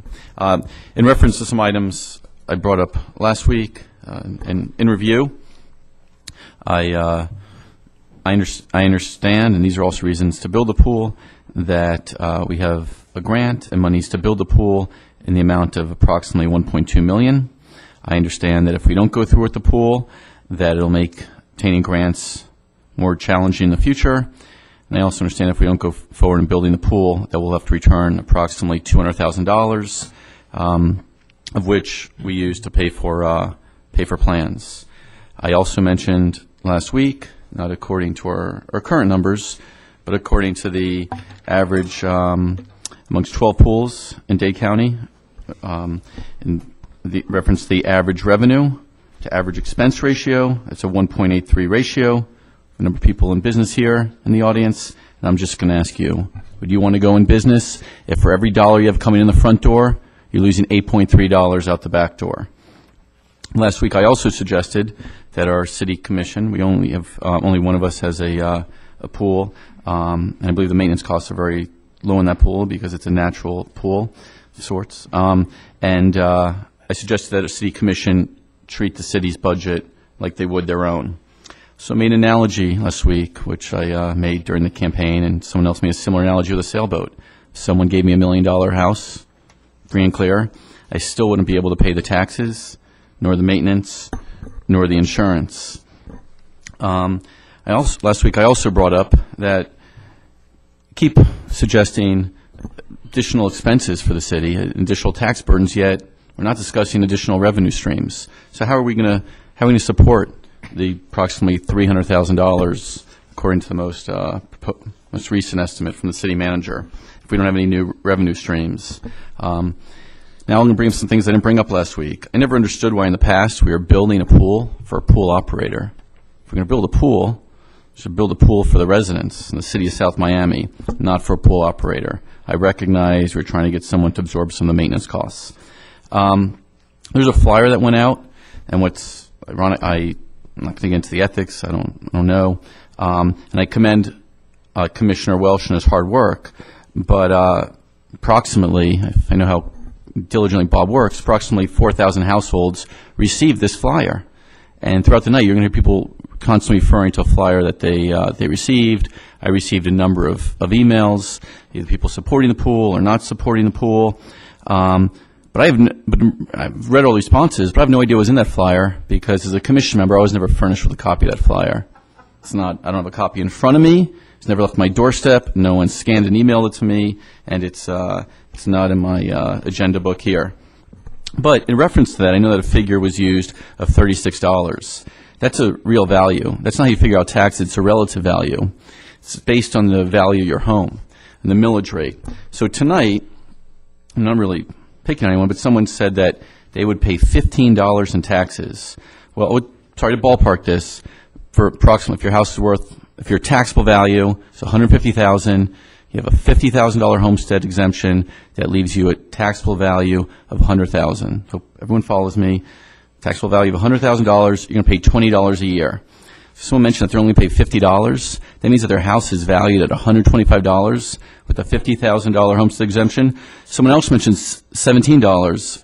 I've been in that house, and I don't care how long ago you bought that house was purchased. That house is worth more than approximately it's more than approximately, say, $140,000.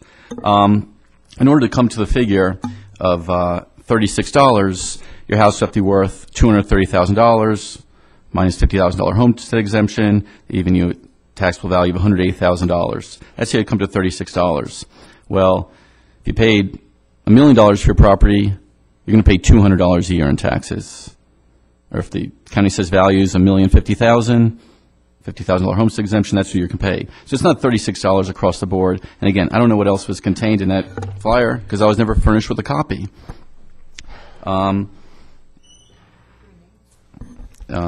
Sorry. But in addition, the South Miami Homeowners Association is lobbying for the pool. I don't have an issue with the South Miami Homeowners Association, but I'm a member. I'm a paid member. I never received a copy of that email. A lot of people are... We can also, if we want to come up with solutions, maybe the money has to come out of the CRA budget, maybe some of the money can come out of the recreation budget. We have to place priorities, and we have to work within our budget.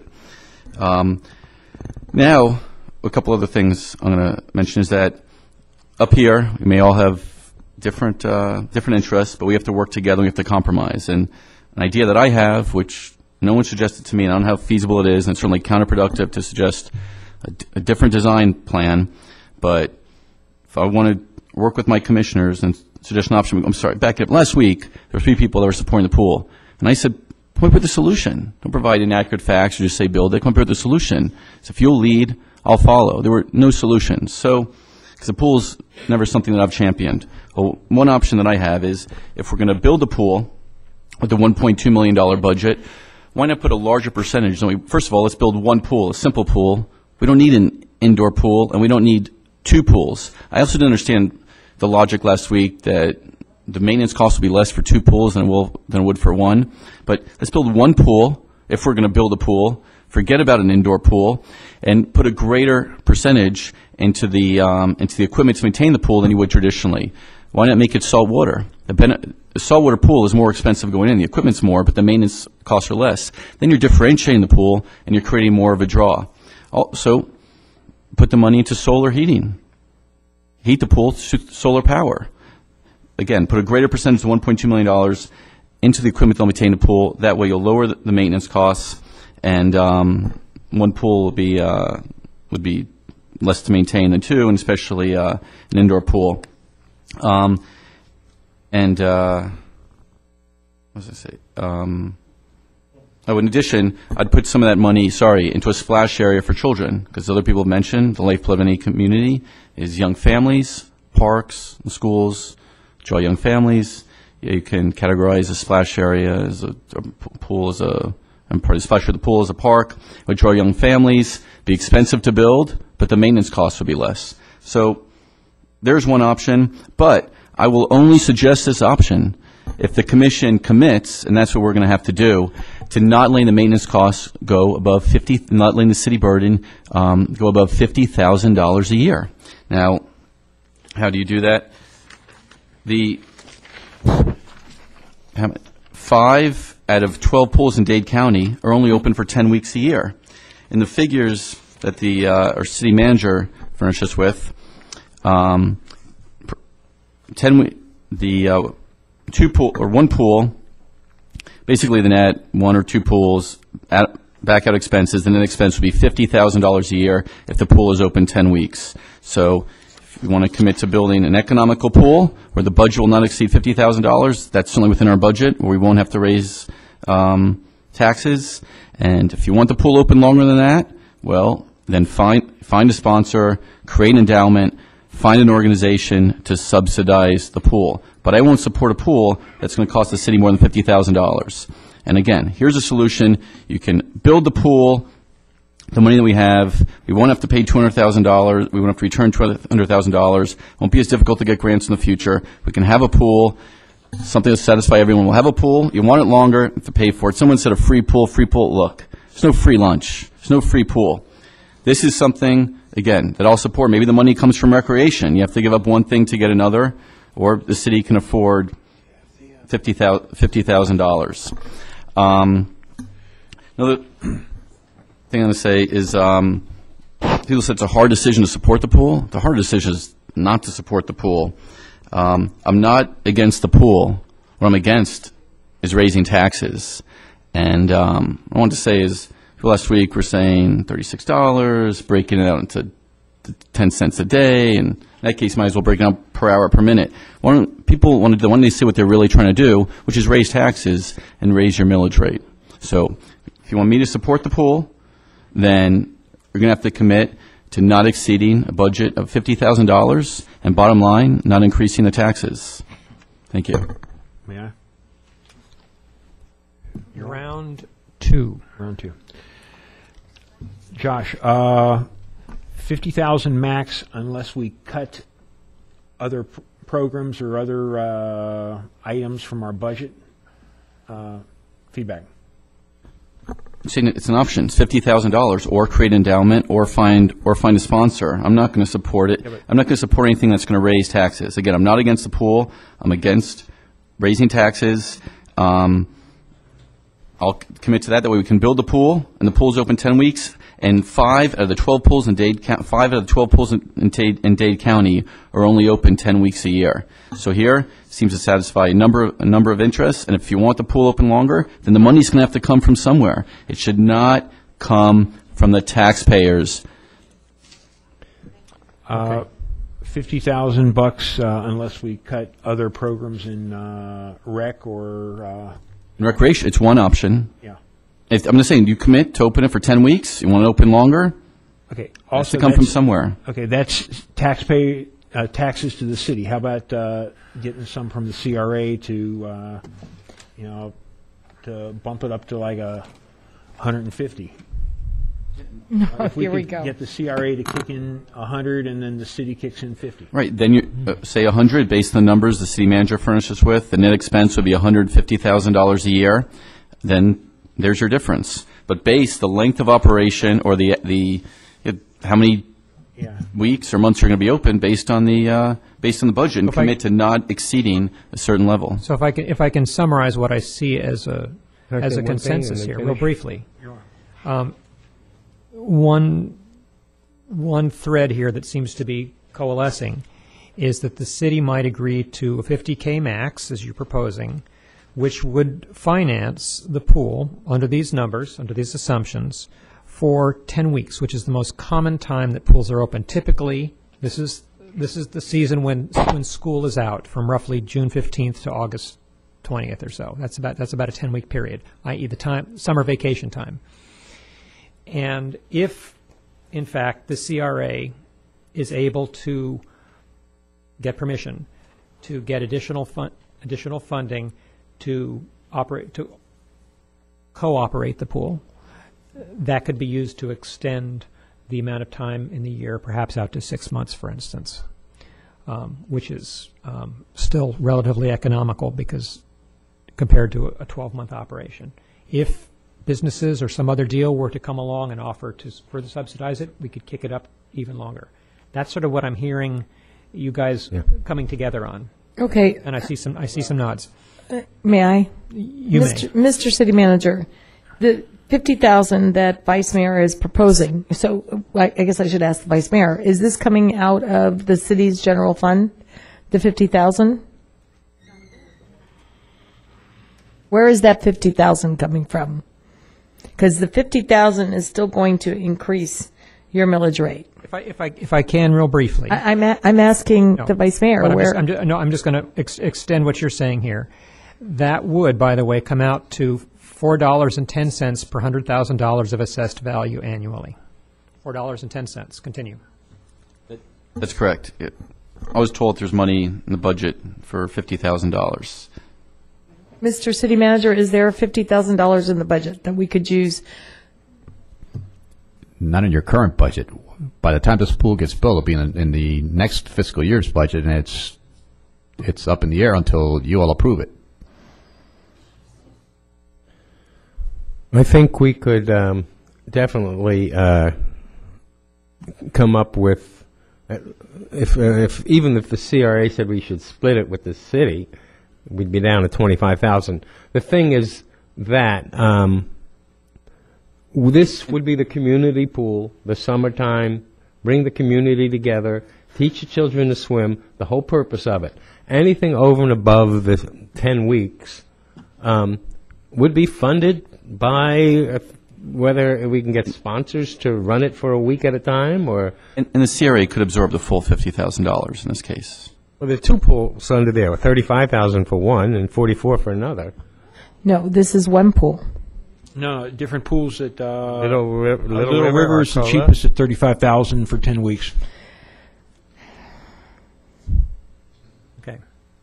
So, okay, let's keep this discussion going. So, what I would suggest is that the city commission commit to $50K for operating, as long for a 10-week operation, that we go to the CRA for additional funds to extend the duration of operation. The recognition that our best estimate at this point is that 50K would operate the pool for 10 weeks out of the year, which is essentially the duration of the Miami-Dade County summer vacation, and that the amount of money would come to, hold your gut tight here, $4.10 per $100,000 of assessed value. So, for instance, we have people who've been very concerned tonight about the cost, and I looked up how much most of you pay in your property taxes, and I have a lovely spreadsheet of that at home. I didn't bring it, but many of you actually have assessed values that are in the range of $115,000 to $135,000. So you'd wind up paying about $5, $6, $7 a year, and I know you can afford it.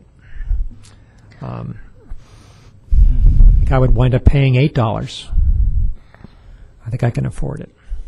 So, and I'm sorry, I'm just against again, to be clear, the principle of all raising taxes. For the city absorbing an additional $50, the caveat is, but that is in the condition that we would not raise taxes at all. Not even. Well, we could there's easily not raise $50,000 taxes quite easily. Okay, look, can I ask the city manager a question? You may Mr. ask Mayor? the city manager a question. Mr. City Manager, Yes, ma'am. $50,000 without raising taxes. It would appear that something has to go. Is that correct? Yes, ma'am. Okay, so is it the after-school program? Is it the senior social worker? What's going to go? Because there's got to be something that goes out of this budget. I will not vote to approve taxes 1 penny, not one, because you start this ball going and it's gonna be a runaway train. And let me tell you something. I really and truly believe that the problem that this community is divided, it's because of statements that are made at this microphone making this a racial issue. That's what divides this community. I can tell you that I am not going to be coerced or guilted into voting and making a decision based on the sins of my ancestors. Because I can tell you right now that my ancestors didn't commit the sins you're referring to. I am responsible. I am not responsible for the wrongs of the past. I am responsible for what's right for the future. Period. The end. May I comment? No, but you can. I'd like to keep this moving forward rather than getting into big philosophy here. Can we get a motion that we can move forward, please, rather than grandstanding? Again, we can couple this with the CRA budget because the CRA can certainly pay $50,000 a year to maintain the pool. Correct, Stephen?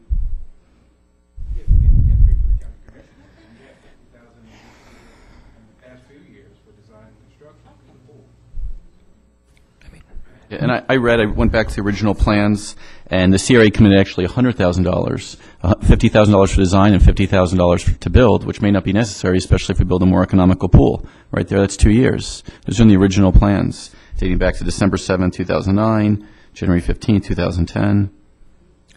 Okay, I'd like to point out something about the city budget. We had $45,000 in the city budget for annexation, essentially for an attorney for annexation. We had $10,000 in the budget to fix the fountain out front. We had significant amount of money for a number of sort of one-time items. I think we have it in the budget if this is a priority and if this is something we want to invest in for our children. So keep in mind, we're going to lose $200,000. We're going to have to pay back $200,000 if we don't buy the pool. So just based on the $200,000, where are we going to find that in our budget? If we pay back $2,000, if we return this money, that's 4 years of operating costs for the pool. There you go. That's if you don't build the pool. If we don't build the pool, we're going to have to pay $200,000. So I'd like to make a motion, and you guys are welcome to vote it up or down. But the motion is that the city commit to $50,000 for operating the pool, and that we seek additional supplemental funds from the CRA budget to extend the weeks of operation beyond that. Is there a second? Second. Okay, I'd like to, if we can, given the hour, I'd like to vote the motion. Commissioner Harris? Yes. Commissioner Welsh? Yes. Vice Mayor Liebman? Yes, at no additional cost to the taxpayers, at no increase in the millage rate. We have to deal with that when we get to the budget. I can't support it unless there's a commitment to not increase the millage rate as a result of the pool. So is that a no? That's a no unless we'll say we will not. Obviously, we do our best to hold the millage down, but we can look for things to cut. And But I think we can say that because if not, we're going to have to find we'll have to return $2,000 for the design portion of the pool. There is money in the budget. The CRA could absorb it. I will support it again if we will not commit to not raising the millage rate as a result of the You can the make pool. that commitment. Then no. Okay. Vice Commissioner? No. And I vote yes. So we have that as a recommendation. The item is a whole, with that as the insert for the blank in Section 2. Going to vote the motion as a whole. Commissioner Harris, how do you vote? I'm sorry, what exactly are you inserting in there? This is for the City Commission to commit to $50,000 a year to keep the pool open for 10 weeks, with the CRA to be requested to add additional funds for extending the weeks of operation. No, the CRA to give funds towards the initial 50,000. If they want to go over and above that, more power to them, but more power to us, the CRA. But no, it's to cover the first 50,000, not to extend it. The extended would be any one of a number of other possibilities.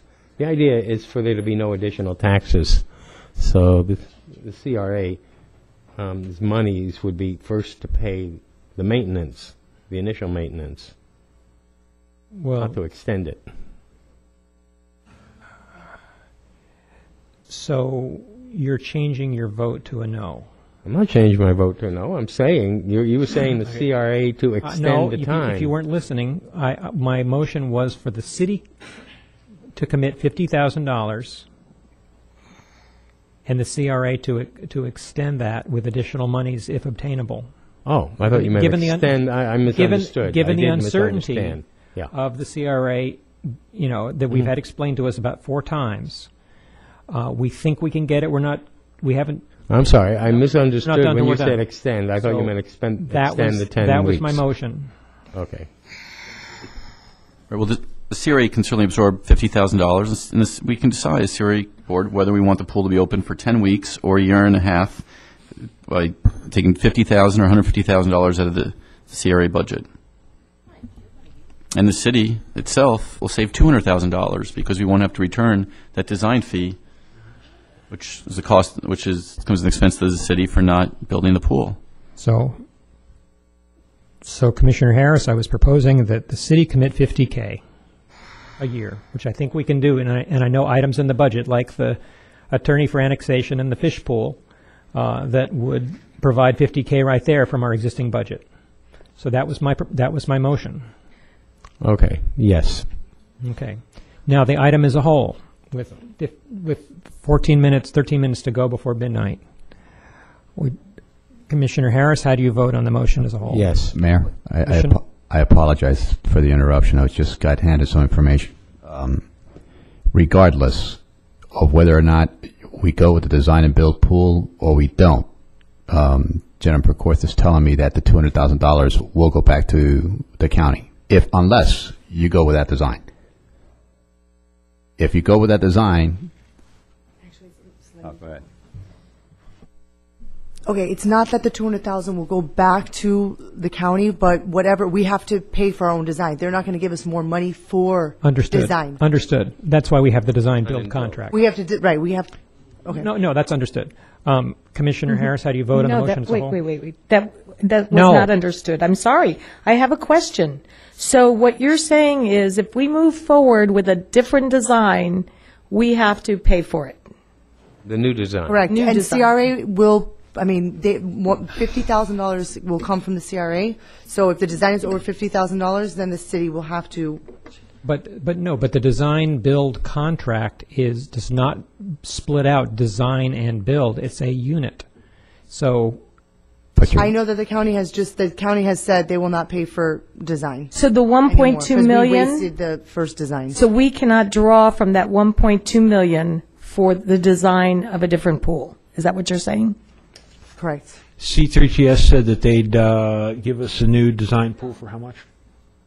$60K. Okay. So I would, I think leave that to the manager to figure out. You know. I mean, we're not going to work that out. Isn't there an RFP in process? Isn't there a cone of silence that's supposed to happen? Oh, The Attorney, pool is correct me if I'm currently wrong, but as long as you discuss this in the open and you don't touch the tangibles of it, you're okay. You can discuss part of this thing. So you can mention that a certain firm is going to agree to do the design at $60,000? I'm sorry, that what? No, that's not a. Isn't that what he said? That's not a motion. He said CT3S will design the pool for $60,000. That's what he just said. That's not a. That is what he said. That's not the design build firm. He was asking about a historic yeah. discussion. Mr. Manager, given that we have a design build contract RFP with 2 bids, both of which were roughly acceptable to the commission back when this was reviewed, are you telling me that that is no longer a valid process, that was done erroneously?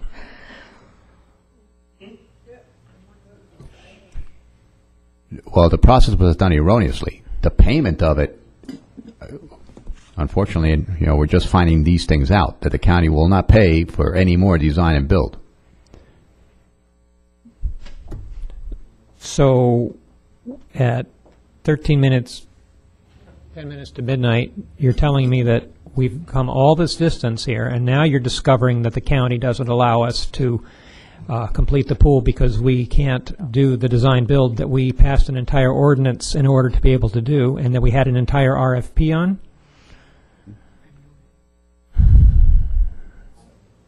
Correct.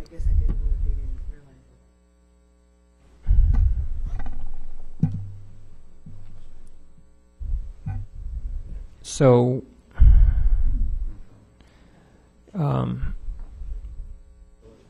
I would have to say I'm extremely disappointed that this research wasn't done at the time.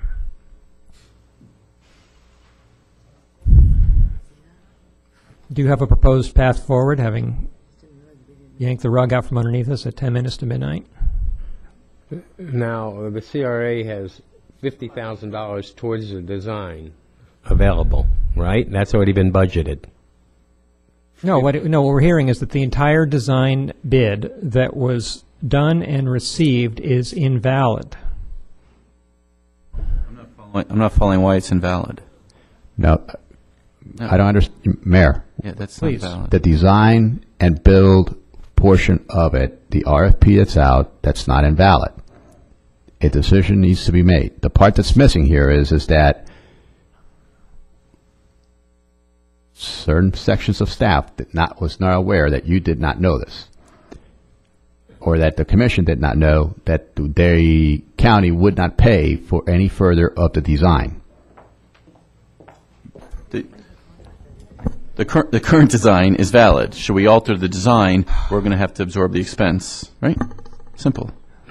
Well, we have that's the current design right there. Right. There's two pieces to the county funding.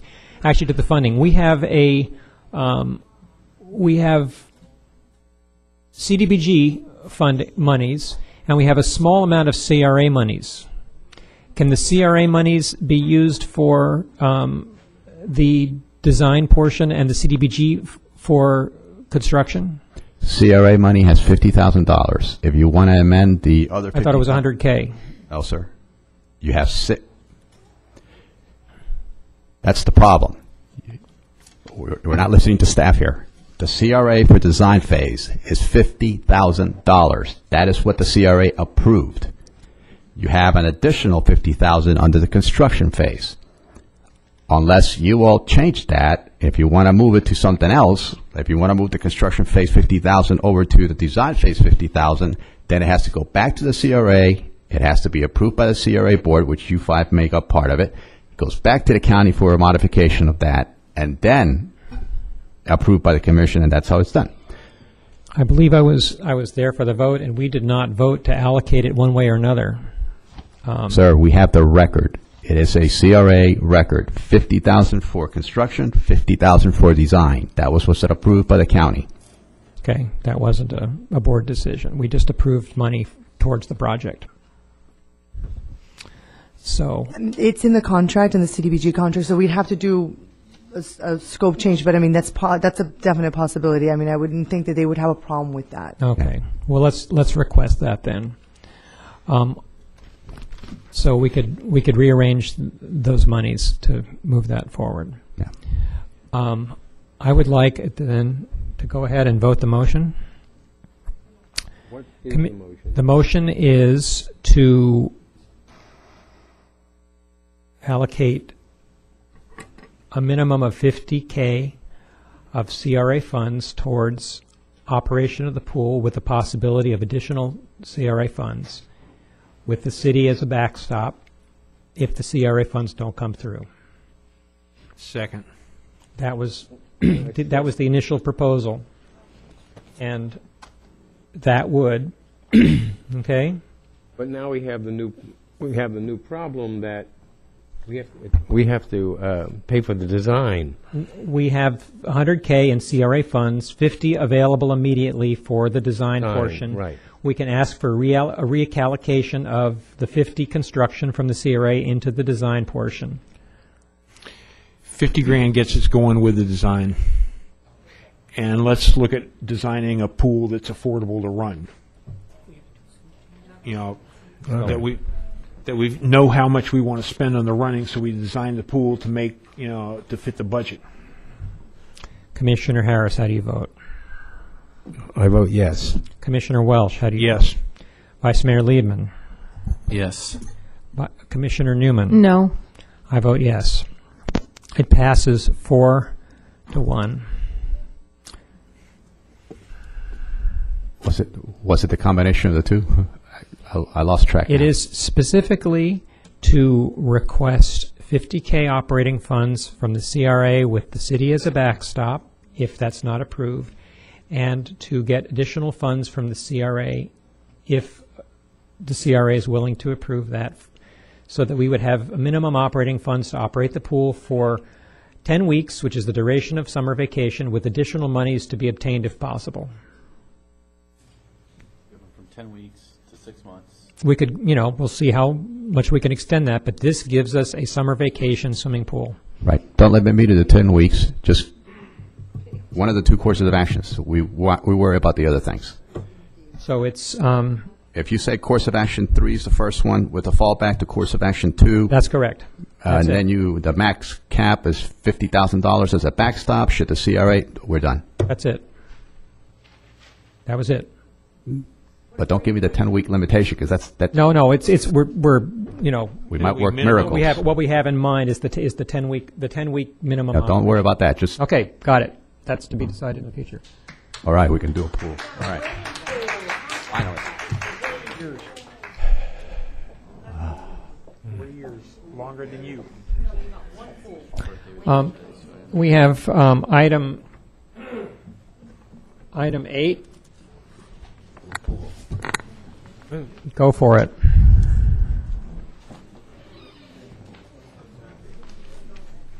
Eight's an easy one. I would like to move that we move Resolution 10 up, since there have been people waiting here forever. I understand, but we're not going to have time to make it. Oh, no, in It's 1 an important one, very important one, but we're not going to have time to discuss that one. So I'm going to suggest we go ahead in order with item 8, which we have time to get through. I second it. Okay, public hearing is open on item 8. I need to read it. Please, read it. Resolution relating to a request for 2 variances, requesting a variance of 10 feet from the required 60 foot of lot frontage from a variance of 125 square feet to minimum lot size of 6,000 square feet to construct LEED certified affordable housing on a non-conforming lot of record in an RS4 zoning district, 6457 Southwest 60th Avenue. Move this be considered move this resolution be adopted and signed the next time by the city clerk. Public hearing is open. Yes, there was. Public hearing is closed. How do you vote the motion, Commissioner Newman? Yes. Vice Mayor Liebman? Yes. Commissioner Harris? Yes. Commissioner Welsh? Yes. I vote yes. Item number 9. Resolution relating to a request for a variance from the Land Development Code requesting a variance of 6 feet from the required 60-foot lot frontage to construct lead certified affordable housing on 6501 Southwest 60th Avenue. I move the resolution be adopted and assigned the next number by the city clerk. Second. Public hearing is open on the item. Public hearing is closed on the item. Commissioner Harris? Yes. Commissioner Welsh? Yes. Vice Mayor Liebman? Yes. Commissioner Newman? Yes. I vote yes. Move to adjourn. Second. We adjourn. Thank you all.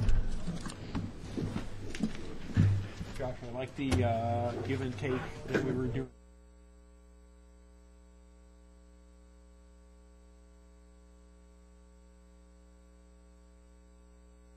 We're transitioning over a 12.5-foot span at 1 and 12.